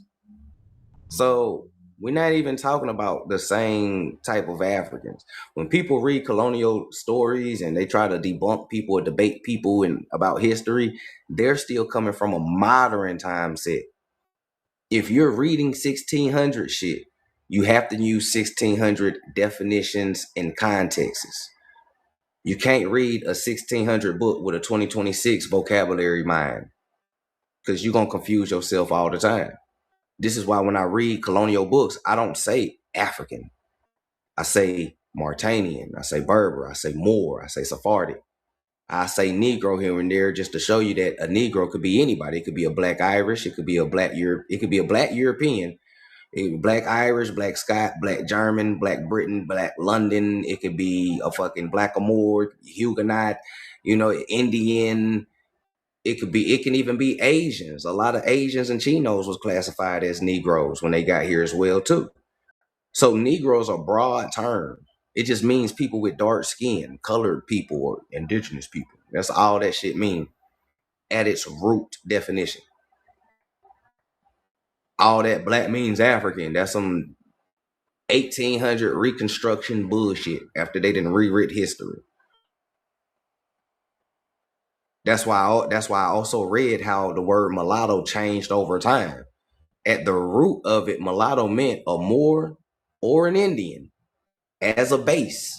ancestry who mixes with someone of another country or nation creates a mulatto. So that could be an Indian man and an Irish woman. It could be a Moorish man and a Scottish woman. You know what I'm saying? Et cetera, et cetera. It could be a Huguenot man and an Indian in Louisiana. It could be whatever. And that's what it was from 1500s all the way up until like 1756.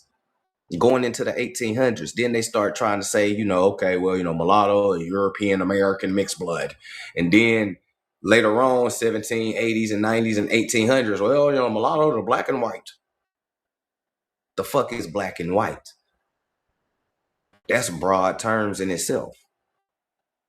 You see what I'm saying? All of this is just different stages of erasure and ethnocide of identity. Not just amongst the Indian, but the Sephardic, the Moor, the Black Irish, the melanated Germans, you know what I'm saying? Any indigenous person that came to America, you was getting ethnocided, point blank, period. The land of ethnocide, nigga.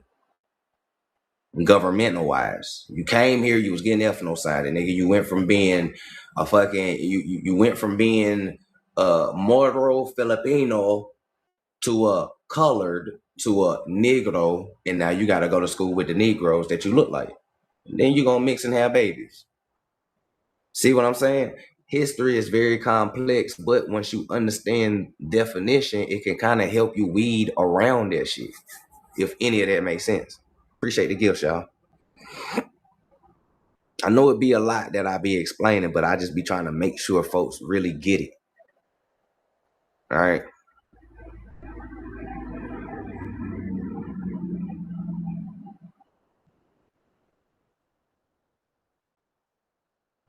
You said we Bantus knew about Americas before any fight whites knew. Yeah. I mean, some of y'all do know. Some of y'all ain't even really African. Some of y'all migrated into Africa. And y'all just been there since 1100 AD type shit.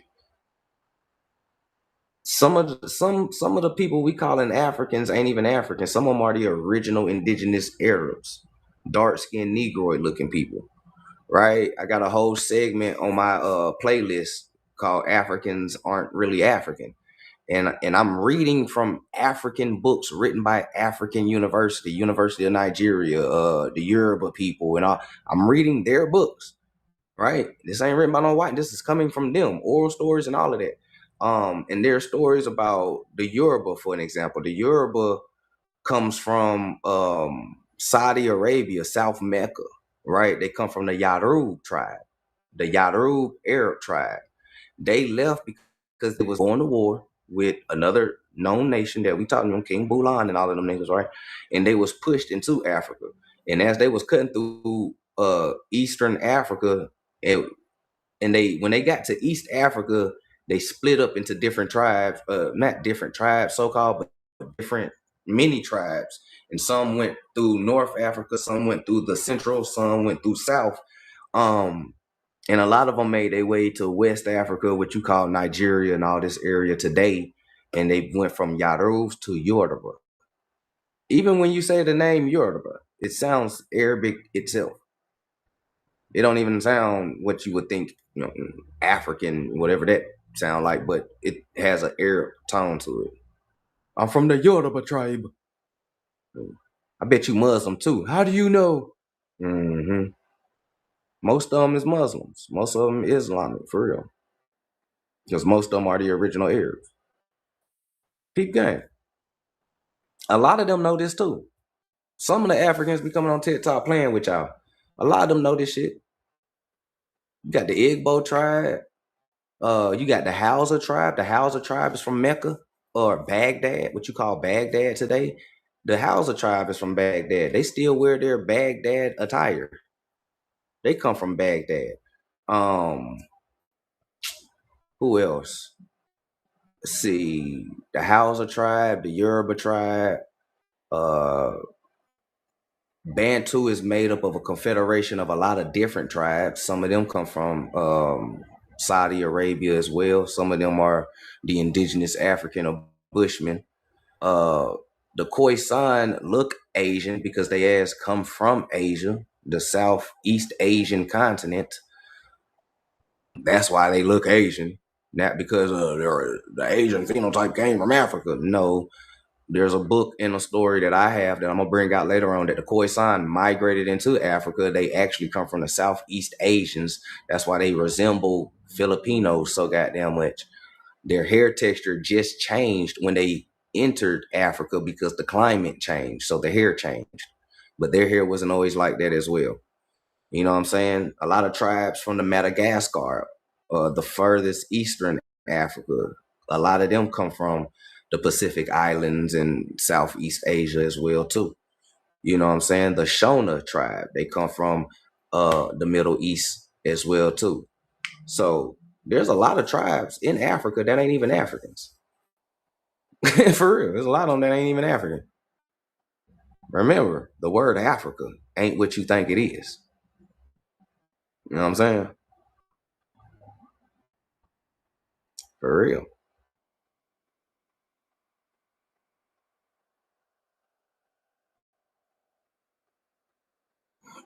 Mm-hmm. You said where the Igbos come from? A lot of them come from the Middle East. Saudi Arabia. A lot of them come from Saudi Arabia. Some of them come from Hindustan. Some of them are the original Hindus. But most of them come from Saudi Arabia and the Middle East. They got pushed into Africa, with King Bulan, Chazars, and all that. Creator Israel, all that other bullshit. Yeah, so a lot of them just got pushed there. That's why most of their history start in the 1100s.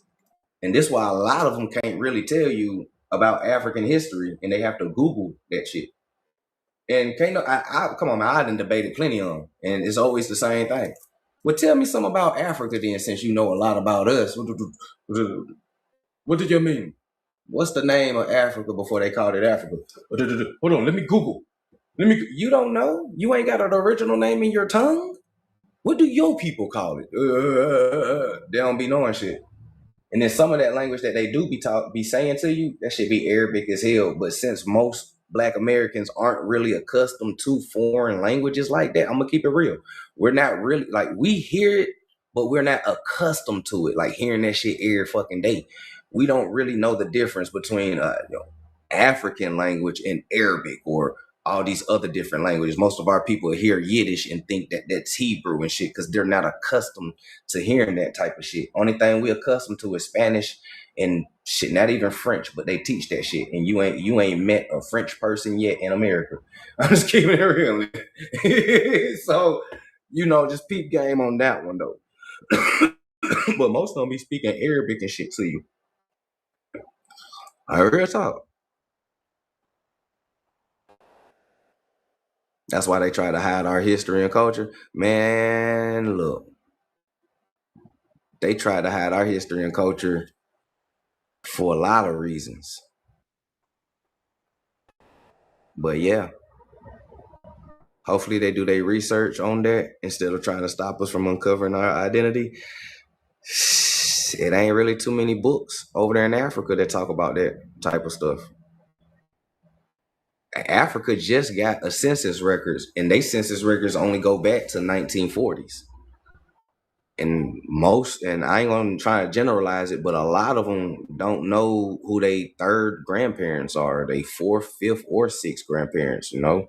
Some of them barely know the great grandmama in them if they lucky.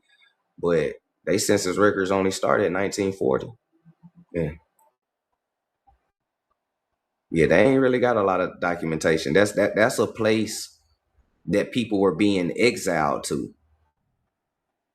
Honestly, it's not really like that was an exile island.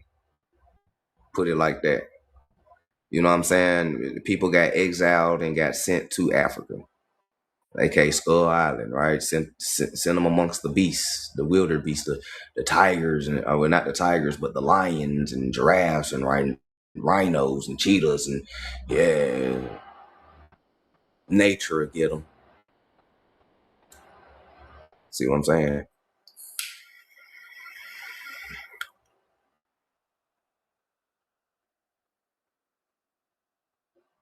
He said, we even from a land that's under the water, the Pacific Ocean. Yeah, Mu. The Pacific Islands are the remnants of Mu. That's why I don't know why people don't really accept that story when the Pacific Islanders got a whole oral tradition about it, which is really connected to Queen Mu and shit. Like they'll tell you an oral story. You can get the book called Queen Mu and the Egyptian Sphinx. It all correlates with each other. And the Pacific Islands are the remnants, and not just the Pacific Islands, but when you start getting into Southeast Asia and all of that was connected by one big ass continent called Mu. Atlantis is still here, right? America, the mainland is Atlantis, right? Parts of Atlantis sunk, which is but America is Atlantis.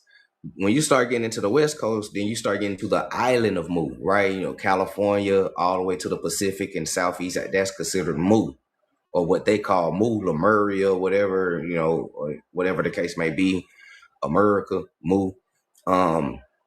So this is what creates India superior, right? This what created India superior.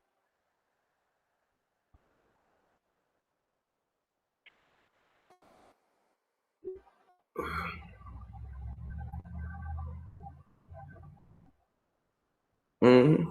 A Modaru, yeah.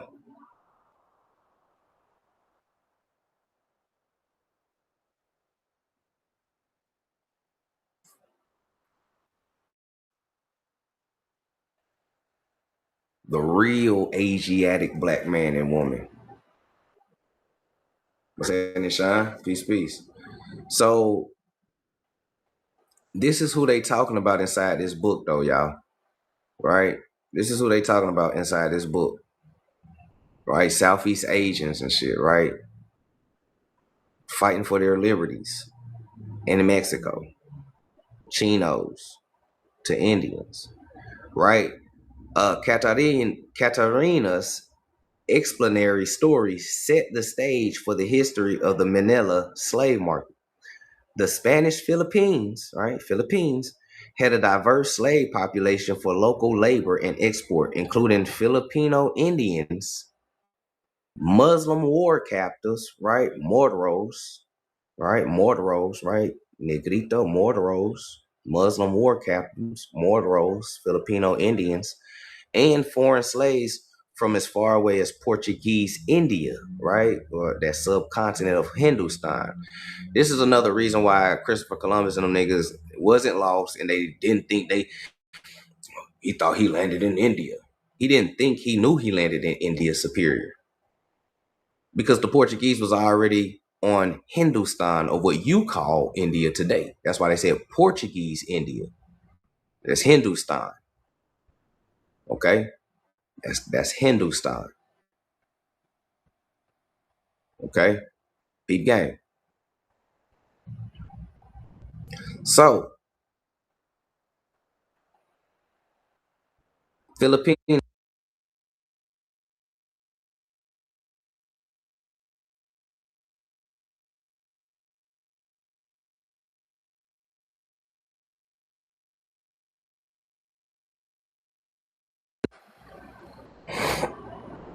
You know, I love Uncle Sam cartoon comics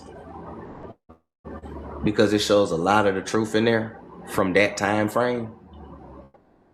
When you look at Uncle Sam colonial pictures, right? A lot of it is called the white man's burden. If y'all want to be specific, it is called the white man's burden, right? Go research the white man's burden. Uncle Sam colonial cartoons. It'll tell you exactly who he was grabbing. They literally tell you exactly who he was grabbing.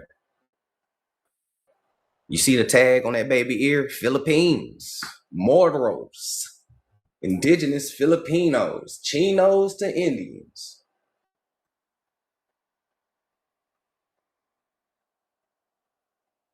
And there's magazines of Filipinos in zoot suits and shit. Negroid, so-called Negrito Filipinos in zoot suits. There's a newspaper article. They draw them just like they draw us. Peep game. I ain't saying that they made this shit. I'm just saying that they came over here and they adopted the customs, because that's what's also inside the books. When they ran away with the Indians, they adopted the customs of the Indians. And who is the Indians? If these people wearing suits and rapping and making music and all this other shit, and they blending in with it, put it together, y'all. Put it together. You said, quick question, Kimfo. I saw a census that someone went from Octoroon to Caucasian. What that mean? Meaning that he probably was just a white passing Caucasian person. Like he was an octoroon, a white passing octoroon, that he was white passing enough that he was Caucasian. Mm-hmm. That's all that means. He a white passing Caucasian person.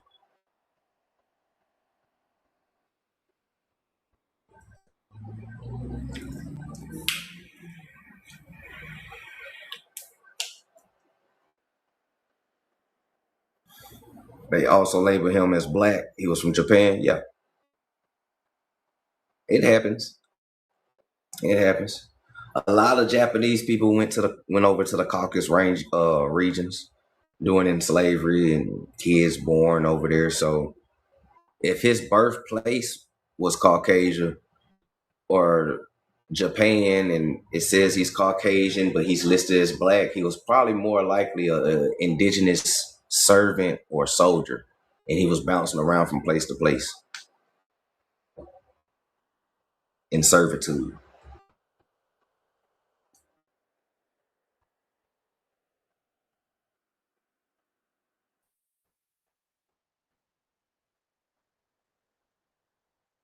Mm-hmm. He ended in Hawaii, from Chinos to Indians.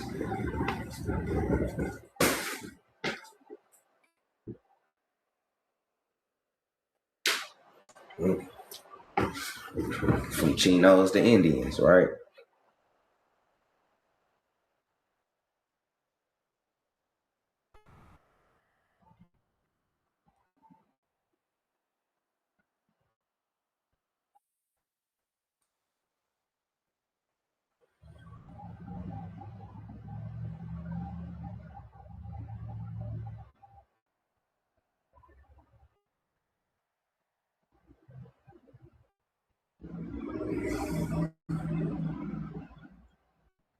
So if these Filipinos was running away into indigenous communities, hiding amongst the Indians, what do the Indians look like if this is what the Philippines look like? You said what that tag said? It reads Philippines. Philippines with examination of Dewey.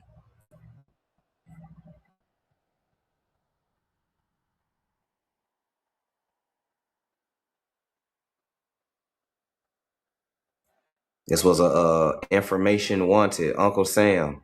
Now that I've got it, what am I gonna do with it? That's what it's that's what it's called at the bottom. Uncle Sam's saying, "Now that I got it, what am I gonna do with it?" They dropped all the indigenous people on America. The white man's burden. It's y'all burden now, all the indigenous people. Real shit. It's called the white man's burden. Go read that shit. That's literally what to do. They dropped all the indigenous people, real indigenous people, Negroes, Negroid, niggity, us, right? Our cousins and brothers and sisters and shit, not us. They dropped us all off over here in America and called it as the white man's burden. Now it's you guys' problem now.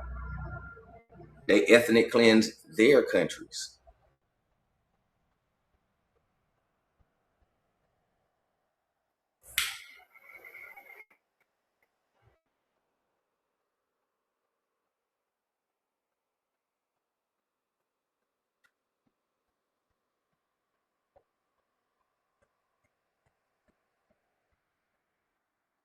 Exile of the Sephardics and Moors. Remember, I've always taught y'all Moors have multiple definitions. When you say the exile of Moors, you're talking about Mauritanians, Berbers, Tuaregs, those that's connected to the Sephardics for sure, yes. But you're also talking about dark-skinned individuals as well, indigenous people. because we know that indigenous people are also called Moors because of dark skin and indigeneity, right? And Negro. So when they say the exile of Sephardics and Moors, they're not just talking about Berbers, they're not just talking about Muslims, but they're talking about all indigenous people with dark skin. We're going to try and get rid of all of them, right? The undesirables. Dark skinned indigenous would be undesirables to these white Catholics, Christian, Holy Roman Empire people who's taking control now. Block Your Mental started in Europe and it came to America after a while. But the problem is you sent all the indigenous people here, so Block Your Mental won't necessarily work over here.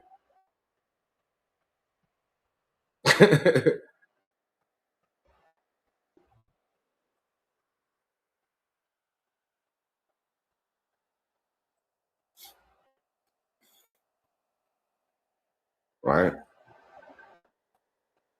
So peak game. That's why a lot of us got these phenotypes inside of our family tree. We go to a family reunion. We got people in our family that look like Negrito women or men. We have family members that look like Philippines and Thailand Aboriginals, especially the one on the left. The one on the left look like a badass kid from the hood. Man, look. I ain't trying to say that to make it seem bad, but I'm just saying, man, inside our community, bro, I talk about these niggas be always in fights and shit. Got silver teeth in their mouth. You know what I mean? You know, man, stop playing. Nigga. Hey, it's some of y'all cousins, nigga. These be some of y'all cousins, nigga. Shit. Little Taiwan in them, Daishan, little, little Day in them, man. You know what I'm saying? I got them in my family. Look just like us, though. When you go look at a family reunion picture, look at your family as a whole, just like I just showed you my first cousin. You will see all what they call Asiatic phenotypes, all the way down to the American Indian Big Mama that we all have. The one on the left look like someone I know. Yeah, look, the one on the left look like someone my cousin and shit. Button nose and everything. All right. These was also your colored people as well. That was amongst the Indian. And when you're talking about certain essays and Hispanics, these are also the so-called black grandmamas inside the closet as well. All right, the so-called black grandmamas ain't always just American Indians or Moors or Sephardics, Chinos to Indians. It goes for them too. It goes for them too. You'll be surprised how deeply we share history once we can remove the racism and colorism.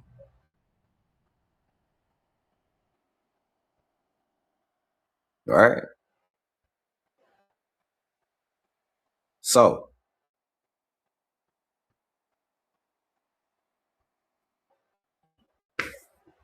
weekend recap.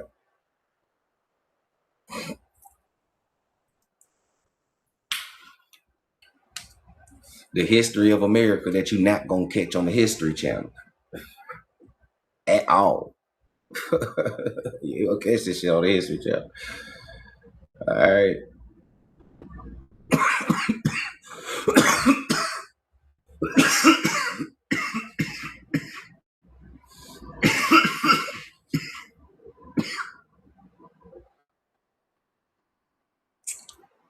You said a lot of them actually know more than they let on to. Yeah, I know that.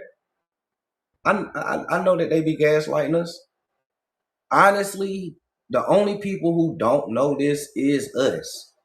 That's what I wholeheartedly believe. I've been on this journey for 12 years, dog. You know what I'm saying? Before TikTok, I was on Facebook with it and YouTube a little bit, but mainly Facebook. But I've been reading and researching for like 12 years. My dad told me stories growing up because he fought in the Vietnam War. You know, he was a Marines. He was a gunner sergeant in the Marines. He fought in Vietnam at 18 years old. He told me stories about like real shit, word from word. My daddy used to tell me, he was like, man, when I got sent to Vietnam, I'm thinking we about to go fight some Bruce Lee looking niggas. I was like, for real? He was like, yeah. I was like, what they look like? He said, them niggas look like us. He's like, I got off the helicopter, and when we landed, them niggas had afros and shit looking just like us. And they was cool. They ain't had no problem with us. It was the YT people that they, you know what I'm saying? Like, they knew too.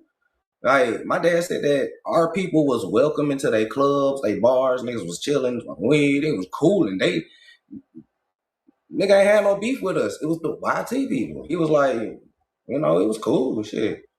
You know, it was like family when we went over there. And I was like, damn, that's crazy. It was like, and that's not the only place.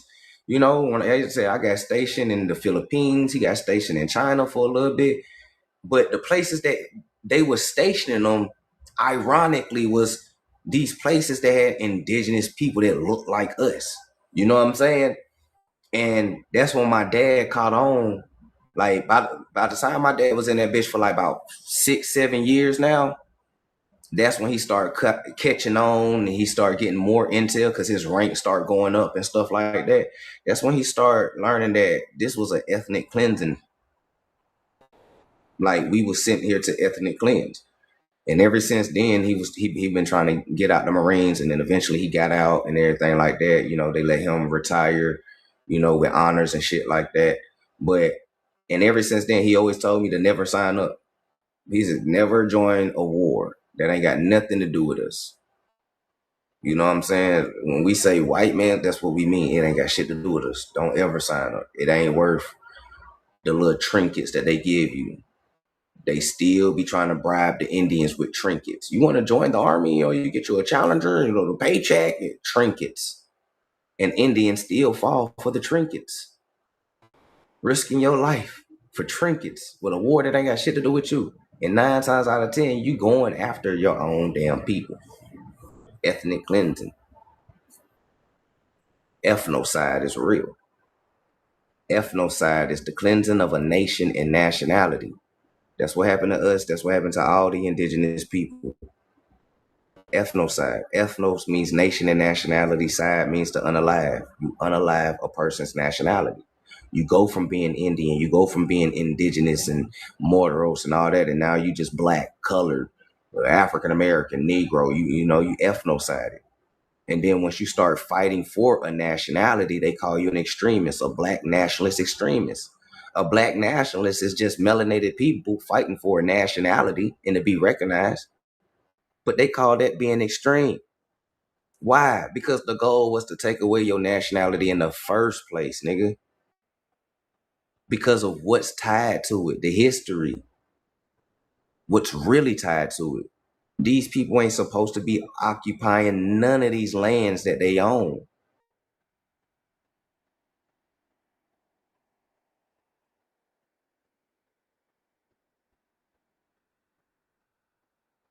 I don't care about being recognized by the same people that ethnocide me. They know who the fuck we is.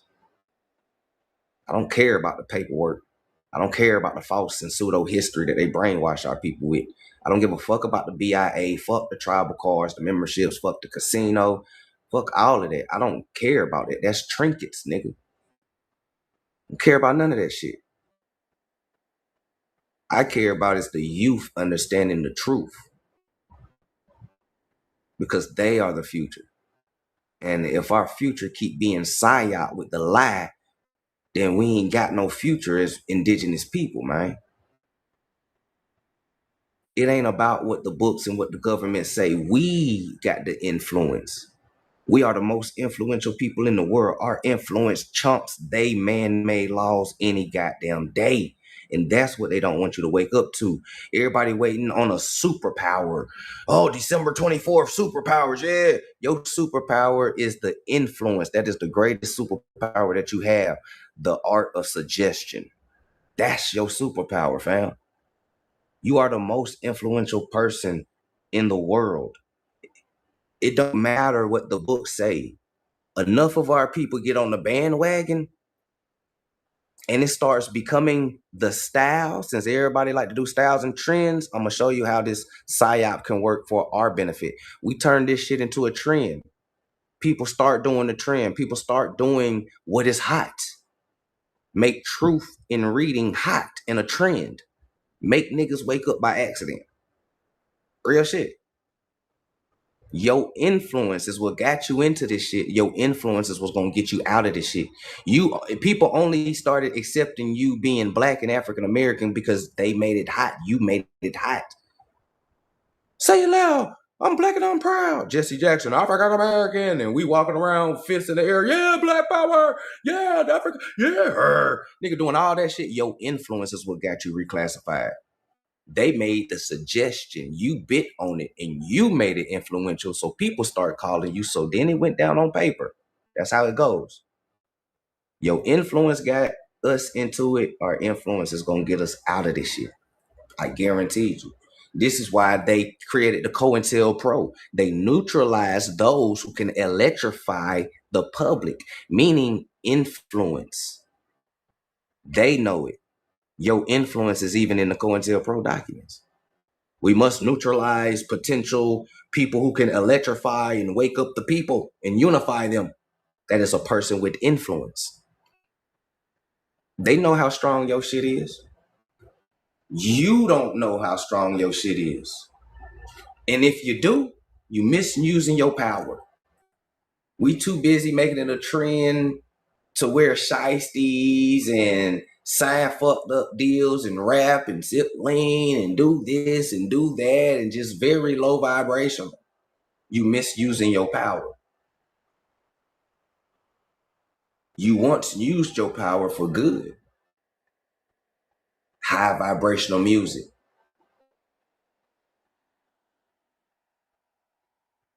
High vibrational morals, characters. Hold the door open. Yes, ma'am. No, ma'am. Respect your brother. Respect your neighborhood. Don't litter on the ground. Pick that up, put it in the trash. It's right there, nigga. Influence. They took your influence and started using it against you. Understand that.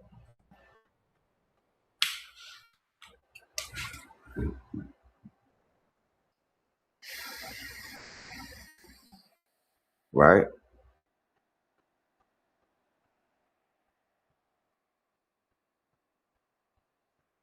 Yeah. Social media is the biggest psyop. Silent weapons for quiet war. Social media is one of those weapons. You can use it for good, you can use it for bad, but understand working against the algorithm in the machine. Everything we make, everything we drop, you know how that go. Those people gentrify it and they get paid from TikTok from what we create. That's the age-old story. They get paid off of the shit we create. Because there's plenty content creators, even myself, we don't get paid for shit that we do. And a lot of us is in the content creator program. Well, a lot of us don't get paid for shit. Videos go viral, nigga give you 50 cents, 25 cents. You know what I'm saying? But the other side, the white side of TikTok, they copy the same shit we do, go viral, and these niggas retiring off TikTok, they get bans, all that type of shit, bro. Peep game. They sit back, watch what's hot, grab what's hot, get rich from it, while you still, goddamn. So being a content creator is no different than being a rapper who signed a 360 deal. That's why I tell people, I look at this shit like music. If you want the real, you got to come to the underground. I am in the underground of TikTok. I've been shadow banned since day one, nigga. If you made it to my live and you just been scrolling, it was meant for you to see me because I am one of TikTok's most shadow bans. Trust me. You feel me? Just the underground. If you want that real music, you got to come to the underground always. That mainstream shit is bullshit.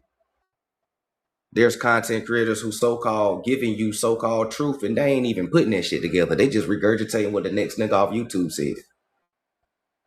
Oh, 16 Keys said that. Let me say this and throw a twist on it. Oh, Dane Calloway say this. Let me say what he say and throw a little twist on it. You know what I'm saying? Like, come on, bro. and everybody trying to be the next Dane, everybody trying to be the next Rashad Jamal, everybody trying to be the next goddamn what's that nigga that told everybody you ain't supposed to be drinking water or some shit. You know, nigga said drinking water is beastly. Some crazy nigga. Yaki or some shit like that. Told nigga you don't be drinking water. The fuck? Man, look, bro. Just peep game. Understand that you got to be careful who you watch on this app. Be careful what you watch on this app, because you might be programming yourself to go back to sleep or believe in something that ain't even logic or real. Always research information behind these content creators, and I feel like if they ain't showing you where they got the information at, man, take that shit with a grain of salt. For real. If they ain't pulling up sources on the background like I've been doing for 4 hours, like I always do for 4 hours every day, give you the name, the date, the book. You can screenshot this shit, nigga. You can check behind me. I want you to check behind me. You might catch something that I miss. Iron sharpens iron. If a mother ain't doing all that, bro, take whatever they saying with a grain of salt. Research behind these niggas and figure out where they got that shit from. Because a lot of times of people, and I say that because during the Age of Awakening, the COINTELPRO is for future generations. They knew it was going to be a time where we was going to wake up fully from the spell. So they put a psyops called New Age spirituality out there to the public. So they make this New Age spirituality seem like some real shit, but it's just some bullshit to keep you further in some lower vibrational shit. And this is where you get people using so-called spirituality and astrology for negative things. Oh, my bad. You know, I got anger problems and I occasionally cheat because I'm a Scorpio. No, you hoe. You know that? No. You know what I'm saying? Oh, my bad. I'm rude because I'm a Leo. No, you're just a jackass. Oh, my bad. You know? Stop blaming. Stop that shit, man. All that bullshit. That's that new age spirituality shit that got parts of our community still fucked up. Niggas is using spirituality to remain assholes and jerks and antisocial, and I don't gotta read a book, I get downloads. Man, get the fuck out of here. I ain't trying to hear a nigga talk about no damn download. Get out of here, nigga. I ain't trying to hear that shit. And I'm not saying I take everything inside a book for face value, but I'm just being real. Sometimes niggas will take that download shit way left field, and you be looking at this nigga like he just talking about Jesus still. You be like, this nigga here, bro. Oh, white people is reptilians? Hey, where you get that from? I just got a download. Shut up, nigga. You got that shit from Rashad Jamal, who got that shit from Dr. York, who got that shit from David Icke, who got that shit from Zachariah Stitchens, nigga. That ain't no real shit. Stop saying that shit. And I be so for real with that. Stop saying white people reptilians, nigga. They don't even like sunlight, nigga. Reptiles love sunlight. They sun gaze and sunbathe, and they need the sun, nigga. White folks don't like sun, nigga. If anybody, the reptilian is yo black ass, cause you the Naga, nigga, the reptilian. Well, who are what? Parasites. That's why they got a GMO everything. They got an artificial everything, because anything natural hurts them like a parasite. Parasites in your body like sugar and GMO and shit. You start unaliving them when you putting probiotics and real shit in there, right? They're no different than these niggas. And I ain't saying all of them like that, but I'm just saying, you know, racist ones, those niggas. I'm just keeping it real. Stop saying that crazy shit. Stop believing that there's a goddamn mothership full of niggas coming to save you. Them niggas supposed to been here. That mothership full of black aliens supposed to be here in November, nigga. We about to be in June and July. These niggas driving a Prius.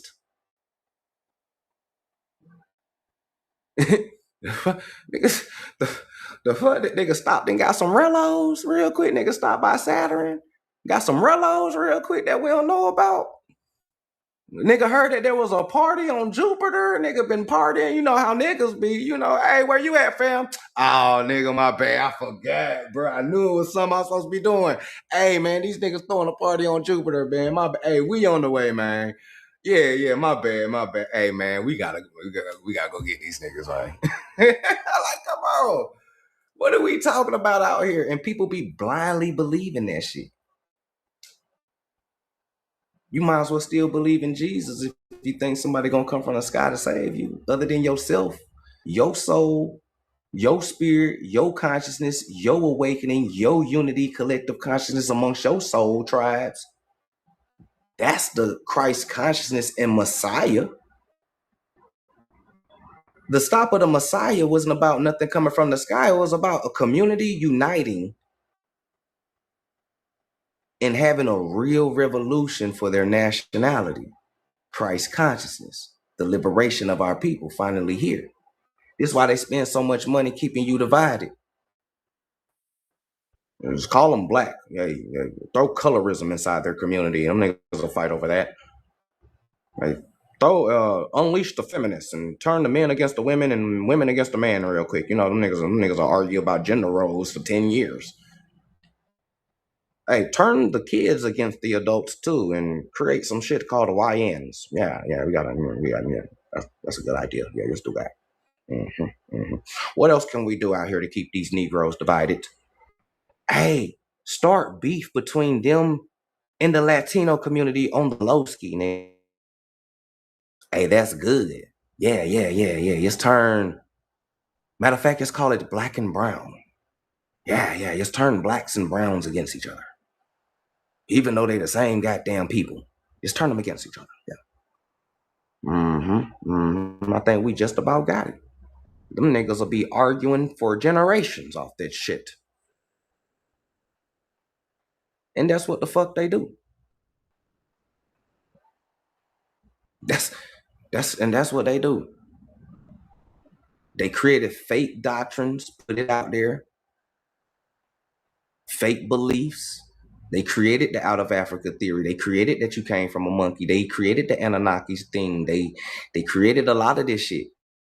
They created the ancient aliens building pyramids and shit like that. Ain't no ancient aliens built the pyramids. Nigga, we had giants here. The giants helped us build the pyramids. Now no damn aliens, the giants. We had giant American Indian mummies found here. 10 foot, 12 foot, 18 foot. Niggas had a damn 10-foot sword. I read in this book the people 3-4 months ago and showed the nigga was buried with a 10-foot sword. And this nigga was 18, 20 feet. This sword has to weigh the size of a pyramid block. And it wasn't just one, it was a tribe of these niggas. It was like, damn, nigga, we found like 100 giant skeletons over here. 7 feet, 10 feet, 12 feet even. Oh, shit. What's over there in that mound with those Indians over there? Hey, man, we finding this tribe full of 6-foot niggas. This nigga 6'1", he 6'2", 6'5", 6'8", 6'10", god damn. Hey, what's over there? Hey, y'all ain't gonna believe this shit. What's over there, man? We found the nigga 20 foot tall. The nigga was buried with a 15-foot sword. Nigga. Who was he fighting? What is going on over here? Hey, okay, so we can't let the public know about this. And this is inside the book, even though I'm reenacting it. Okay, we can't let the public know. Hey, so what we're gonna do, we're gonna pack this shit up. We're gonna move it to New York. We're gonna tell the people that we're gonna move it to the museum in New York, quote unquote, right? And then we're gonna say we lost it. Because that's what they said. I swear to you. The Smithsonian said they lost it. How do you lose a 20-foot nigga with a sword? Not one, thousands of them. And that's the story they said, all of them. We were going to transport it and study it. And then people come back later. Well, what happened to the giants? We lost them. How you lose? What? Who's losing a tribe of niggas? Giant niggas. Well, they was niggas. Giant niggas. And see why they want to lose them. Quote unquote. That's who helped build the pyramids. Not no ancient aliens. Now, if you're talking about somebody from outer space, then I can say over the ice wall. Right? I can say over the ice wall. Because when people think outer space, they think up in galaxy. We in a firmament. Okay? Now, outer can mean outer, like outfield.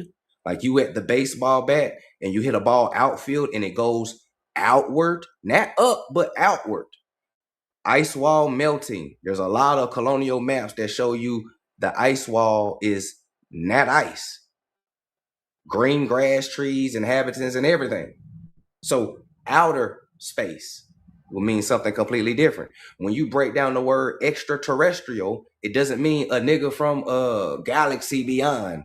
Extra means an extravagant or an abundant amount of, meaning a lot of something. Terrestrial means inhabitants of Earth. So extraterrestrial just means an abundance or an extravagant amount of inhabitants of Earth. And they got y'all thinking some gray-haired motherfucker from space. The whole time they talking about more likely you or other people from over the ice wall. You feel me? Now, that'll be a whole different topic if we get into that. Right? Peep game, man. Understand that. Exactly. In your space, out of your space. Yeah. Outer lands, right? Extra lands, right? Extraterrestrial. Extra lands, extra inhabitants of Earth. Just extra. It's a lot of shit. Yeah, when everybody's on one accord, a lot can be done. Mm-hmm. You said big question. Who was he fighting? Clash of the Titans. There you go, Swarthy. What's happening? Clash of the Titans was in America. Yeah. Like I said, I never seen white people argue about who's whiter. Nah, facts. Opium. Hey, that's a fact. Oh, I ain't never seen white people arguing. Ugh. You're a little more tan than us. You can't hang out with us. Pale people rules. Oh, you guys are pale. You can't hang out with us. We're tan. You know, you ain't never heard a motherfucker in the white community say no crazy shit like that. We're fair skinned. Oh, Brad, hell no, dude. You can't hang out with us, Brad. You're tan. The guy, you know, pale people only, fam. Oh, Connor, what the fuck, nigga? Fair skins. You know, you can't rock over here with us, dude. You know, like, come on, bro. What the fuck is we talking about here? We the only motherfuckers that be doing this shit. Honestly, the colorism. Even though that shit exists globally, but when you really think about it, other people don't really participate in that unless they are from the colony of America. Latin community, Black Americans, and all that type of shit. Like, you know, you might, you know, some Asian nations might do this shit, but in reality, niggas ain't really on that shit. That shit be crazy. And the people who created this don't even get high on their own supply.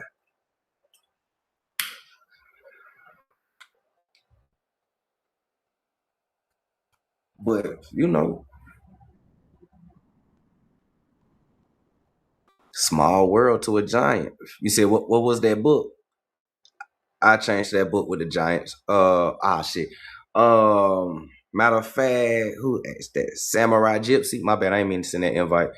Shit, Samurai. If you want to come back later on when I hop live after my daughter go to sleep or something, which will probably be like 9, maybe 10 o'clock if you still up, or if you want to catch me tomorrow morning, we'll dive back into that book because we were supposed to do a part 2 on that anyway, so we could do a weekend recap on that as well too. And I'm only saying that because I got to go all the way down my pictures and shit for it, and I ain't got enough time. I got to go get my daughter. So, but yeah, man, that book crazy. That book crazy. The P game, man. We'll cover it, man. A hell of giants over here. Clash of the Titans and man. Nigga told y'all gray head aliens created and built the giants. What time?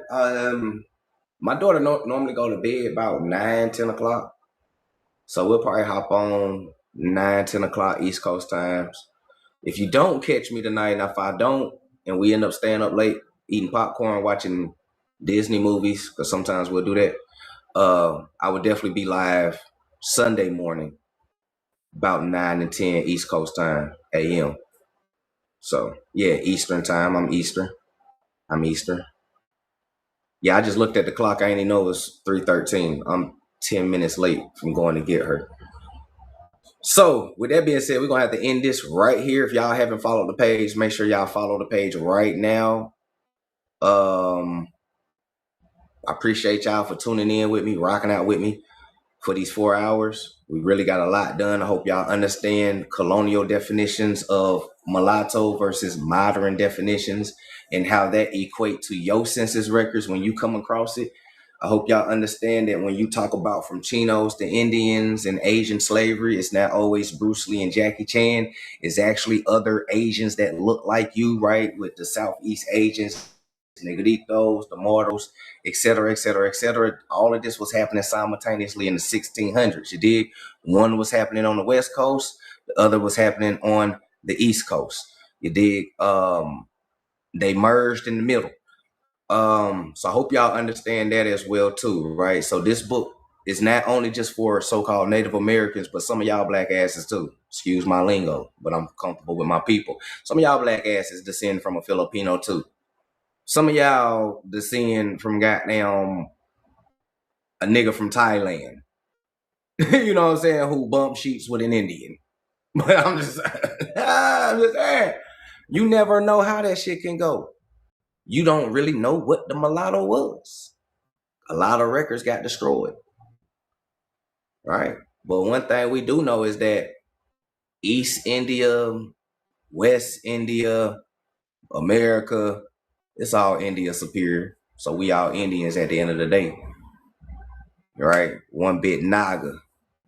One family, different branches. And every branch is not going to be the same as the other, but we all got Big Mama. You know what I'm saying? If that's a better way to explain. Same people, but differences. Just like you and your cousin, you and your mother and daddy, you know? We all related. But we also have differences amongst each other, and we also have similarities amongst each other. And it's okay to acknowledge both. But understand the bigger picture of what really happened in America during colonial times, that an ethnic cleansing and ethnocide was happening, and they was taking all the indigenous people, aka dark-skinned Aboriginal, us, nigga, and they was bringing them to America so they can whiten up the other land masses around America, right? Europe, Asia, Middle East, North Africa, etc., Ireland, Scotland, all of this started getting whitened up, and then whitewash history started becoming a thing. Peep gang, understand that. I'm gonna catch y'all later. Peace, peace, peace. Enjoy the rest of y'all day. See y'all in these TikTok streets.